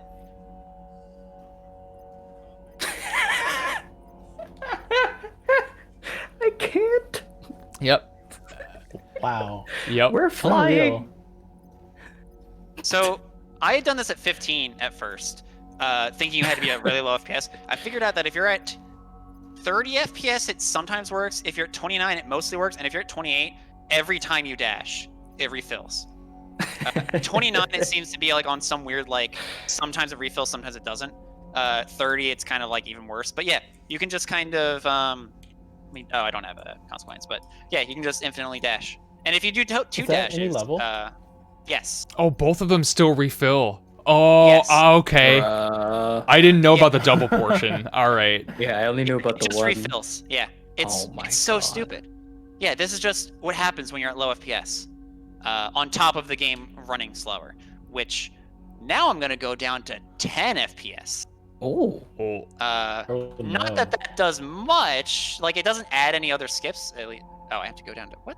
Oh, I guess I used Riva Tuner before. That makes much more sense.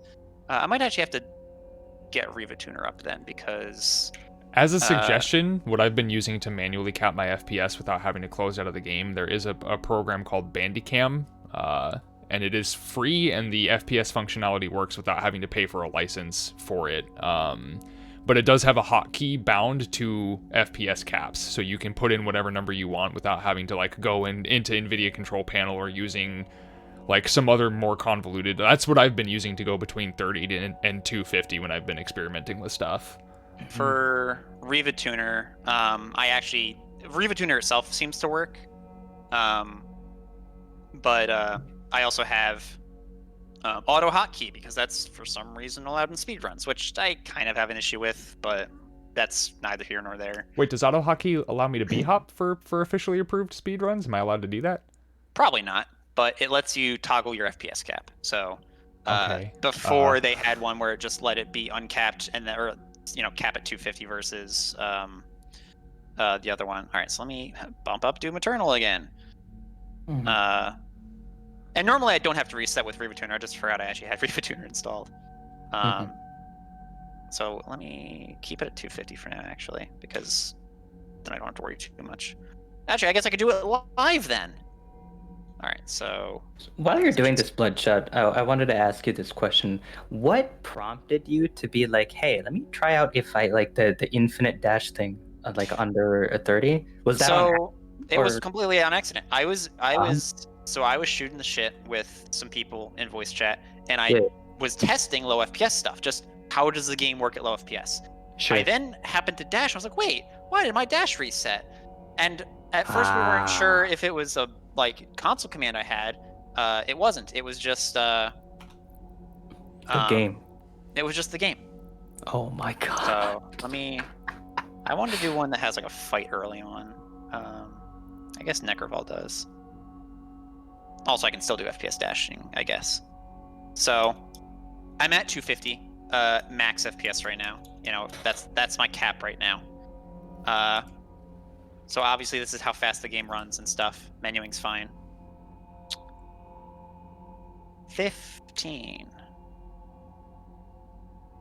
Oh, Yeah, Oh. it's PowerPoint simulator. uh-huh. Oh God. This is like you have perpetual Chrono Strike on.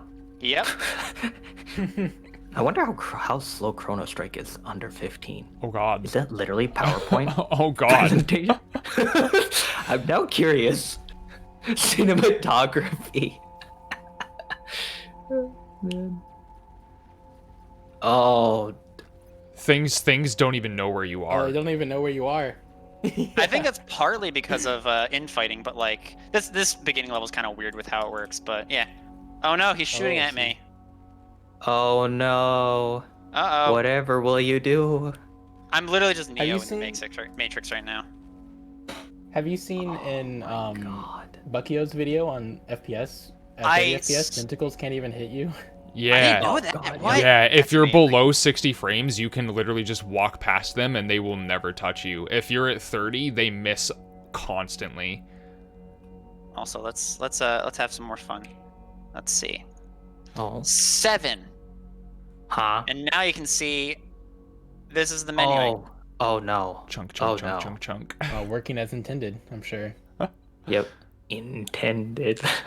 It's gonna Intent. be the meme from this stream, just intended. Oh God. What is I this? still have infinite dashes though. Oh yeah. Nice, dude. Although I think it's been confirmed that like lower FPS gives you like worse dashes. So it's like It's kind of funny shorter because you have dashes, right? you have like so you have like infinite short dashes, which is why 28 is like the sweet spot because like your game's okay, but yeah, this is low FPS Doom. Oh. And like I Oh, no. kind of can understand a game engine slowing down on lower frames. Like that Yeah, but- that is something that has been a thing with a lot of games for many years, but it's the inverse where stuff gets like really But the really fact rough. that it has a soft cap at 60 or like 30 is what makes me laugh because like stuff changes at higher FPS, but like the actual gameplay is generally as fast. Right. At Dude, 60 the versus moment you 250. moved back to 250, I was like, did Bloodshot, like, am I getting like fast forward effects in Discord? Is that what's going on? And I was like, nope, he switched the frame rate. Never mind. Yeah, So- now it feels like he's going really fast. Right? Yeah, dude. No, Oh, I it's can't get used but to that's the funniest thing though to me is like is that this game is so FPS dependent on like everything, and it surprised me what like isn't FPS dependent. In particular, and this is one I only tested a little bit. Mhm. I had gone into battle mode thinking, hey guys, you think this would work in battle mode? The infinite dash thing, and it turns out it doesn't. Because they actually coded battle mode interestingly, where it's like not FPS dependent, except if you go down to like 5 FPS, you can desync your own game from the actual like server. So I was looking at What? imps that were like not actually there on my opponent's screen, and I chainsawed and I teleported on the opponent's screen to like where it was supposed to be, and then there were a lot of weird things. And there's like I tried it at like different like 15 FPS versus 5, and 15 FPS didn't do much, but at 5 FPS and lower, you can just desync entirely, and it doesn't help you at all. But it's kind of funny how it works because there were times where I was invincible because like the game couldn't like figure things out. So And I can kind of see that because tick rate for a lot of games is still tied to frame rate. Like it's that way in CS:GO where like you've got 125 tick rate, which is essentially the server registering 125 frames per second whether the client's game is running at that or not.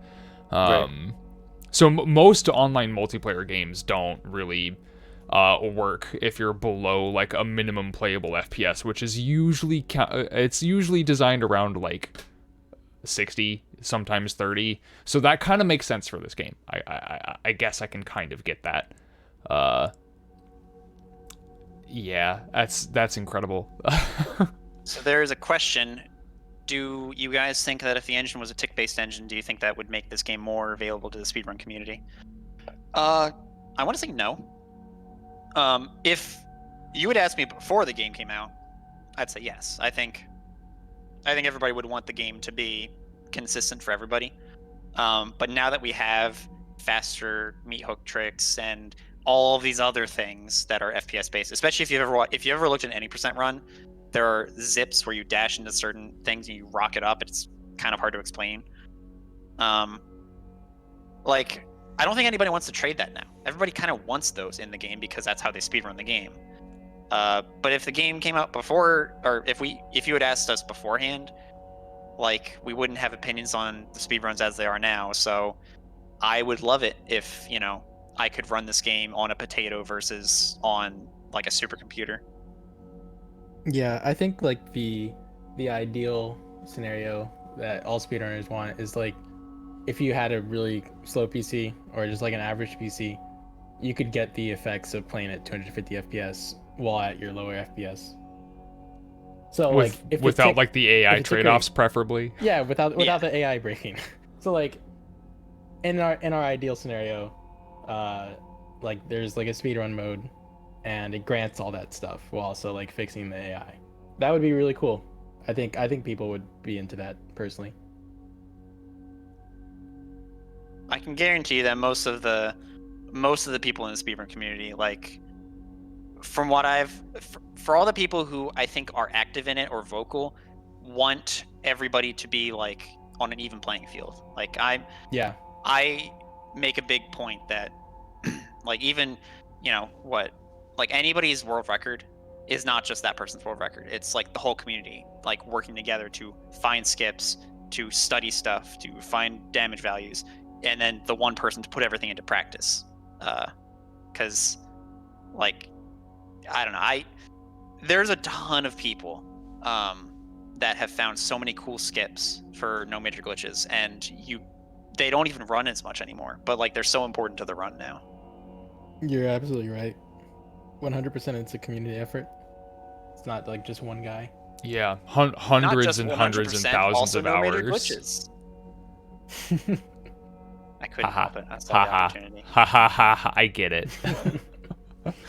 But yeah, it's a community effort thing. Like between a lot of people, there's literally thousands of hours poured into doing the research on this game, and then like you said, one person ends up putting that dedication and taking all of those things that we've learned and you know executing it. Mm-hmm. Speaking of frame rate dependent stuff, I'm gonna see if I can get this pulled up. It's not going to be the greatest example, but I do have... There's a bunch of footage that I haven't edited yet, but just to give like a quick demonstration of the Carcass melee, between 30 to 250 FPS is absolutely insane. The one I wish I could find, because we've never figured out why it works or why it happens. There's a bug in Super Gore Nest where when you take the teleporter at the first totem fight, sometimes the teeth gate won't open, and you just get stuck. Oh yeah, for the buff totem. Yep, that ended up soft locking me in a UN run like 3 weeks ago. Yep, and nobody knows why it's a thing. Like I forgot about that. That's happened to me too. Yeah, and I think it's like happened to everybody once, but it's not common enough that it's like it's that. Alrighty. So here's 30 and here's 250.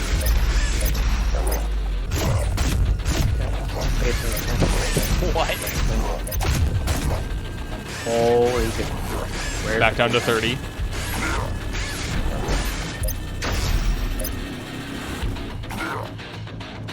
Oh yeah, there's So it looks. You know what this looks like to me? And I'm gonna hate myself because everybody. Okay, I was gonna say it almost looks like buffered inputs in like a fighting game. Like he's already set to do the lunge, and the lunge is coded to like lock onto you. Right. And so at higher FPS, it looks like he's. Also, the lunge is just much bigger. Like that much is obvious. He goes way further, and a single dash, he'll just literally stick to you. At one point in this, I think I get him to go, 8 times in a row. If this isn't proof enough that like something is wrong with the AI high FPS, like this, there's somebody who is assured that I'm not gonna name it, but they assure that like low FPS is just as hard as higher FPS, and like I disagree. This is absolute proof. There's after the Carcass, there is a zombie portion in Hell on Earth just to show the cha-cha slide that they do between 30 to 250 because it's insane. They cover literally 2 to 3 times as much distance with a single lunge, and their headbutt bite animation is specifically the one that gets them the most distance. Yeah. So I'll fast forward a little bit here. We need something like this, like a video like this for Dread Knights. That's kind of what I'm working towards. I was with gonna this. say, if you're just compiling everything, this is great because I don't think anybody's actually made. Nobody's actually made like a video comparing all of these issues or like any documentation. Yeah, that's kind of what I'm working on with this. I have a bunch of stuff that's recorded that I haven't brought into this and like edited down yet, but I'm doing Hell Knights, Dread Knights, Barons, Prowlers when they come out of teleports are actually like really nuts too. They operate on a similar principle with the Carcasses where they lunge towards you and stay within melee range. So like right here. This is where I start to slow this down. Videos are a bit loud. Yeah, I ended up turning it down. So, I don't know if... Can you see my mouse on screen? I don't think you can. Let me... No, we can see that you're clicking things. but- Okay, let me just see if I can fix this real quick. Devo, where the Guts theme music at? So between 30 and at 30 FPS, he's standing at this line, which is pretty much perpendicular with this column, right? Like right about here. Yep. He starts the lunge animation right there. Yep. So he covers from about this line to this line. At Okay. 250 Okay. frames, he starts a full like grate back, right? He's at a this is the same column and the same line here. He started all the way back here. Starts the animation. Covers this twice as much distance. Okay. Yeah. So this is a huge yeah. thing. And it's that head lunge that seems to actually like be the most guilty of that, but every single one of their melee attacks is pretty bad. The one that I find odd is that shield guys, their melee attacks are not FPS based as far as I can tell. They don't have any lunges attached to them at all, so they're not affected by this, but like 2 animations for mecha zombies are, but not all of them. So it's even inconsistent for like specific demons as far as I've been able to find. Does this affect the Marauder's axe too? Because like, I sometimes- would 'cause they have- I would imagine say yes. yes. I'm I'm, like, working on that, 99% but sure. I feel like it does. Because they have 2 different axe strikes that I know of. And the one, like, they have one where they bring it over their head and swing down. That's fine. But then they have the one where they, like, spin around, like, 360 degrees while slicing the axe. And that one always seems to be, like, Very really, lunge. like, Oh. yeah, like, they Also very lunge. fast. So Yeah. keep Super your fast. eyes on Like this almost dude's feet. teleporting level of speed. Yeah, this one that you just showed Arrhythmia was egregiously This bad, is like, holy this is crap. terrible. Watch his feet. Yeah. Yeah. Boop. Like what? He just literally ice skates. He just slides, and he's covered 4 grates. He gets all the way up here. It's so nuts. This looks like the kind of thing you'd see in, like, a crappy horror game. Honestly, this reminds me of some of the ghosts in Phasmo when Yeah. they're like, chasing you. They just That's start what it looks sliding. like. They're just like, "Rrr." You're like, wait, what? Oh, It's- You know, Hell Lord. Knights do exactly this. Yes. So Uh-huh. funny. That And is I've so got one about man. I've got about 10 minutes of footage that I need to edit down to bring into the I'm same video so project. glad But you this have this. yeah, I'm gonna keep working on this in my downtime and stuff because Hell Knights, Dread Knights, Barons operate like this. Whiplash ground attack, like their ground furrows, I think are FPS dependent as well with how efficient they can track you and when they sometimes go airborne. That's a theory. I don't have much evidence yet, but I'm trying to prove that one. Marauder axe attacks, certain mecha zombie attacks, Arachnotron melee, they're like side swipe where they pick up their front right foot and swing at you, is likely FPS based as well. Like so many of them operate insanely different between 30 to 60 FPS Yeah. and higher. Here would It's, be- Do you happen to have your clip again for the Marauder not faltering when you hit it with the ballista? I can get it real quick. I- Let me. Okay. I actually have one, unless that's just Okay. in a general spot. But so Like on slopes and such. I have that. Oh, Okay. Yeah, I have that have. yeah, one yeah. video. So I want to just highlight that one because when I've done experiments, right, where I've seen like in modding Discord, there's one called, right, there's consistent Marauder faltering or something, a mod that came out where they were talking about the damage threshold due to SSG spread, right? Where they're like, oh, maybe like due to SSG spread, it's not like some of the pellets aren't hitting him, so you're not getting the damage threshold to get his falter.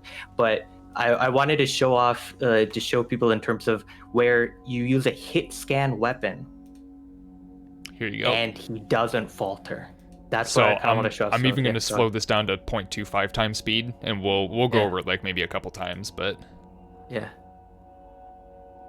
I'd like to see yours Oh yeah, as well. right Bloodshot. there is That'd be good very, to see.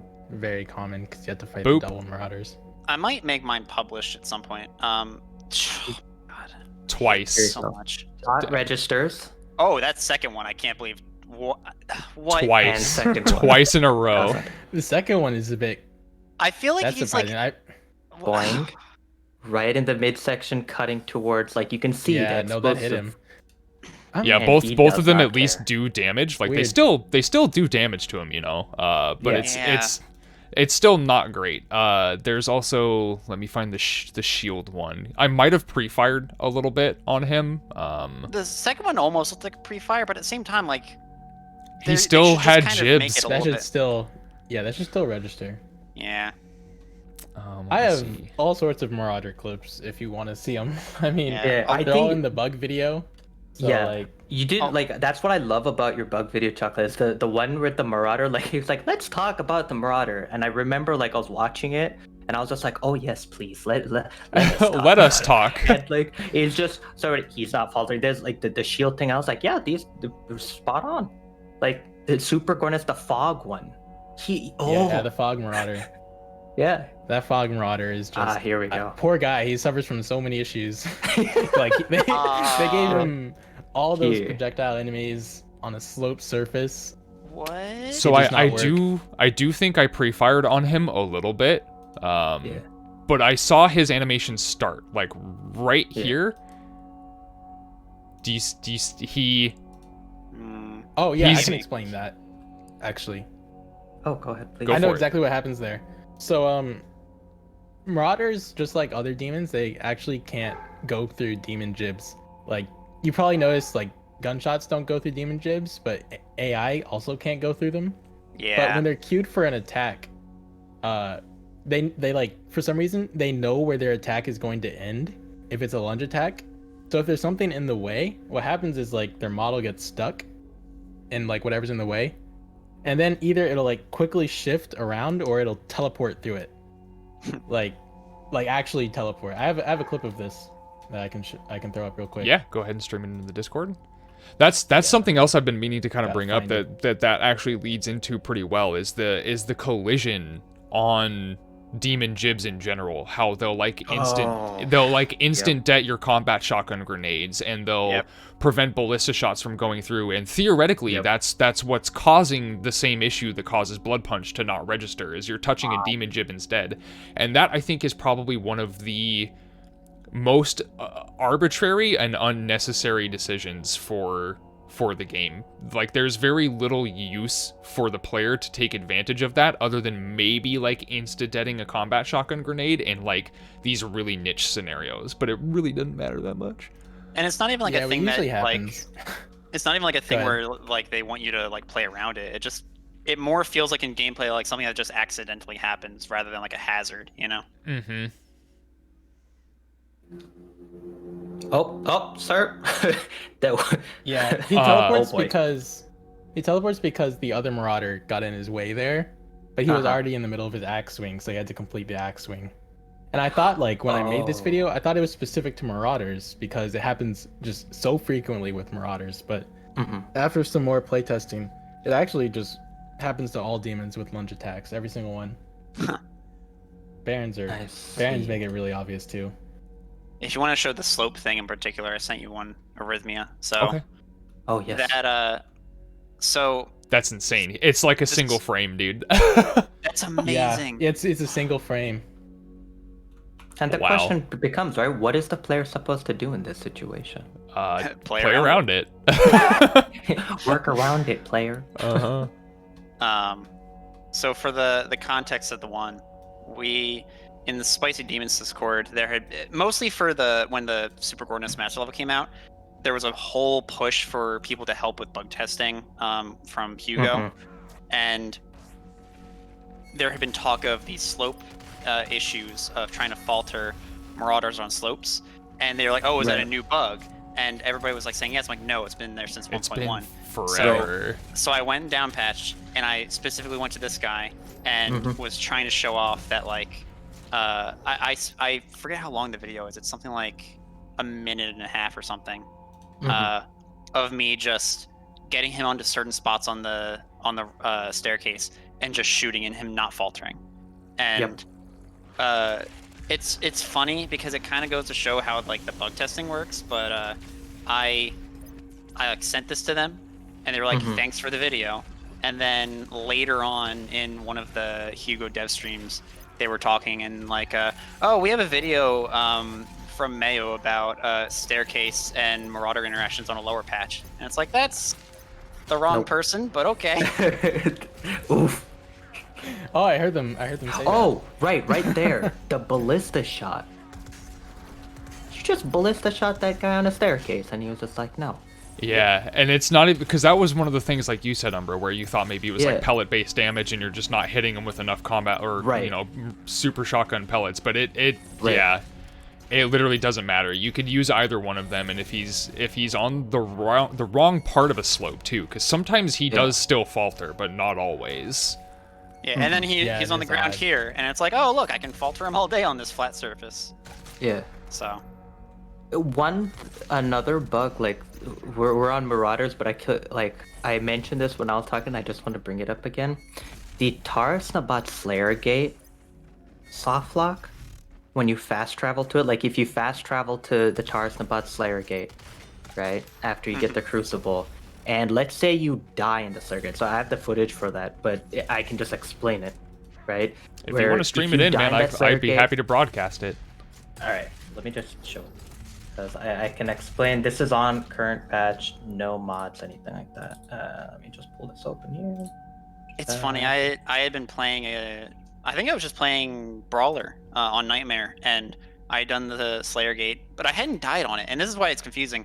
I died earlier or something. Reset checkpoint, as you do. Mhm. Did the Slayer Gate fine? Did everything fine? Fast traveled, and then I couldn't complete the level still. And I actually was like, what is happening? And then somebody's like, you know that bug, right? I was like, oh my god, you're kidding me. Yeah, so here, right, I'm trying to show this part of footage because this is my first time grabbing the Crucible, right? This is me doing it like in terms of a save. Like I'm actually going through Taurus about first time. So this part's boring, it's crucibling things, blah blah blah blah blah, right? And what happens here, right? You get your Crucible charge, and this is a common strat we do, right? In 100% is we'll fast travel back to Catacombs, and this is current patch where you have this weird delay after fast traveling because Why not? Yeah, 'cause exactly, right? I Going to guess the you Slayer can't Gate. dash. right? 'Cause And you- let's say this could happen to anyone, right? We give this tip of, hey, if you want to make the Slayer Gate a little easy, maybe you want to go in with Crucible to help you out. But let's say you make a mistake, right? Let's say that you try to go up against the Tyrant, and the Tyrant's just like, hey, buddy, and gives you a little bit of a love tap, and you die. Oh no. Okay, let me just go play the Slayer Gate again, right? And this time you're successful, you beat the gate, no problem. You get your key, and you're like, hey, I want to leave. Right? So here I'm showing that I have the key. I go to Central Power Core, and this happens. Okay, when you finally get out of there, and I'm like, all right, time to exit the level. Nope. Wait, hold on. Maybe that was a bug, right? Let me try that one more time. Nope. Congratulations, you're locked in there. And the fix for this, right? You have to load checkpoint to get and go in. But the reason why I bring this up is, right? I'll quote like James, right? I think he was in the chat or something. This happened to him when he had very good pace, and Yep, you're on like, a dude, UN run. yeah, and in that case you have to alt F4 per the rules, right? Because you're soft lock. But you're like, what am I supposed to do here? And let's say, oh, it was a 1.1 and fixed. No, this is current patch that I'm showing, and it's still there. And I'm like, that's sad. The other one that can this still happened to me in happen. a practice run, thankfully. Yeah. Yeah, the other one that still happens that's similar with like fast travel stuff, and it's happened to me most prominently with like the Exultia Slayer Gate. But you'll finish the gate, and if you Bloodshot knows, you dash into the key, I know what's and happening. it takes away your ability to move your mouse and look around and move and change weapons. Oh. And the only thing you can do is dash. And I'd have to dig to find a clip. I should have done. I didn't even know that one was the thing. I thought you were going to talk about the one where you pick The up the key teleporting? and then you go through And it then teleports you back. teleport back. Yep, Which is that's the weird, same. It's part of the same 'cause- bug. Because I had that happen one time, and I was like, oh, I knew about this one. I was playing, I think it was on Brawler UN, actually, on the DLC. I did one of the trials in Blood Swamps, got to the middle, started going towards the dog in the fog, and like I was halfway to like where the dog was, and then I get the teleport animation, and I go back as if I completed the trial again. And I was like, what? Why? Why did I do that? Mhm. And the game just forces you to teleport randomly sometimes, like again. Yeah, it's very odd. It happened to me on Exultia once too, where I was on my B hop to get out to the Isle of Torment. Like I hit the chain, I'm going towards the Isle of Torment. I'm heading underneath the monkey bar, and I'm back at the Slayer Gate. Like, oh, okay. Yep. And I didn't even Yep. hit the Death Warp. Like, I'm not in the lava. I didn't hit the Death Warp. Like, none of it. Did you grab onto a monkey bar? No. Nope, didn't touch a monkey bar once. I nailed the bee hop interesting. off the chain, hit the platform that drops, and didn't touch either of them. Because I had enough speed to just get right out to the island, and it ended up just yeeting me back. The other one that I have still experienced on latest patch, and it's been a while since it's happened, but it does sometimes just remove my ability to use anything but dash and shoot, but I can't, like, look around with my mouse. I can't use the alt fires.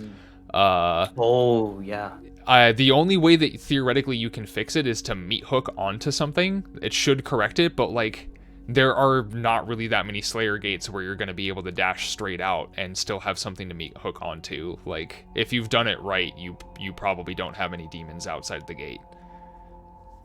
I have a quick clip I want to show of the same thing happening from, like, the Exultia teleporting back to the gate. It actually happens in Tag as well. And this one I've narrowed down to happening specifically when you mantle. And it's odd. It doesn't matter what surface you mantle. You just have to mantle in, like, the next room. So, go live I want to see here. this.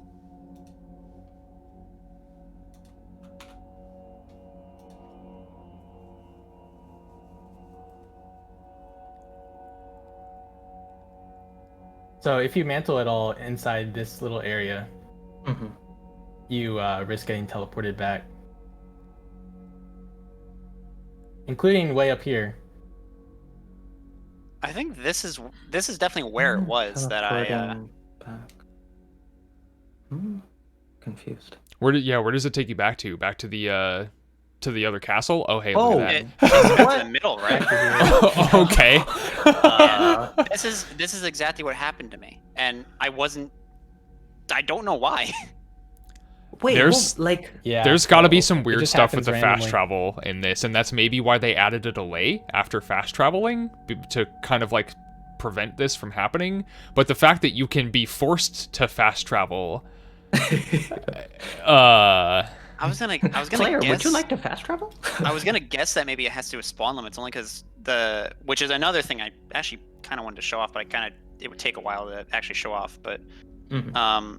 spawn limits are such a big issue in Tag, where, like, even in kind of like normal gameplay, with, like, even small skips, like, sometimes the game will just not spawn stuff, or it'll spawn slowly. There's a lot of weird issues with Tag, but, like, the most egregious one is if you skip too many things in Blood Swamps, the dog in the fog won't spawn, and you would get soft locked. yeah, you have to like alt F4 out or load a checkpoint if you're on a lower difficulty. And I've had it to where I think it's Betruger's castle, the one where you have the two barons and one of them's possessed outside of that.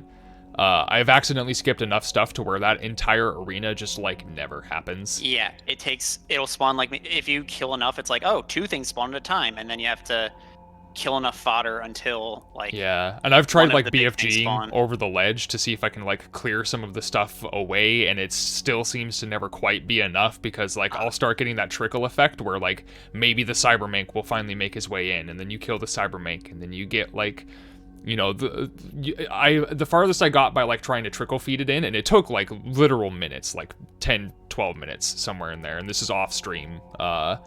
Oof. I got the Arachnotrons to finally show up, but none of them were possessed, and that still happens to me on a regular basis, just based off of how many things I'm skipping. Is I'll never So, get a possessed that's a weird Arachno one. there. So I routed, finally, no major glitch, Ultra Nightmare, and it's annoying because you have to kill things that don't matter, except for the fact that they matter with spawn limits. But in particular, and this is the dumbest one, if you spawn a turret, like the eyeball turrets, and if you skip it, it will no longer have its AI, but it still exists. Even though everything else is supposed to despawn. If you go into the console and like look back into it, they still exist. So it's better to kill eyeball turrets because they never despawn, even if other stuff despawns. That's It's wild. so dumb. But they technically despawn, but they still exist, so you have to like shoot them, but they don't pop out of their turret. but also you can shoot them through the base. Like Yeah, the base you doesn't can- have that. You can blood punch them and you can dash them to death too. I found out you can dash turrets to death. Yeah, it's Are you serious? Yeah, you can dash turrets to death. It takes forever. But yeah, two blood punches will kill them. But yeah, you can just dash into them until they make the juiciest, grossest sound when you do it too. It's great.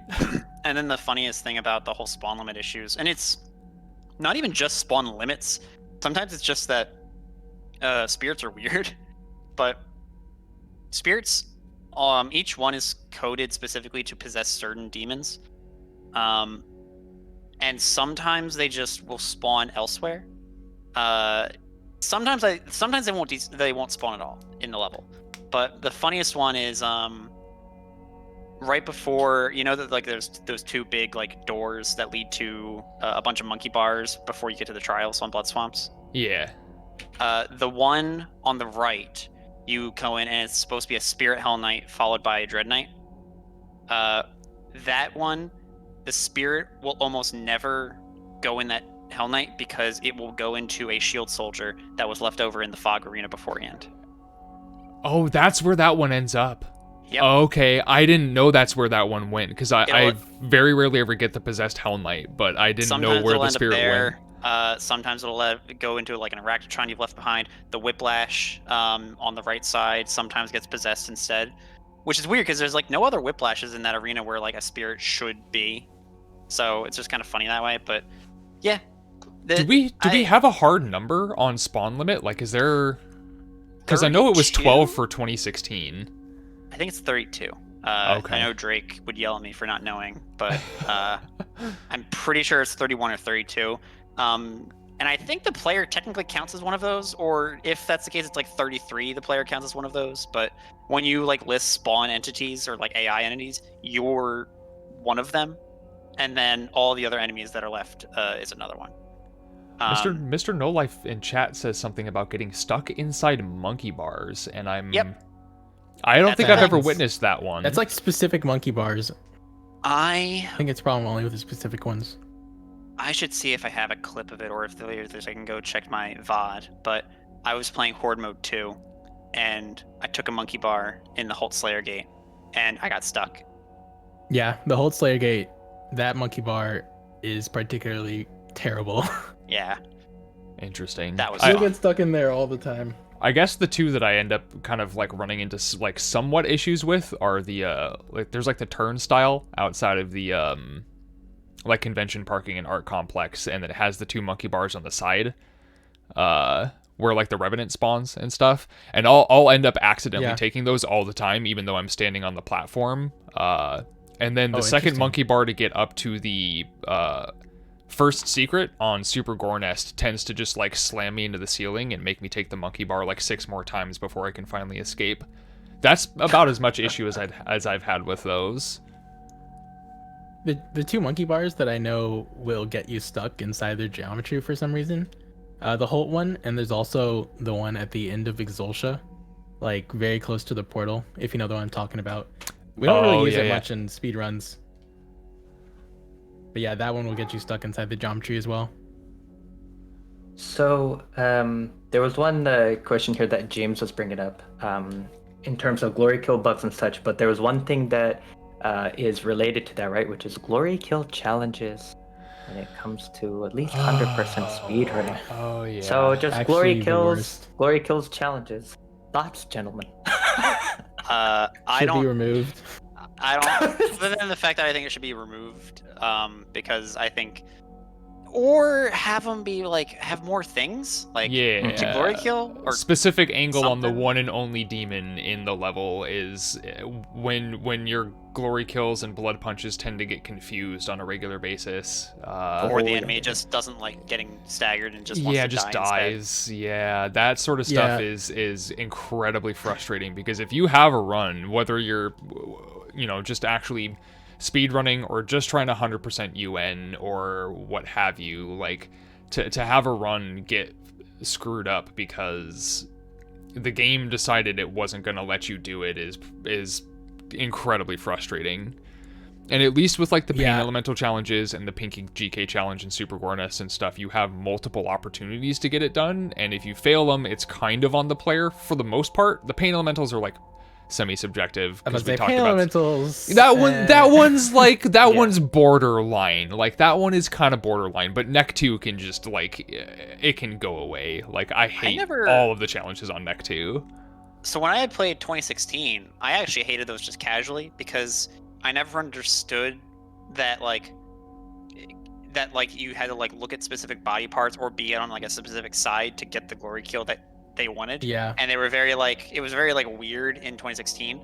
But also in both 2016 and Eternal, it doesn't really add much to the gameplay like casually. Like there's no real difference between glory killing one thing in one way versus another. And I don't want to say it's not like it doesn't really do anything. It's not skillful. It's Yeah, like, it just you forces know, the player to load a checkpoint and do a fight again real quick just for the challenge. Yeah, and it's So- just kind of weird. There was the reason why I want to highlighted something, right? So this is on down patch, okay? But do you mind if I show something? James pinged this to me, and it was something we watched firsthand, and I remember going, huh? So Okay. on this episode of Glory Kill challenges aren't getting tracked, all right? So, Oh god, yeah, I Sure. remember this. Wait, what? right? Not getting So- tracked. Yeah. So that's what I'm gonna say here. So we're on Super Gornist, okay, right? Obviously, and we're at 108 already pace in terms of speed. So I'm just gonna go through this. So he decides to get really friendly with that Pinky. All right, he's done it from back. 1 out of 3. Yeah. Okay, cool. So now let's go to where the next Pinky will show up.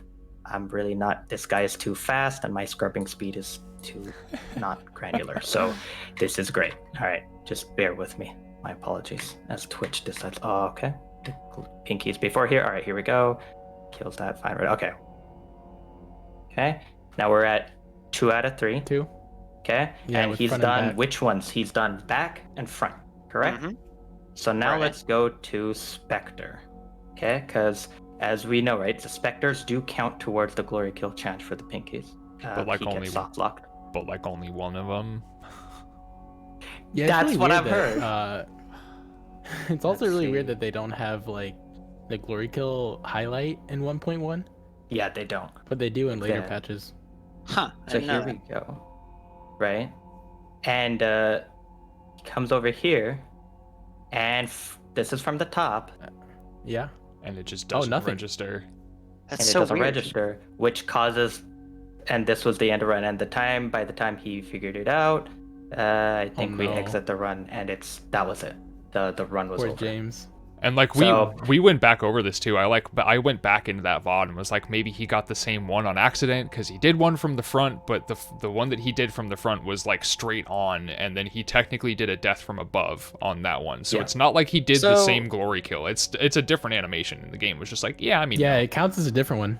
So here's a Like, question, Every 'cause time I I've- do it. Mhm. I've been told this. Does full auto count against specters for the mastery? Yes. Okay. So I want to say yes, yeah. It does. I've heard that, and I think it does. Except the one next to the Slayer Gate key didn't for me in my brawler run. Really? Like I was counting them because I was like, oh, I need to get the ammo, blah blah blah thing, and then wait. Say that one more time. Which one? Which one? the Yeah. specter next to the Slayer Gate key. Yeah, that's the one that doesn't count for literally anything for whatever Why? reason. Okay. And his health Yeah, so values that's what are Arrhythmia different. Told me that particular one has a problem. Yeah, so I've messed up that GK challenge on Super Gorness before enough to the point where I've like gone out of my way to get that Pinky to trigger to just like kind of recover, right? Like whether I'm gonna lose a whole lot of time if it was like a good pace or not, I'm like, okay, I've tried this before, and he just doesn't count. That's so dumb. It is. And I don't know why that one is different because it's like he's very specifically a different entity than like a normal Spectre, which is confusing. Yeah. So this, I mean, it's a great game. It's super cool, but it's got a lot of weird little quirks, and like the joke has been for the past, I don't know, hour or so, you gotta play around it. Yeah, you learn them. Like Yeah. the amount of knowledge that gets in your brain when you run these categories, like specifically how to avoid certain soft locks and bugs, is just unreal. Whether you like it or not, you're gonna learn it. Uh huh. much if it talked about it or talked Yes. to anybody about it. Because you Right. look at, and I'm not dissing Spicy Demons. I think it's great that they get to do this. But Mhm. you look at Spicy Demons, and Hugo will just pop in there and talk, and sometimes we'll actually talk to like some of the higher end players about like balance changes. Right. Sorry. And like that's great for them. I wish there was something like that for like top like campaign or speedrunners and stuff, because like in particular the speedrunning Discord has found so many bugs and issues just by simply playing the game and then researching them, that like it'd be nice to have some line of communication. And like I don't know, because Yeah. on one end I don't want to say like obviously there's like top players that should say stuff about the game. Like no, like Mhm. you know you don't want to put certain people at a higher pedestal, but there's Correct. enough people that like research this game, like Yeah. specifically try to find why things are the way they are. Yeah, live There's and a- breathe the- it, basically. There's a bug that we only might now just realize why it's happening, where I need to find this clip now, but in what's the level called? Final Sin, there's yeah, I do have the clip. Let me share this with you, Arrhythmia. Okay. So for context, there's a thing in Final Sin where we'll BFG the fight before the 3-story building where there's like 3 tyrants, but it won't end the fight, and we have discovered why, and that's because a Oh. revenant that's supposed to die spawns in the first arena, which you can't get to, and we don't know why, except Drake had a clip of something that happened that we think might be the reason why it happens. And I sent the clip Oh, to I want to Arrhythmia. see this. It's And then cute little things. it's about hysterical because we Respawn think this too? is what's happening. Okay. So watch what happens. What the? what? Oh, what? Oh, Wait. I like his face. Little thing right So away. hang on. Is that the revenant that normally spawns here, just like going behind Yes. him? Yes. Because when Okay. he turns around, the Revenant isn't there. Like, and he just happened to be looking that way, about talking about something, and then like, it almost like a creepypasta thing, like just phases through. Like, look at that. That's Because if Okay. you like continue watching, it'll like jump up over there. So like it's the same Revenant. okay. And you can see he's already got like the look of like this. What the actual f? Yeah, and it's there now, and it's so what we're Whoa, that's thinking where is he happening. goes. So what we think is happening is it spawns in Final Sin and then does that to the first arena for some reason, and that's what's causing the issue. I want to say, Wow. try limiting your FPS and seeing if that That's- makes him more consistently not That's move. what we're thinking, because there's also that one in Doom Hunter base where like the Revenants try to jump up and like fall. Mm-hmm. So like Yeah, there's exactly. there's already precedent for Revenants not working at higher FPS. So it's so ridiculous. That and like I said, like speedrunners have found this stuff. We're finding this Yeah. stuff. Like I don't know. And I have sent bug reports every so often, like through the official channels, thinking maybe this is what they're wanting, but nothing ever really gets done about it. And, Those don't get through. I'm pretty sure. right. I'm, So it's I'm like 99% sure those don't actually go anywhere. I feel like it would Suggestion be box so that just goes to feeding the furnace sometimes feels Right. like.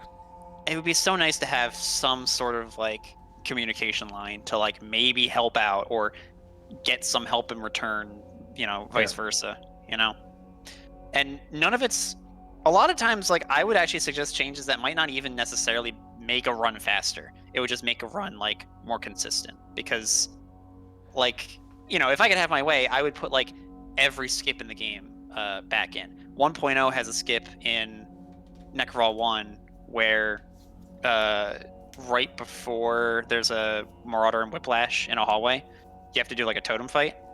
That totem fight isn't locked on 1.0, but then they put a gate there in 1.1. And I'm kind of like, yeah, like I don't like I would obviously want that to be in on a current patch because that's technically faster to just skip the fight, but at the same time, I kind of understand, like, they might have had it in the pipeline and just didn't get it through the release. So there's some skips where I'm like, maybe they don't need to put them all in. But there's enough stuff that I think that they need to like fix and work on, and like we could help them with the bugs, and then maybe in return we talk to them about like what does or doesn't need to be patched. I don't know. Right. I would love to see them tackle the inconsistency stuff. Because along those lines, like one of the things that I see people who are kind of just coming into like the Twitch community, watching streams as a whole, and I've had this happen personally, where like experienced FPS players, for example, like there's Squeeze Toy, who is she's a Quake Champions player. She's very good. She had no idea, and I think there's people even in chat currently, like if Rage Quits is still here, a couple other people didn't know you could do this for like their first playthrough, because the Doom Hunter boss fight, that version has significantly more health and you can't ice bomb them. So that boss fight teaches the player that you can't ice bomb and freeze a Doom Hunter, right? But that's not true. Like, And that's a very weird inconsistency that like yeah, and like the I'm enemy used to shields it, thing too, but- where like plasma rifles and specifically heat blast and microwave beam both will pop enemy shields. And then by the time you get to Art Complex on your first playthrough, when you first run into a Marauder, you've maybe never watched anybody else play the game, you don't know what the Marauder is, you've been taught that like energy shields can be popped with the plasma. I have seen a lot of people who are casually playing the game on their first playthrough try and microwave beam or like, you know, primary fire or heat blast the Marauder shield away, and it never goes away, and they are super confused and super frustrated. when I played the game for the first time casually, I had tutorials up until Doom Hunter, and I was already fed up with tutorials. I thought like they were giving too much away about the enemies. So I was like, I'm done with this. I don't want these tutorials. Then I got to the Marauder, and I was like, what am I supposed to do?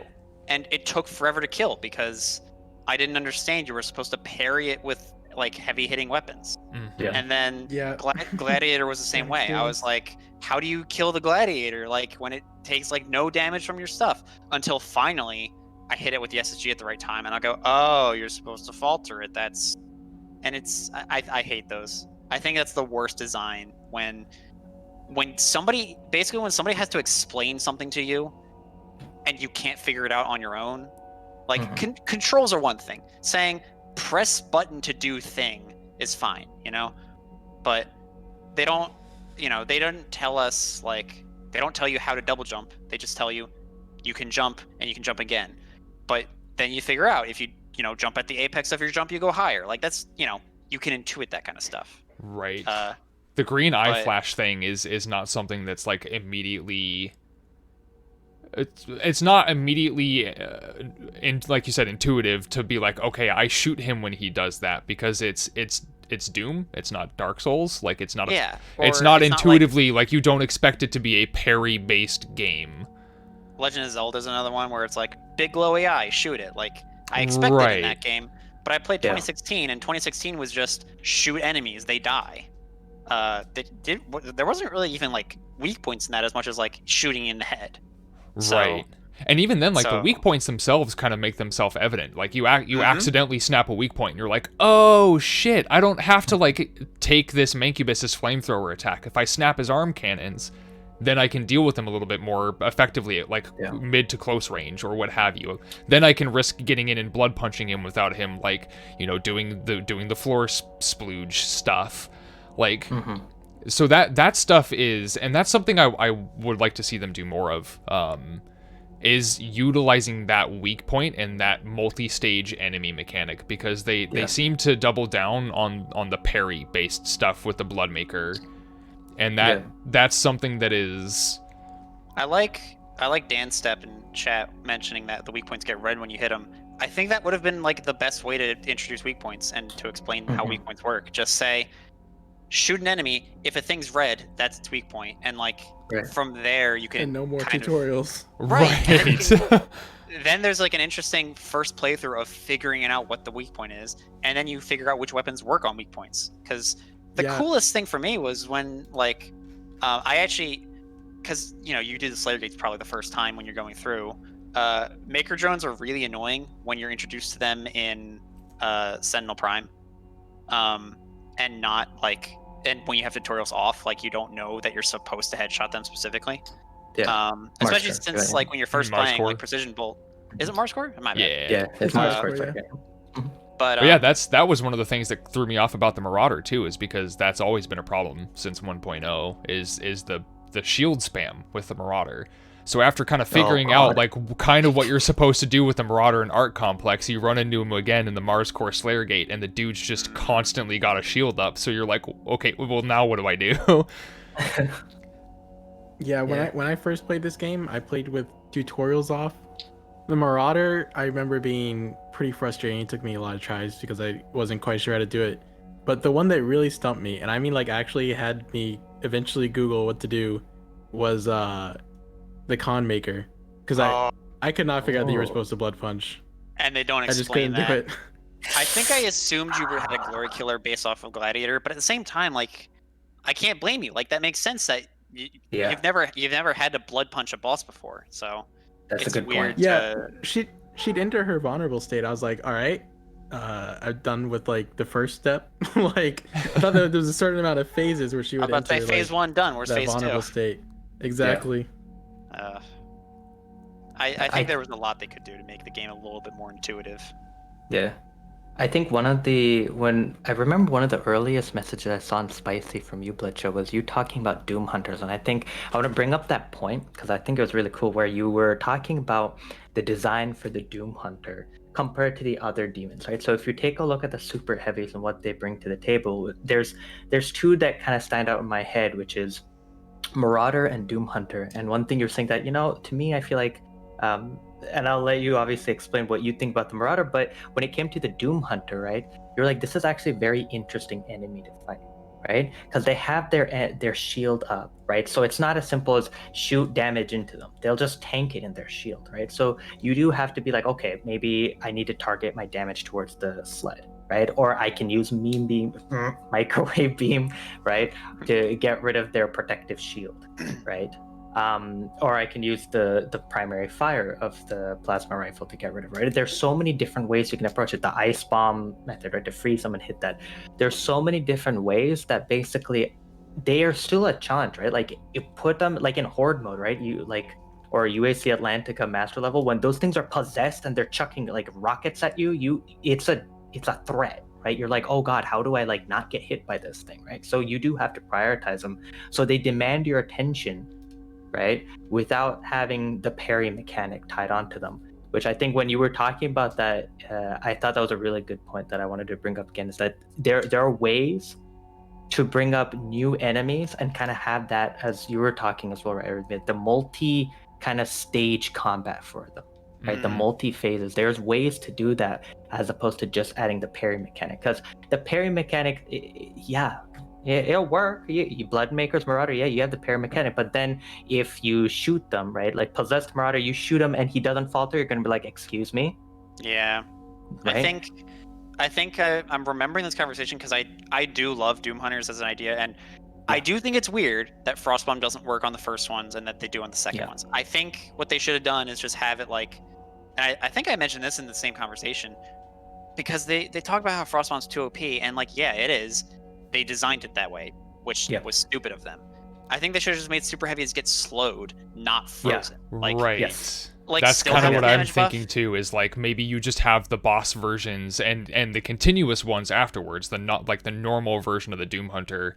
Maybe like you have their sleds like temporarily disabled for a little bit, but they can still attack you, like, or they move at half speed and they still have some sort of effect on them that shows that the ice bomb kind of worked a little bit. Because I mean, there are at least 4 people that I can point out by name that were like, holy shit, I didn't know you could actually ice bomb a Doom Hunter, because the first time you run into them teaches the player that the ice bomb doesn't work when it totally does. And I think that's a poor design of, like, it again, either make them all immune, there you go, or make the first one to have some effect from ice bomb, because Consistency. yeah, exactly. But I do love the Doom Hunter. I think the fact that you can either take it easy, break the shield, hit him in the face, he regens shield, or you can be ballsy and just aim at the sled, which requires aiming, or you just face tank his damage and risk dying. I think that's an interesting like design. You can It's a cool enemy. versus where you have what is it? Marauder, where it's theoretically designed around shoot once, maybe twice, maybe thrice if you're really good, do it again. And it's like, but you have to do it in a specific way with specific weapons. And I think one of the things I had mentioned before is I think they should have just had the option of, if they want to keep the falter stun thing, go for it. But I think they should have had it where you could also just dash away and use other weapons, but just don't make him falter. Like, if you use like chain gun, you take a little bit of damage off him, but then he starts chasing you again.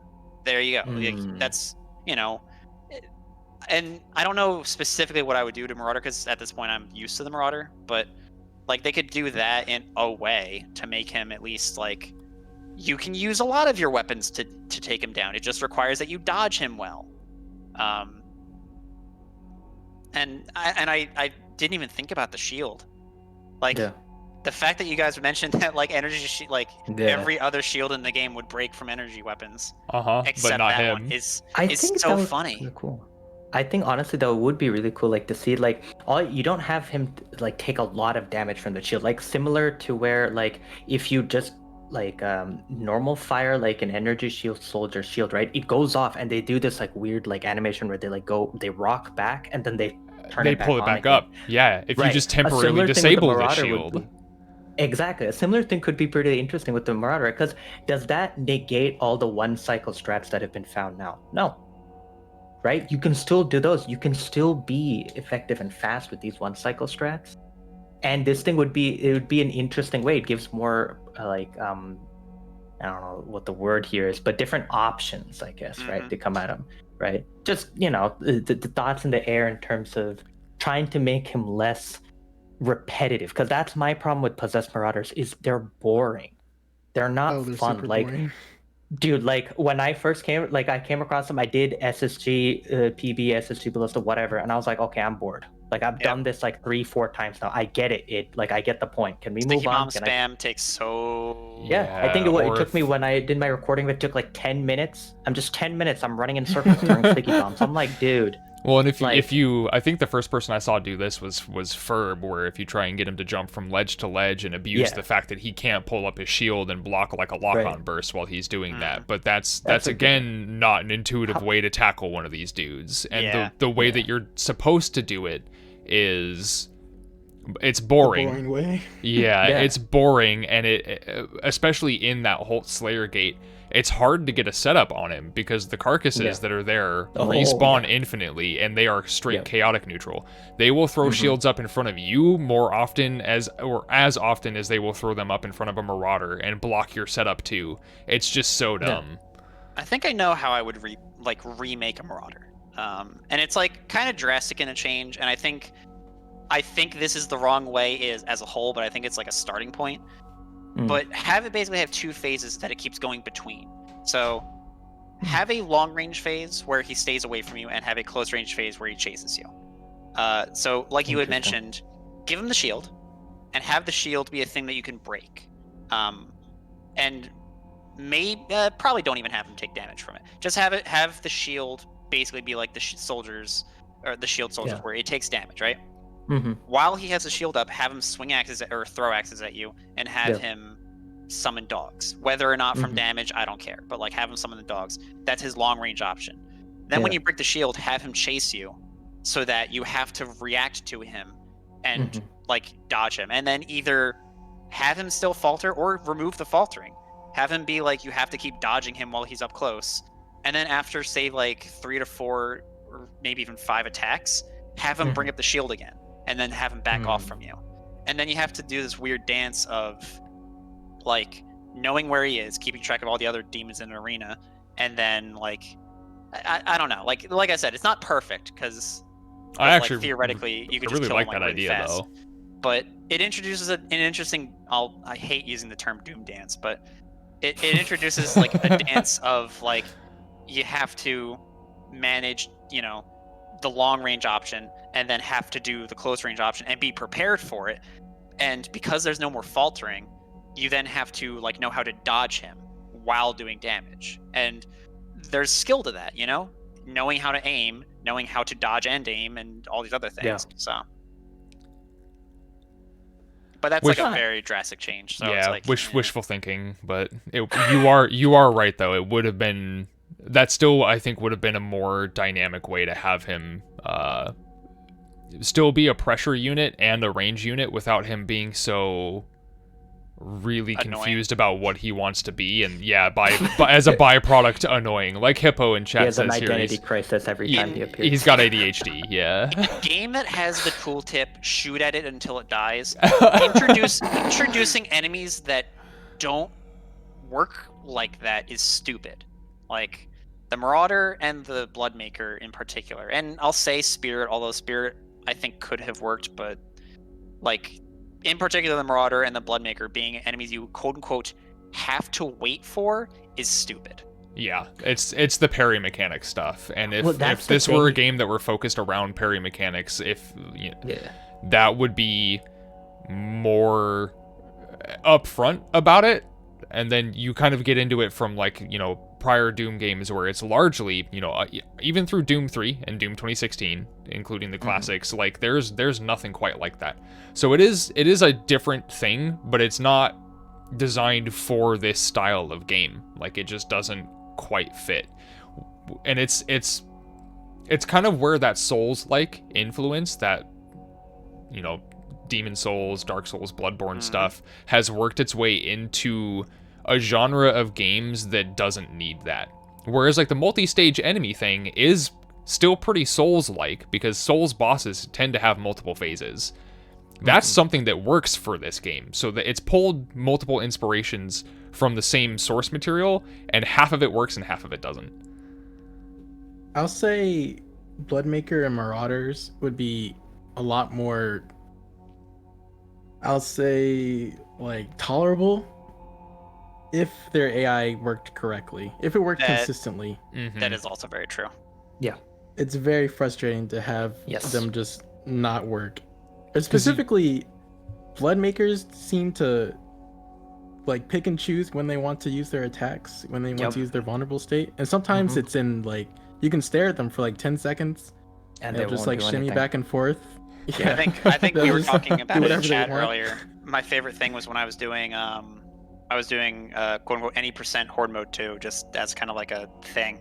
But Yeah. I was running it on Tuning to Die, and there were at least 3 times where I would stare at a Bloodmaker and it would stare back at me and it wouldn't shoot. Yeah, it just Like, doesn't do anything. Not even the rapid fire. It was like whatever. Yeah. I had two of them Sometimes Bloodmaker AI get stuck completely next to breaks. each other, Like, and they just don't do anything. I saw Yeah, that you one know where they're how- just like staring at you. you know how Marauder AI sometimes like just completely breaks and it'll And- never yeah. attack? Yeah. Yeah. Yeah, Bloodmakers do that too, but it's a little bit more rare. And it can be the Bloodmaker one specifically can be fixed by walking up to it and triggering its ground pound.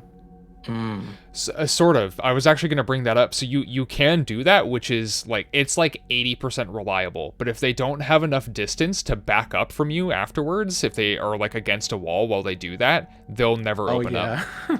So like That's you have this one option to kind of force the thing to open up, but again, it only works in like these really niche scenarios.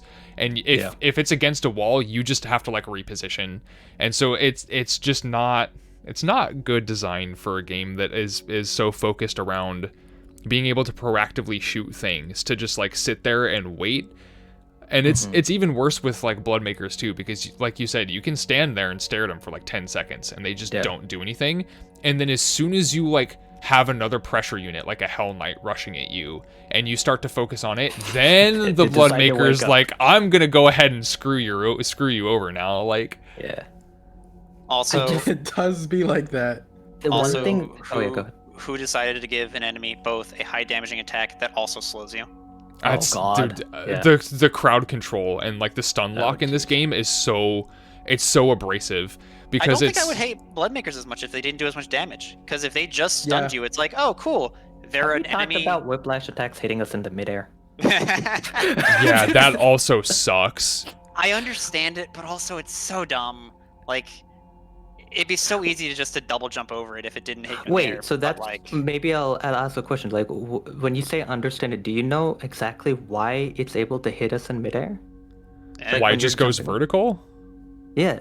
I do just Doom Eternal Just things. leaves the floor. Yeah, who knows why? Just do I- Eternal It is a thing. I'm bug. trying to figure out if that's frame rate dependent. That's Okay. one of the things that I'm like trying to work towards. Yeah. It's hard because it happens so randomly, even at high FPS, that it's Yeah. not consistent there. But like Yeah. the way the stun lock in this game operates is, I think, the most frustrating thing about it, because 2016 God, had yeah. knockback, but it was directional based. If you It was took damage from intuitive. from the front, it would shove you backwards. If you took Yes. damage from behind, it would shove you forwards. In this game, if you take anything that applies like quote unquote knockback damage, you're holding still. It's Yes. like you can don't be move. facing away from something, and Yeah. it's like somebody's grabbed the back of your shirt and yanked you backwards. Even though that damage should shove you forward. Like I don't know Right. many people who take a shotgun blast to the back that go, you know, the direction that the shotgun blast came from. That's not how physics works. Yeah. I think one thing that Tectonics are saying, a massive damage stun knockback AoE all was, it reminds me of like, there's one thing I think about, like one shot protection, right? Let's say, like I keep referencing Horde mode because a lot of things in terms of when it comes into the intensity, I start seeing the cracks where I'm like, what on earth is going on here? And one thing is, but this could be even in the Samur, it's the final boss fight, right? Let's say you get hit by the stun lock thing. Let's say one shot protection gets triggered. It would make sense to me, honestly. Like this is some like design thing I was hoping for, to maybe have the one shot protection last until the slowdown effect is gone. Because if one shot protection goes off, right, and you have those frames of invulnerability, and then afterward it's like, okay, all damage is free to go, but you're still stun locked. Tell me what the player is supposed to do. Especially when those damage values are like randomized for the Bloodmaker, because they'll do like 250 damage sometimes, and If you- They'll do more than that. yeah, if I'm you want a getting this good pulled up example right of, here. If you want a good Yeah. example of exactly what Umbra was talking about, I sent a clip to Arrhythmia. Now, part of it is that this is. I'm just gonna let this play. Okay. Is it really just fun? Okay, there it is. There are 3 Marauders, FYI. It's the Blood Swamp Master level. Yeah. This was Horde mode. This was Horde mode too. Horde mode. So, if you look at if you look at the bottom left, I am trying to dash away, but Mhm. because Yeah. I'm getting hit, they like cut your momentum off. And you're almost at It's- full stack, or Yes. very close to it. Yeah, it's pretty Right? bad. And just no.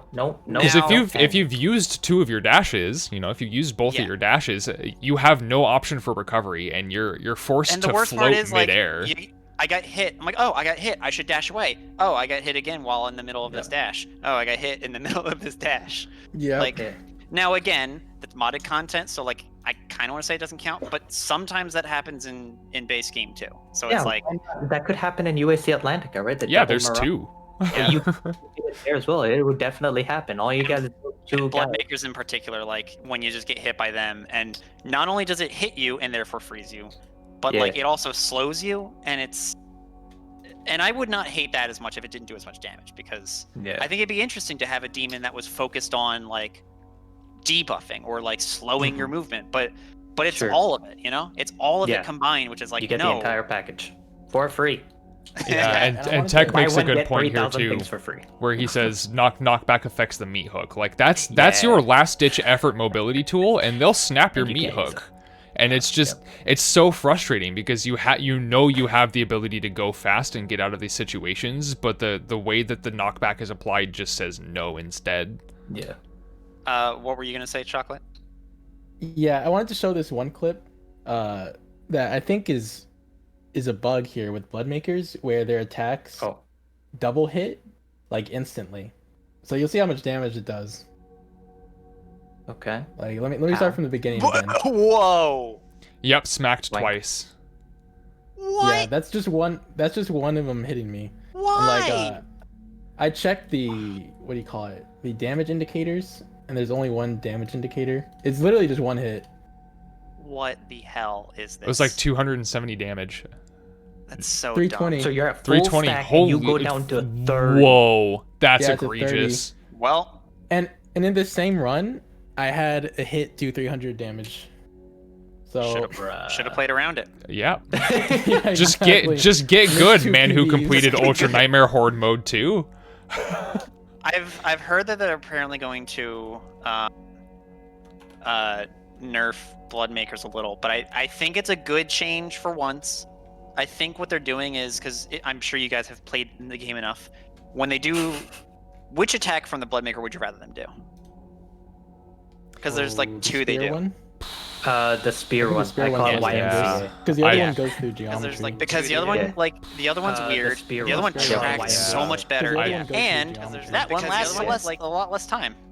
Yeah. Because they'll like rise up, pop their shield already, then they start throwing stuff. They sit there for a minute, then they put their shield back when they fall back down. When they do the other thing, like they break shield, and then like a second after they shoot the stuff, and then once they shoot the second one, like they already start putting the shield back. Supposedly, Yep. the second one is going to have a much wider window to actually shoot their heads, which is God, at that least- second one's so dangerous too. It's really hard to dodge. Right? Yeah. oh, it's so If they're gonna slow you, they should only be able to do that while you're on the ground, because staying airborne as the Slayer is like one of your strongest tools. And if you get stun locked mid-air and you have 0 dashes left and you've just taken like 320 damage for whatever Somehow. reason, yeah, you shouldn't also then be punished for taking that 320 damage. Like you have to give the player some way to recoup from that immediately. Yep. Because that's 100% almost a one shot. Like if it were not for the game's built-in 5 HP one shot protection, most of the stuff in this game would instant kill you. Yeah. I mean, Kako Chomp should basically instant kill you, right? On like Hell on Earth and stuff. How much do those things? They How do much like damage does- 250. Yeah. 250, right? So that should literally just go 250. chomp, right? Yeah. Like on Hell on Earth and those levels, yeah, it should basically one-shot you. Yeah, it has like dynamic scaling for damage based on your total health Oh, and then okay, like that's the percentage of health you have. So it's never like in Hell on Earth, it never does the maximum that it can do, even without the 5 damage protection. It's really I see. odd, but yeah, when you have 350, it'll do more than if you have Weird. like. That's what I find 150. ridiculous. Literally, you get hit once and you go down to 30. It's like, hello? Yeah, You wanna like run that by me, it's Chief? it's like one of those things where like, okay, I made the mistake and I took some damage, Yeah. but it's like, okay, I made a mistake and I took literally all of the damage. I'm gonna die. Yeah. Like I all of think the it damage, would've been and fair- I'm probably slowed. yeah, like I I'm think it would've forced to been hold fair still. If they ripped out the entire armor stack, right? Like I think what is it? The pentagram attack by the icon one. Like I've noticed anytime like I have armor or something, if I get hit by that attack, my armor just goes whoop. yeah, Oh, that thing and I'm- does a lot. Right, and I'm just like, okay, yeah, I got punished, I got hit by it. Okay, my armor's gone. I need to go restack and try to do it while the thing's like shooting fireballs at me. I think that would have been similar here, right? Yep, you got hit by it. We're gonna punish you with slowdown, which that's a story in and of Mhm. itself. But we'll rip out your armor stack. Get it back. I talk about that with the game theory and game design a lot, where you shouldn't. The punishment for taking damage. I'm sorry. The punishment for getting hit is taking damage. So, to then limit the player by also doing CC is like, well, that's dumb. Like, Hmm. not that they should reward you, but they shouldn't. They shouldn't actively harm you more than necessary. you know? Yeah, it like quite literally removes the one tool that you have to get away from taking more damage after taking that damage. Like, and the other you- thing too is that the screen shake and stuff can sometimes affect your ability to not just aim the weapon but fire it. Sometimes you actually just like aren't able to shoot while you're being CC'd. It'd be like if you were Yeah, playing I think- chess and like every time you lost a piece, so like, all right, you get 5 seconds less per turn now. And it's like, what, why? Like I'm at a disadvantage anyway. Like Yeah. And I think it's exacerbated by having high FPS where they chain their attacks faster. Like carcasses are Mhm. real obvious where you get hit by one. And then, I mean, if you don't have energy shield out after the first one, you're just gonna be bounced around so hard. Yeah. But I have a theory that like because a single marauder is, and this is the only enemy that I know of that can do this like aerially besides the carcass. Like it'll Yeah. hit you with one attack while you're trying to jump over it, and you'll be slowed. And just one marauder can just CC you to Yeah. death by itself. Yeah. You can just Uh, change those I have a theory axe heads that with that the doesn't next- happen at low FPS. Yeah, I think that Oh. might only be like a triple digit FPS thing. I'll look into Yeah, that Arrhythmia, one. if you wanna look at that, yeah. Yeah. So we do actually have a couple questions in the chat box here, if we yes. want to tackle those. Sure. Which thank you, chat, for using the suggestion box. Appreciate it. Tectonic asks, what do you think of the idea that's been floating around about putting the blood punch on a hold versus the normal melee tap? Where like if you would press and hold your glory kill or your punch button, that like it would essentially charge up the blood punch time wise and then release the blood punch no matter what you were in front of. Sounds like it'd be too slow, like intuitively in my head. I don't know. I think I'd just say could work, but I agree. I think it would be just a little bit slower. Yeah, it limits your use cases for that one to basically be in a situation right where either like let's think about the ways where we use blood run. Sometimes we're doing weapon combos, right? And we want to soak in a little extra damage on a super heavy, right? You give a Baron or a Tyrant a good old love tap, with which that's basically what it turns out to be half the time, right? But other case, right, you've done Ice Bomb, you flame built a bunch of fodder, hit it, and you restack that way. I think those types of situations where if you've like frozen the enemy, it makes sense. But if you're trying to rely on a falter mechanic, it depends on Right. the hold time, right? How long are you holding and doing it? And that would have to be balanced alongside the falter window, right? For example, one that I keep thinking of is Cyber, right? For the Cyber Mancubus, when you're trying to knock it down, that's where how long is their falter period compared to the hold period for the Blood Punch, right? If the hold period is significantly lower, then I could see it happening. But then again, you also have to take into account the human side of it, right? Because we need to be able to make sure that we can tell the difference when we're inputting the key for click melee Yeah. once versus hold it. Right. I could see it being double click, but the only issue with that, which is already an issue anyway, is you might accidentally glory kill and not be able to blood punch, but Yeah. that's already a thing anyway. Or- So Right. or you I think the you actual mash, solution is to melee just into a glory remove. kill. mm, I mean, I do I that. don't I don't know if anybody else does that. Eh. I just expose Wait, what? myself. I definitely Wait, do wait, in fact do that. Wait, repeat that one more time. What do you do, Chocolate? I Mashing mash the melee button. to enter glory kill. Oh, just to make anytime sure. I need to click the melee key, the E1, I always smash it. I even do it for the Pride Pursuit points, which is a little bit aggressive, but I'm just like, give me the point, give me the point, give me the point. So, I think at the end of the day, if what they say for what's causing blood punch failures to happen is actually the issue, I think the best solution is to just remove the random weird collision on demon chibs that's preventing blood punch from going off. Because if you get rid of that, then I think that just solves the problem. Yeah. And that makes a lot of sense to me, that's the issue. I would hope that they would end up removing collision from demon chibs entirely, because it seems to cause far more problems than it is like a really cool dynamic thing to do.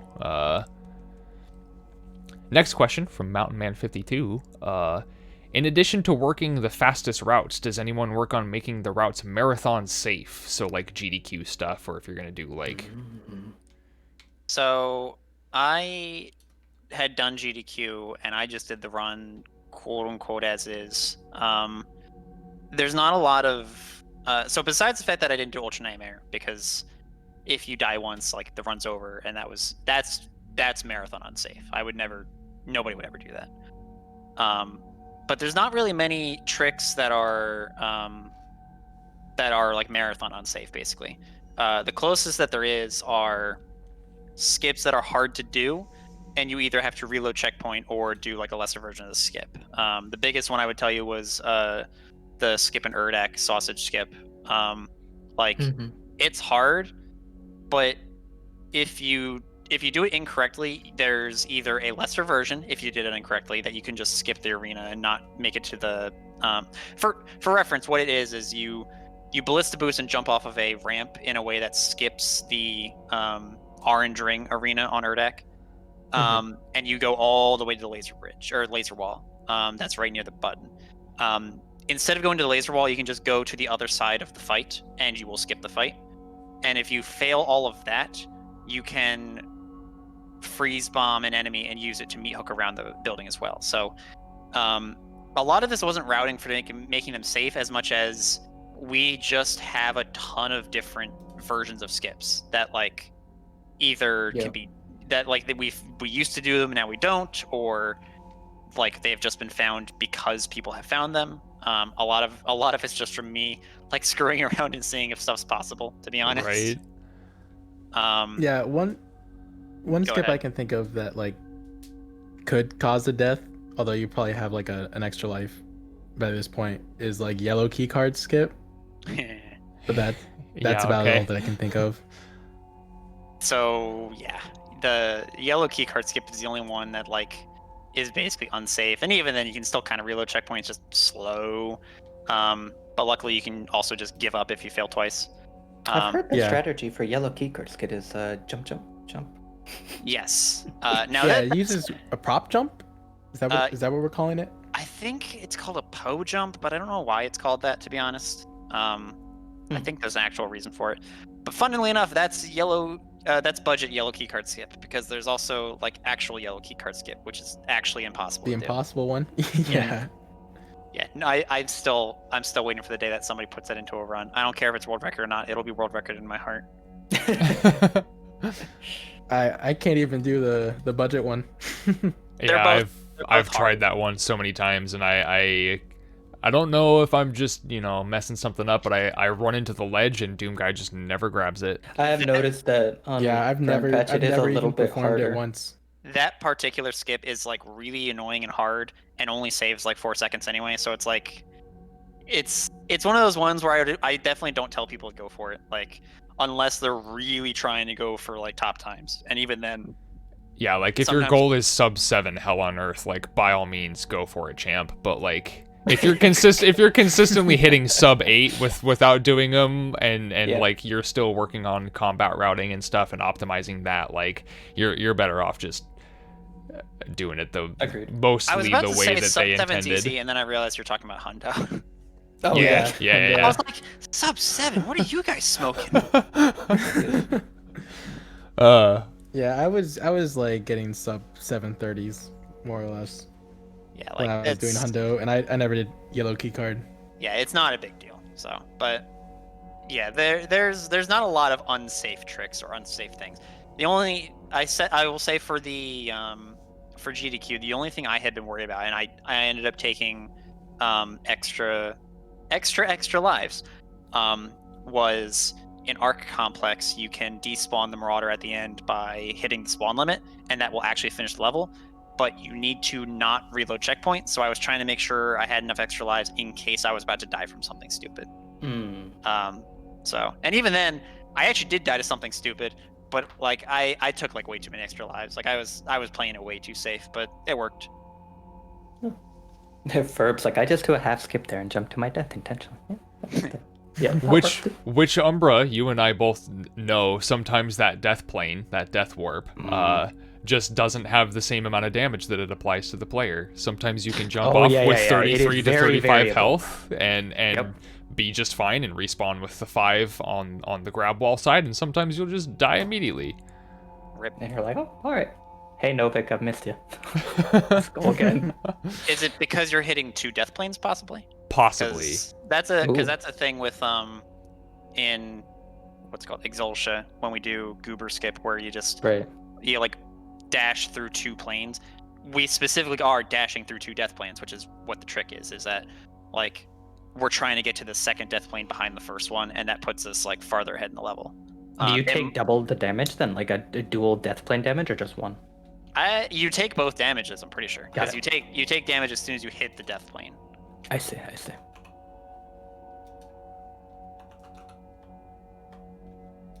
Were there other questions in the box or with me? Nope, that was all that was in there. James says love this, which is much Not a appreciated. Thank you, James. But yeah.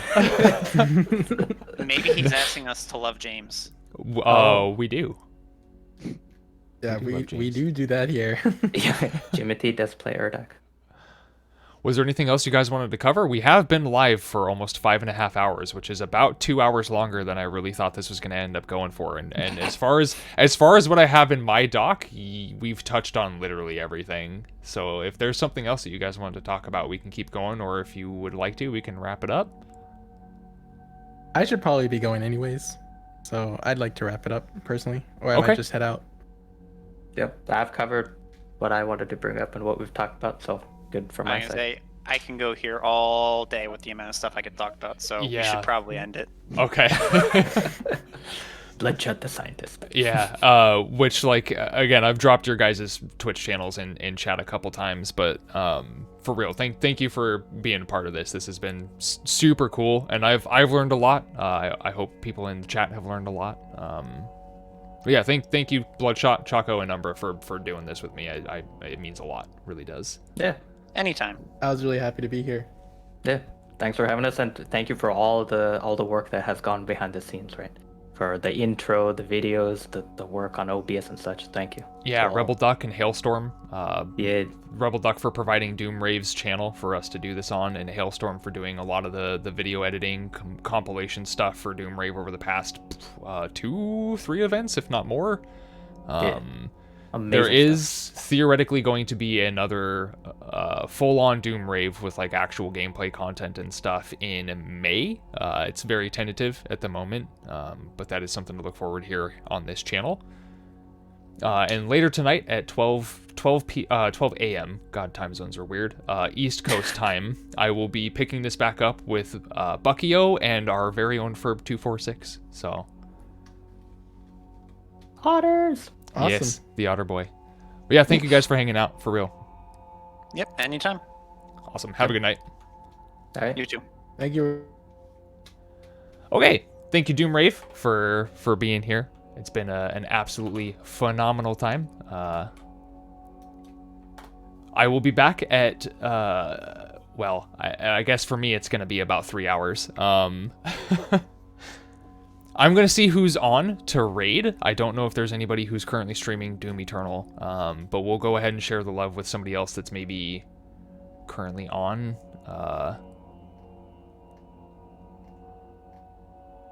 I do not recognize any of the people that are currently in the Doom Eternal category. Alright, fair enough. But for real, guys, thank you very much for hanging out. This went a lot longer than I thought it was going to, but we covered a lot of really, really good topics. So yeah, you guys take care. Keep your eyes peeled on the channel if you want to come back in about 3.5 hours again for another segment with Buckio and Ferb246. And on that note, we'll go ahead and wrap it up. Have a good night, guys. Bye.